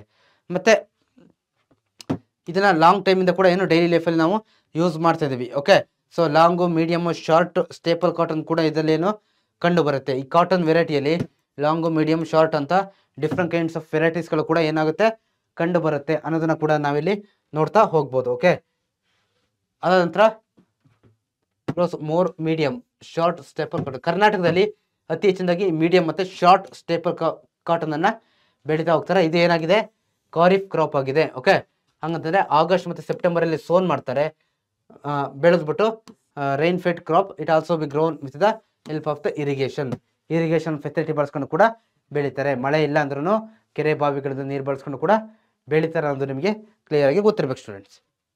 ಖಾರಿಫ್ ಕ್ರಾಪ್ ಆಗಿದೆ. ಓಕೆ, ಖಾರಿಫ್ ಅಂತಂದ್ರೆ ಮಳೆಗಾಲ. ಸೊ ನೋಡಿಯಪ್ಪ, ಅದು ಎಲ್ಲೆಲ್ಲಿ ಬೆಳೀತಾರೆ, ಗ್ರೋಯಿಂಗ್ ಏರಿಯಾಸ್ ಎಲ್ಲೆಲ್ಲಿ ಬೆಳಿತಾರಪ್ಪ ಅಂತಂದ್ರೆ ಕರ್ನಾಟಕ, ಹಾವೇರಿ, ಧಾರವಾಡ, ಗದಗ್, ಮೈಸೂರು, ಬಳ್ಳಾರಿ, ರಾಯಚೂರು, ಕಲಬುರಗಿ, ಬೆಳಗಾವಿ, ದಾವಣಗೆರೆ, ಚಿತ್ರದುರ್ಗ, ಕೊಪ್ಪಳ, ವಿಜಯಪುರ. ಓಕೆ, ಸೊ ಅದರಲ್ಲಿ ಸ್ಪೆಷಲ್ ಯಾವುದಪ್ಪ ಅಂತಂದ್ರೆ Haveri highest number 1. Okay, production of cotton ಅಲ್ಲಿ. ಓಕೆ, ಮತ್ತೆ ಧಾರವಾಡ ಲಾಸ್ಟ್, ಸೆಕೆಂಡ್. ಹಾವೇರಿ ಯಾವುದರಲ್ಲಿ first, Dharwad second. Okay, so nowadays areas growing cotton are dwindling pest and diseases have become major problems. ಅಂತಂದ್ರೆ ಇತ್ತೀಚಿನ ದಿನಗಳಲ್ಲಿ ಏನಾಗ್ತಿದೆ, ಅದು ಆ ಜಾಗ, ಕಾಟನ್ ಬೆಳೀತಕ್ಕಂಥ ಜಾಗ ಏನಾಗ್ತಿದೆ, ತುಂಬ ಜಾಸ್ತಿ ಆಗ್ತಾ ಇದೆ ಅನ್ನೋದು ನಾವು ತಿಳ್ಕೊಬೇಕು. ಮತ್ತೆ ಈ ಬೆಳೆಗೆ ಏನಾಗ್ತಾ ಇದೆ, ಕಾಫಿ ಪೆಸ್ಟ್ ಡಿಸೀಸ್ ಅಂದರೆ ಬೇರೆ ಬೇರೆ ಈ ಕಾಯಿಲೆಗಳು ಬರ್ತಕ್ಕಂಥ ಚಾನ್ಸಸ್ ಕೂಡ ಜಾಸ್ತಿ ಆಗ್ತಾ ಇದೆ ಅನ್ನೋದು ಕೂಡ ನಾವಿಲ್ಲಿ ನೋಡ್ತಾ ಹೋಗ್ಬೋದು. As a result the development of disease tolerant and high yielding varieties of cotton by the agriculture research institute there is improvement in the yield of production of cotton. Okay, so ಅಂತಂದ್ರೆ ಏನು ಮಾಡ್ತಾರೆ, ಟೆಕ್ನಾಲಜಿಗಳನ್ನ ಬಳಸ್ಕೊಂಡು ಆ disease resistance ಕೂಡ ಏನು ಮಾಡ್ತಾ ಇದ್ದಾರೆ, ಆ ರೋಗಗಳನ್ನು ತಡೆಗಟ್ಟಲಿಕ್ಕೆ ಬೇಕಾಗಿರ್ತಕ್ಕಂಥ ಎಲ್ಲ ವ್ಯವಸ್ಥೆಗಳನ್ನ ಮಾಡ್ತಾ ಇದ್ದಾರೆ ಅನ್ನೋದು ಕೂಡ ನಾವಿಲ್ಲಿ ನೋಡ್ತಾ ಹೋಗ್ಬೋದು. ಸೊ ದೆನ್ ನೋಡಿ, ಟೊಬ್ಯಾಕೊ, ಹೊಗೆಸೊಪ್ಪು, ಇದು ನಿಕೋಟಿನ್ ಗ್ರೂಪ್ಗೆ ಸೇರ್ತಕ್ಕಂಥದ್ದು. ಓಕೆ, ಇದರಲ್ಲಿ ನೋಡಿ ಇಂಟಾಕ್ಸಿಕೇಟಿಂಗ್ ಸಬ್ಸ್ಟೆನ್ಸ್ ನಿಕೋಟಿನ್ ಅಂತಕ್ಕಂಥ ಒಂದು ಇಂಟಾಕ್ಸಿಕೇಟಿಂಗ್ ಏಜೆಂಟ್ ಇರುತ್ತೆ. ಇದು ಯಾವ ಕಾರಣದಿಂದಲೂ ಕೂಡ ನಮಗೆ ಲೈಫ್ಗೆ ಒಳ್ಳೆಯದು ಅಲ್ಲ. ಕ್ಲಿಯರ್ ಇರಲಿ ನಿಮಗೆ, ಇದು ಬಹಳ ವರ್ಸ್ಟ್ ಇದೆ. ಓಕೆ, ಯಾಕಂತಂದ್ರೆ ಇದನ್ನ ಎಲ್ಲೆಲ್ಲಿ ಬಳಸ್ತಾರಪ್ಪ ಅಂದ್ರೆ ನೋಡಿ, ಬೀಡಿಸು, ಸಿಗರೇಟ್ಸು, ಸಿಗರು, ಸ್ನಫ್ ಮತ್ತು ಇಲ್ಲಿ ಬೆಳೆಸ್ತಾ ಹೋಗ್ತಾರೆ. ಓಕೆ, ಈ ನೋಡಿ, ಇದು ಯಾವುದು ಕೂಡ ನಮ್ಮ ದೇಹಕ್ಕೆ ಒಳ್ಳೇದಲ್ಲ, ಆರೋಗ್ಯಕ್ಕೆ ಒಳ್ಳೇದಲ್ಲ. ಹಾಗಾಗಿ ಇದು ಗೊತ್ತಿರಲಿ ನಿಮಗೆ. ಮತ್ತೆ ಇದನ್ನ ಯಾರಪ್ಪ ನಮ್ದು ಇಂಟ್ರೊಡ್ಯೂಸ್ ಮಾಡಿದೆ ಅಂತಂದ್ರೆ ಪೋರ್ಚುಗೀಸರು. ಓಕೆ, 17th ಸೆಂಚುರಿಯಲ್ಲಿ ಬಂದ್ರಲ್ಲ ಬೇರೆ ದೇಶದಿಂದ ಪೋರ್ಚುಗೀಸರು, ಹಿಸ್ಟ್ರಿಯಲ್ಲಿ ಓದಿರ್ತೀರಾ, ಅವರು ಇದನ್ನ ಏನು ಮಾಡಿದ್ದು, ಅಲ್ಲಿಂದ ತಂದು ಇಲ್ಲಿ ಹಾಕ್ಬಿಟ್ಟು ಇದನ್ನ ಬೆಳಿಲಿಕ್ಕೆ ಸ್ಟಾರ್ಟ್ ಮಾಡಿದ್ರು ಅನ್ನೋದು ಕೂಡ ನಾವಿಲ್ಲಿ ನೋಡ್ತಾ ಹೋಗ್ಬೋದು. ಓಕೆ, ಅದಾದ ನಂತರ ಕರ್ನಾಟಕದ ಜನ ಕೂಡ ಏನು ಬೆಳಿಲಿಕ್ಕೆ ಸ್ಟಾರ್ಟ್ ಆದ್ರು. ಮತ್ತೆ ಪ್ರೆಸೆಂಟ್ಲಿ ಇದೇನಾಗಿದೆ, ಒಂದು ಮೇಜರ್ ಆಗಿರ್ತಕ್ಕಂಥ ಕಮರ್ಷಿಯಲ್ ಕ್ರಾಪ್ ಆಗಿದೆ. ಓಕೆ, ಏನಾಗಿದೆ, ಮೇಜರ್ ಕಮರ್ಷಿಯಲ್ ಕ್ರಾಪ್ ಆಗಿದೆ. ಯಾಕಂತಂದ್ರೆ ಇವತ್ತಿಗೂ ಕೂಡ ಈ ಸಿಗರೇಟ್ಸು, ಬೀಡಿಸ್ಗಳನ್ನೆಲ್ಲ ಏನು ಮಾಡ್ತಾರೆ, ತಯಾರು ಮಾಡ್ತಾರಲ್ವಾ. ಸೊ ಅದಕ್ಕೆ ಈ ಒಂದು ಹೊಗೆ ಸೊಪ್ಪನ್ನ ಅಲ್ಲಿಗೆ ಏನು ಸಪ್ಲೈ ಮಾಡ್ಲಿಕ್ಕೋಸ್ಕರ ಏನು ಮಾಡ್ತಾರೆ, ಬೆಳೀತಾ ಹೋಗ್ತಾರೆ ಕಮರ್ಷಿಯಲ್ ಪರ್ಪಸ್ಗೆ ಅಂತ ನಿಮಗೆ ಗೊತ್ತಿರಬೇಕು. ಓಕೆ, ಸೊ ಮತ್ತೆ ಇಲ್ಲಿ ಯಾವ ರೀತಿ ವೆದರ್ ಇರಬೇಕಪ್ಪ ಅಂತಂದ್ರೆ ರೈನ್ಫಾಲ್ ಮಾಡ್ರೇಟ್ ಆಗಿರಬೇಕು, ಹೈ ಟೆಂಪರೇಚರ್ ಇರಬೇಕು. ಓಕೆ, ಮತ್ತೆ ಲೋಮಿ ಸಾಯಿಲ್ ಇರಬೇಕು, ಲೋಮಿ ಸಾಯಿಲ್. ಸೊ ಇದು ನಿಮಗೆ ಟೆಂಪರೇಚರು, ರೈನ್ಫಾಲ್, ಸಾಯಿಲು ಎಲ್ಲ ಬೆಳೆಗೂ ನೀವು ಸಪ್ರೇಟ್ ಲಿಸ್ಟ್ ಮಾಡ್ತಾ ಹೋಗಬೇಕು, ನಿಮಗೆ ಗೊತ್ತಿರಬೇಕು ಅದು. ಸೊ ಅದಂತ ನೋಡಿ, ಹೊಗೆ ಸೊಪ್ಪು ಈ ರೀತಿ ಇರುತ್ತೆ, ರೆಡ್ ಕಲರ್ ಮಾರ್ಕ್ ಕೊಟ್ಟಿದ್ದೀನಿ, ಅಂದರೆ ಬಳಸಬೇಡಿ ಅಂತ. ಓಕೆ, ಕ್ಲಿಯರಾಗಿ ಗೊತ್ತಿರಲಿ. ಕರ್ನಾಟಕ ಗ್ರೋಸ್ ವರ್ಜಿನಿಯಾ ಟೊಬ್ಯಾಕೊ, ಬಿಡಿ ಟೊಬ್ಯಾಕೊ, ಶೇವಿಂಗ್ ಟೊಬ್ಯಾಕೊ. ಸೊ ಇವುಗಳನ್ನೆಲ್ಲ ಏನು ಮಾಡ್ತಾರೆ, ಬೆಳೀತಾ ಹೋಗ್ತಾರೆ. ಅದರಲ್ಲಿ ಈ ಫಸ್ಟ್ ಒನ್ ಇದೆಯಲ್ಲ, ವರ್ಜಿನಿಯಾ ಟೊಬ್ಯಾಕೊ, ಇದು ಹೈಯೆಸ್ಟ್ ಕ್ವಾಲಿಟಿ ಇದೆ. ಓಕೆ, ಮತ್ತೆ ಹೈಯೆಸ್ಟ್ ಡಿಮ್ಯಾಂಡ್ ಇದೆ ಗ್ಲೋಬಲ್ ಮಾರ್ಕೆಟಲ್ಲಿ ಅನ್ನೋದು ಕೂಡ ನಾವಿಲ್ಲಿ ನೋಡ್ತಾ ಹೋಗ್ಬೋದು. ಕರ್ನಾಟಕದ ಎಲ್ಲ ಕಡೆ ಬೆಳೀತಾರೆ. ಮತ್ತು ಇದನ್ನ ಏನು ಮಾಡ್ತಾರೆ, ಫಾರಿನ್ ಎಕ್ಸ್ಚೇಂಜ್ಗೆ ಏನು ಮಾಡ್ತಾರೆ, ಫಾರಿನ್ ಬೇರೆ ದೇಶಗಳಿಗೆ ರಫ್ತು ಕಳಿಸೋ ಮುಖಾಂತರ ಅದರಿಂದ ಹಣವನ್ನು ಅರ್ನ್ ಮಾಡ್ತಾರೆ. ಓಕೆ, ಯಾಕಂತಂದರೆ ಬೇರೆ ದೇಶಗಳಲ್ಲಿ ಇದನ್ನು ಬಳಸಕ್ಕಂಥ ಸಂಖ್ಯೆ ತುಂಬ ಜಾಸ್ತಿ ಇದೆ, ಅಲ್ಲಿ ಇದರ ಇನ್ನೂ ಹೆಚ್ಚಿನದಾಗಿ ಬಳಸ್ತಾ ಹೋಗ್ತಾರೆ ಅಂತ ನಿಮಗೆ ಗೊತ್ತಿರಬೇಕು. ಬಟ್ ನೀವ್ಯಾರು ಕೂಡ ಇದನ್ನು ಬಳಸಬಾರ್ದು, ಇದು ನಿಮಗೆ ಕ್ಲಿಯರ್ ಆಗಿರಲಿ. ಸೊ ಎಲ್ಲಪ್ಪ ಅಂತಂದ್ರೆ ನೋಡಿ, ಕರ್ನಾಟಕ ರ್ಯಾಂಕ್ಸ್ ಫೋರ್ತ್ 4ನೇ ಅತಿ ದೊಡ್ಡ ರಾಜ್ಯ ಆಗಿ ಬರುತ್ತೆ ಇಡೀ ದೇಶದಲ್ಲಿ ಟೊಬ್ಯಾಕೋವನ್ನು ಉತ್ಪಾದಿಸುವುದರಲ್ಲಿ. ಓಕೆ, ಸೊ ಅದರಲ್ಲಿ ಬೆಳಗಾವಿಯಲ್ಲಿ ಒಂದು ನಿಪ್ಪಾಣಿ ಅಂತ ಪ್ಲೇಸ್ ಬರುತ್ತೆ, ಅಲ್ಲಂತೂ ತುಂಬ ಜಾಸ್ತಿ ಏನು ಇದಕ್ಕೆ ಭಾಳ ಫೇಮಸ್ ಆಗಿದೆ. Okay, Mysuru district occupies the first position, ಮೈಸೂರಲ್ಲಿ ಹೈಯೆಸ್ಟ್ ಬೆಳೀತಾರೆ ಫಸ್ಟ್. ಓಕೆ, ಬೆಳೀತಾರೆ. ಅದಾದ ನಂತರ ನೋಡಿ, ಹಾಸನ್, ಶಿವಮೊಗ್ಗ, ಕೊಡಗು, ಬೆಳಗಾವಿ, ಬಳ್ಳಾರಿ, ಚಿತ್ರದುರ್ಗ, ರಾಯಚೂರು, ದಾವಣಗೆರೆ, ತುಮಕೂರು, ಇಲ್ಲಿ ಗದಗಲ್ಲಿ ಕೂಡ ಬೆಳೀತಾ ಹೋಗ್ತಾರೆ. ಸೊ ಅದಾದ ನಂತರ ನೋಡಿ, ನಿಪ್ಪಾಣಿ, ಬೆಳಗಾವಿ ನಿಪ್ಪಾಣಿ ಅಂತ ಇದಕ್ಕೆ very famous. Okay, very famous ಬೆಳೆ ಅಲ್ಲಿ, ಇದಕ್ಕೋಸ್ಕರ ಈ ಬೆಳೆಗೆ. Tobacco growing Karnataka is one of a world class and most of it exported ಅಂತಂದ್ರೆ ಈ ಕರ್ನಾಟಕದಲ್ಲಿ ಬೆಳೀತಕ್ಕಂಥ ಟೊಬ್ಯಾಕೋ ಇದೆಯಲ್ವಾ, ಅದು ತುಂಬಾ ಒಳ್ಳೆ ಕ್ವಾಲಿಟಿ ಇರುತ್ತೆ. ಅದಕ್ಕಾಗಿ ಅದನ್ನ ಆಲ್ಮೋಸ್ಟ್ ಏನ್ ಮಾಡ್ತಾರೆ, ಬೇರೆ ದೇಶಗಳಿಗೆ ಕಳಿಸ್ತಾರೆ, ರಫ್ತು ಮಾಡ್ತಾರೆ ಅನ್ನೋದು ಕೂಡ ನಾವಿಲ್ಲಿ ಎಕ್ಸ್ಪೋರ್ಟ್ ಮಾಡ್ತಾರೆ, ರಫ್ತು ಮಾಡ್ತಾರೆ ಅನ್ನೋದು ನಿಮಗೆ ಕ್ಲಿಯರ್ ಆಗಿ ಗೊತ್ತಿರಬೇಕು. Then the last one is coffee. Coffee ಕುಡ್ತಿದ್ದೀರಲ್ವ ಎಲ್ಲ? ಕಾಫಿ ಕುಡಿಯೋದು, ಟೀ ಕುಡಿಯೋದು ನೀವು? ಆ ಕಾಫಿ ಇಸ್ ಕರ್ನಾಟಕದ famous plantation and beverage crop. ಈ ಕಾಫಿ ಅನ್ನೋದು ಕರ್ನಾಟಕದ ಮುಖ್ಯ ತೋಟಗಾರಿಕಾ ಮತ್ತೆ ಪಾನೀಯ ಬೆಳೆಯಾಗಿದೆ ಅನ್ನೋದು ಕೂಡ ನಾವಿಲ್ಲಿ ನೋಡ್ತಾ ಹೋಗ್ಬೋದು. Specially if you are from Chikkamagaluru, Kodagu, Hassan, Shivamogga ಭಾಗ, ಸೊ ನಿಮಗೆ ಗೊತ್ತಿರುತ್ತೆ ಚೆನ್ನಾಗಿ. ಓಕೆ, ಕಾಫಿ ಸೀಡ್ಸ್ ಈ ರೀತಿ ಇರುತ್ತೆ. ಇದು ಹಣ್ಣಾಗಿರೋದು ಫಸ್ಟ್ ಗ್ರೀನ್ ಆದಮೇಲೆ ಏನಾಗುತ್ತೆ ಇರುತ್ತೆ, ರೆಡ್ಗೆ ಟರ್ನ್ ಆಗ್ತಾ ಹೋಗುತ್ತೆ ಅಲ್ವಾ. ಸೊ ನೀವು ನೋಡ್ತೀರಾ ಅಂತ ಅನ್ಕೊಳ್ತೀನಿ. ವೆರಿ ಇಂಪಾರ್ಟೆಂಟ್ ಆಗಿರ್ತಕ್ಕಂಥ ಪ್ಲಾಂಟೇಶನ್ ಕ್ರಾಪ್. ಓಕೆ, ತೋಟಗಾರಿಕಾ ಬೆಳೆ ಮತ್ತೆ ಪಾನೀಯ ಬೆಳೆ. ಕರ್ನಾಟಕ ರ್ಯಾಂಕ್ಸ್ ಫಸ್ಟ್ ಇಂದ. ಓಕೆ, ಏನು ಹೇಳಿ, ಕರ್ನಾಟಕ ಮೊದಲ ಸ್ಥಾನವನ್ನ ಏನ್ ಮಾಡಿದೆ, ಪಡ್ಕೊಂಡಿದೆ ಕಾಫಿ ಬೆಳೆಯಲ್ಲಿ ಅನ್ನೋದು ನಿಮಗೆ ಗೊತ್ತಿರಬೇಕು. A Muslim Fakir priest named Baba Budan planted coffee planks for the first time in around 1670 AD in the hills of Chikmagaluru. Hence, these hills are called Dattatreya Pita or Baba Budangiri. Chikkamagaluru ಜಿಲ್ಲೆಯ ಬಾಬಾ ಬುಡಂಗಿರಿ ಅಥವಾ ದತ್ತಾತ್ರೇಯ ಪೀಠ ಅಂತ ನಾವೇನು ಕರಿತೀವಲ್ವಾ, so ಅಲ್ಲಿ 1670ರಲ್ಲಿ ಈ ಒಂದು ಏನು Muslim ವ್ಯಕ್ತಿಯೊಬ್ರು ಏನ್ ಬಾಬಾ ಬುಡನ್ ಅನ್ನೋರು ಏನ್ ಮಾಡ್ತಾರೆ, ಮೊದಲ ಕಾಫಿ ಬೀಜವನ್ನ ಅಲ್ಲಿ ಹಾಕಿ ಬೆಳೆಯೋದ್ರಿಂದ ಅಲ್ಲಿಂದ ಸ್ಟಾರ್ಟ್ ಆಗುತ್ತೆ. ಓಕೆ, ಇಡೀ ಭಾರತದಲ್ಲಿ ಕರ್ನಾಟಕ ಹೈಯೆಸ್ಟ್ ಬೆಳಿತಾರೆ. ಕರ್ನಾಟಕದಲ್ಲಿ ಚಿಕ್ಕಮಗಳೂರಲ್ಲೇ ಫಸ್ಟ್ ಬೆಳೆದಿದ್ದು, ಇದು ನಿಮಗೆ ಗೊತ್ತಿರಬೇಕು. ಸೊ ಇವತ್ತು ನೀವು ಹೋಗಿದ್ದೀರಲ್ವಾ ಚಿಕ್ಕಮಗಳೂರಲ್ಲಿ, ನೀವು ಟ್ರಾವೆಲ್ಗೆ ಅಥವಾ ಇನ್ನೇನೋ ಪರ್ಪಸ್ಗೆ ಹೋಗಿರ್ತೀರಿ ಅಂತ ಅನ್ಕೊಂಡಿರ್ತೀನಿ. ಬಾಬಾ ಬುಡಂಗಿರಿ ದತ್ತಾತ್ರೇಯ ಪೀಠ ಅಂತೀವಲ್ವ, ಹೋಗಿದ್ರೆ ಎಸ್ ಅಂತ ಕಮೆಂಟ್ ಹಾಕಿ, ಕಮೆಂಟ್ ಅಲ್ಲಿ ತಿಳಿಸಿ ನೋಡುವ. ಓಕೆ, ಸೊ ಇದು ನಿಮಗೆ ಕ್ಲಿಯರ್ ಆಗಿ ಗೊತ್ತಿರಲಿ. However organized cultivation of coffee began under the British rule in 1826. ಅಂತಂದ್ರೆ ನೋಡಿ, ಈ ಟೈಮಲ್ಲಿ ಸ್ಟಾರ್ಟ್ ಆದ್ರೂ ಕಾಫಿ ಬೆಳೆ, ಅದಕ್ಕೆ ಒಂದು ಏನೋ ಆರ್ಗನೈಸ್ ಆಗಿ ಬೆಳೀತಾ ಹೋಗಿದ್ದು, ಅಂದ್ರೆ ವ್ಯವಸ್ಥಿತವಾಗಿ ಬೆಳೀತಾ ಹೋಗಿದ್ದು ಬ್ರಿಟಿಷ್ ಬಂದಾದ್ಮೇಲೆ 1826 ಅಲ್ಲಿ. ಇದು ನಿಮಗೆ ಗೊತ್ತಿರಬೇಕು. ಇವತ್ತಂತೂ ತುಂಬಾ ಅತಿ ಹೆಚ್ಚು ಆಗಿರ್ತಕ್ಕಂಥ ನಾವು ಏನು ಕಾಫಿ ಎಸ್ಟೇಟ್ಗಳನ್ನ ನೋಡ್ತಾ ಹೋಗ್ತೀವಿ, ಸ್ಪೆಷಲಿ ಚಿಕ್ಕಮಗಳೂರು ಆ ಭಾಗದಲ್ಲೆಲ್ಲ ಅನ್ನೋದು ನಿಮಗೆ ಗೊತ್ತಿರಬೇಕು. ಈ ಕಾಫಿಲಿ ಏನಿದೆ ಅಂತಂದ್ರೆ ಎರಡು ವೆರೈಟಿ ಇದೆ, ಅರೇಬಿಕಾ ಮತ್ತೆ ರೋಬಸ್ಟಾ ಅಂತ. ಇದರಲ್ಲಿ ಈ ಅರೇಬಿಕಾ ಇದೆಯಲ್ವಾ, ಯಾವುದು ಕಾಫಿ, ಇದು ಬೆಟರ್ ಕ್ವಾಲಿಟಿ ಮತ್ತೆ ಹೈ ಡಿಮ್ಯಾಂಡ್ ಇದೆ, ಗ್ರೇಟ್ ಡಿಮ್ಯಾಂಡ್. ಇದಕ್ಕೆ ಯಾವತ್ತೂ ಕೂಡ ಏನು ಮನಿ ಅನ್ನೋದು ಜಾಸ್ತಿ, ಓಕೆ, ಡಿಮ್ಯಾಂಡ್ ಜಾಸ್ತಿ. ಅರೇಬಿಕಾ ಹೈಯೆಸ್ಟ್, ಇದಕ್ಕೆ ಯಾವಾಗಲೂ ಕೂಡ ಏನು ವಾಟ್ ಇಸ್ ದಟ್ ಬೆಲೆ ಅಥವಾ ಡಿಮ್ಯಾಂಡ್ ಯಾವಾಗಲೂ ಕೂಡ ಜಾಸ್ತಿ ಇರುತ್ತೆ. ಅರೇಬಿಕಾ ಮತ್ತೆ ರೋಬಸ್ಟಾದಲ್ಲಿ ಅರೇಬಿಕಾಕ್ಕೆ ಏನಿರುತ್ತೆ ಜಾಸ್ತಿ ಡಿಮ್ಯಾಂಡ್ ಇರುತ್ತೆ ಅನ್ನೋದು ನಿಮಗೆ ಗೊತ್ತಿರಬೇಕು. ಇದು ಕೂಡ ಏನು tropical crop. Okay, tropical crop. ಮತ್ತೆ ಇದನ್ನ it can grow in the slopes of the hill with the heavy rainfall. ಮಳೆ ಕೂಡ ಹೆಚ್ಚಿನದಾಗಿ ಬೇಕು, ಮತ್ತೆ ಸ್ಲೋಪ್ಸ್ ಆಫ್ ಹಿಲ್ಸ್ ಅಲ್ಲಿ ಕೂಡ ಇದನ್ನ ಬೆಳೀತಾ ಹೋಗ್ತಾರೆ. ಅಂದ್ರೆ ಸೊ ಸಾಮಾನ್ಯವಾಗಿ ನೀವು ಚಿಕ್ಕಮಗಳೂರು ಭಾಗದಲ್ಲೆಲ್ಲ ಹೋಗಿದ್ರೆ, ಸೊ ಈ ರೀತಿ ಒಂದು ಬೆಟ್ಟ ಗುಡ್ಡ ಇದೆ ಅಂತಂದ್ರೆ, ಸೊ ಈ ಭಾಗದಲ್ಲೆಲ್ಲ ಕಾಫಿ ಬೆಳೆಗಳನ್ನ ಬೆಳೀತಾ ಹೋಗ್ತಾರೆ. ಈ ರೀತಿ ಇರುತ್ತೆ, ನೀವು ಚಿಕ್ಕಮಗಳೂರು ಭಾಗದಲ್ಲಿ ಗೊತ್ತಿರುತ್ತೆ. ಓಕೆ, ಸಮತಟ್ಟಾಗಿರ್ತಕ್ಕಂಥ ಜಾಗನೇ ಇರಬೇಕು ಆ ರೀತಿ ಏನಿಲ್ಲ, ಎತ್ತ ತಗ್ಗಿದ್ರು ಕೂಡ ಅಲ್ಲಿ ಇದನ್ನ ಬೆಳಿತಾರೆ. ಓಕೆ, ಕ್ಲೇ ಮಿಕ್ಸ್ಡ್ ಸಾಯಿಲ್ ಇದಕ್ಕೆ ಏನೋ ತುಂಬಾ ಸೂಟೇಬಲ್ ಆಗಿದೆ ಅನ್ನೋದು ಕೂಡ ನೀವು ಇಲ್ಲಿ ತಿಳ್ಕೊಬೇಕಾಗುತ್ತೆ. Coffee plant can not withstand the direct rays of the sun. ಅಂದ್ರೆ ಈ ಕಾಫಿ ಬೆಳೆಗಳು ಏನ್ ಮಾಡ್ತಾವಪ್ಪ ಅಂದ್ರೆ, ಡೈರೆಕ್ಟ್ ಸನ್ ರೇಸ್, ಸೂರ್ಯನಿಂದ ಬರ್ತಕ್ಕಂಥ ಡೈರೆಕ್ಟ್ ಬಿಸಿಲು ಇದೆಯಲ್ಲ, ಅದನ್ನ ತಡ್ಕೊಳ್ಳೋಷ್ಟು ಶಕ್ತಿ ಈ ಕಾಫಿ ಬೆಳೆಗಳಿಗೆ ಇಲ್ಲ. ಅದಕ್ಕಾಗಿ ಏನ್ ಮಾಡ್ತಾರಪ್ಪ ಅಂತಂದ್ರೆ, ಕಾಫಿ ಈ ಇದರಲ್ಲಿ ಏನು ಕಾಫಿ ತೋಟಗಳಲ್ಲಿ ಏನ್ ಮಾಡ್ತಾರೆ ಹೇಳಿ, ಕಾಫಿ ಗಿಡಗಳ ಜೊತೆಗೆ ಮರಗಳನ್ನ ಬೆಳೆಸ್ತಾರೆ. ಕಂಪಲ್ಸರಿ ಇರಲೇಬೇಕು, ಇಲ್ಲಿಂದ ಗಿಡ ಎಲ್ಲ ಫುಲ್ಲು ಸುಟ್ಟೋಗ್ತವೆ, ಗಿಡ ಬರೋದೇ ಇಲ್ಲ ತುಂಬಾ ಬಿಸಿಲು ಜಾಸ್ತಿ ಆದ್ರೆ.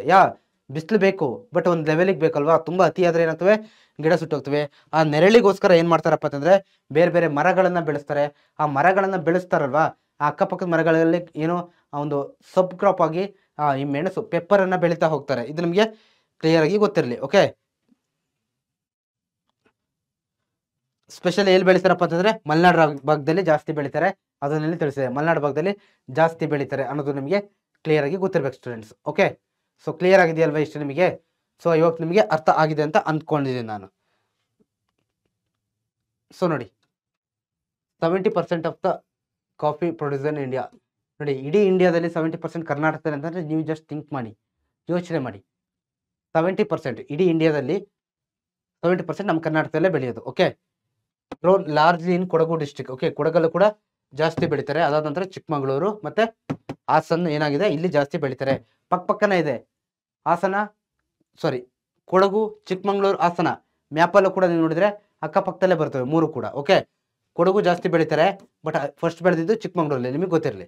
ಅದಾದ ನಂತರ ಸ್ವಲ್ಪ ಎಕ್ಸ್ಟೆಂಟಲ್ಲಿ ಏನು ಶಿವಮೊಗ್ಗ, ಚಾಮರಾಜನಗರ, ದಕ್ಷಿಣ ಕನ್ನಡ ಇಲ್ಲೂ ಕೂಡ ಬೆಳೀತಾ ಹೋಗ್ತಾರೆ. ಓಕೆ, ಸೊ ಕರ್ನಾಟಕದಲ್ಲಿ ಬೆಳೀತಕ್ಕಂಥ ಈ ಬೆಳೆ ತುಂಬ ಏನಾಗಿರುತ್ತೆ, ಉತ್ತಮ ಕ್ವಾಲಿಟಿದಾಗಿರುತ್ತೆ. ಓಕೆ, ಮತ್ತೆ ಒಳ್ಳೆ ಒಂದು ಟೇಸ್ಟ್ ಮತ್ತು ಫ್ಲೇವರನ್ನು ಕೂಡ ಹೊಂದಿರುತ್ತೆ. ಆ ಕಾಫಿ ಕುಡಿಬೇಕಾದ್ರೆ ಆ ಫೀಲನ್ನು ನೀವು ಮಾಡ್ಬೋದು, ಅಂದರೆ ಅಷ್ಟು ಚೆನ್ನಾಗಿರುತ್ತೆ ಅನ್ನೋದು ಕೂಡ ಇಲ್ಲಿ ಕೊಟ್ಟಿದ್ದಾರೆ. ಓಕೆ, ನೋಡಿ, ಚಿಕ್ಕಮಂಗ್ಳೂರು, ಶಿವಮೊಗ್ಗ, ಮಡಿಕೇರಿ, ಹಾಸನ್, ಓಕೆ, ಇಲ್ಲೆಲ್ಲ ನೋಡಿ ಚಾಮರಾಜನಗರ, ಇದೆಲ್ಲ ಇಲ್ಲೇ ಪಕ್ಕದಲ್ಲೇ ಕೊಟ್ಟಿದ್ದೀನಿ ಅಲ್ವಾ. ಮಂಗಳೂರು, ಕೊಡಗು ಪಕ್ಕದಲ್ಲೇ ಕೊಟ್ಟಿದ್ದೀನಿ ನಿಮಗೆ ಗೊತ್ತಾಗ್ಲಿ ಅಂತ.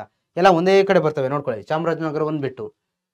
ಓಕೆ, ಅದಾದ ನಂತರ ಸೊ ಇದಕ್ಕೇನಿದೆ, ಇಂಟರ್ನ್ಯಾಷನಲ್ ಮಾರ್ಕೆಟಲ್ಲಿ ತುಂಬ ಜಾಸ್ತಿ ಡಿಮ್ಯಾಂಡ್ ಆಗಿರೋದ್ರಿಂದ ಕರ್ನಾಟಕವನ್ನು ಕಾಫಿ ಲ್ಯಾಂಡ್ ಅಂತ ಹೇಳ್ಬಿಟ್ಟು ನಾವು ಕರಿತೀವಿ. ಕರ್ನಾಟಕ ಕಾಫಿ ಲ್ಯಾಂಡ್ ಯಾಕೆ, ಹೆಚ್ಚು 70% ಕಾಫಿಯನ್ನು ಬೆಳೀತಾರೆ ಕರ್ನಾಟಕದಲ್ಲಿ.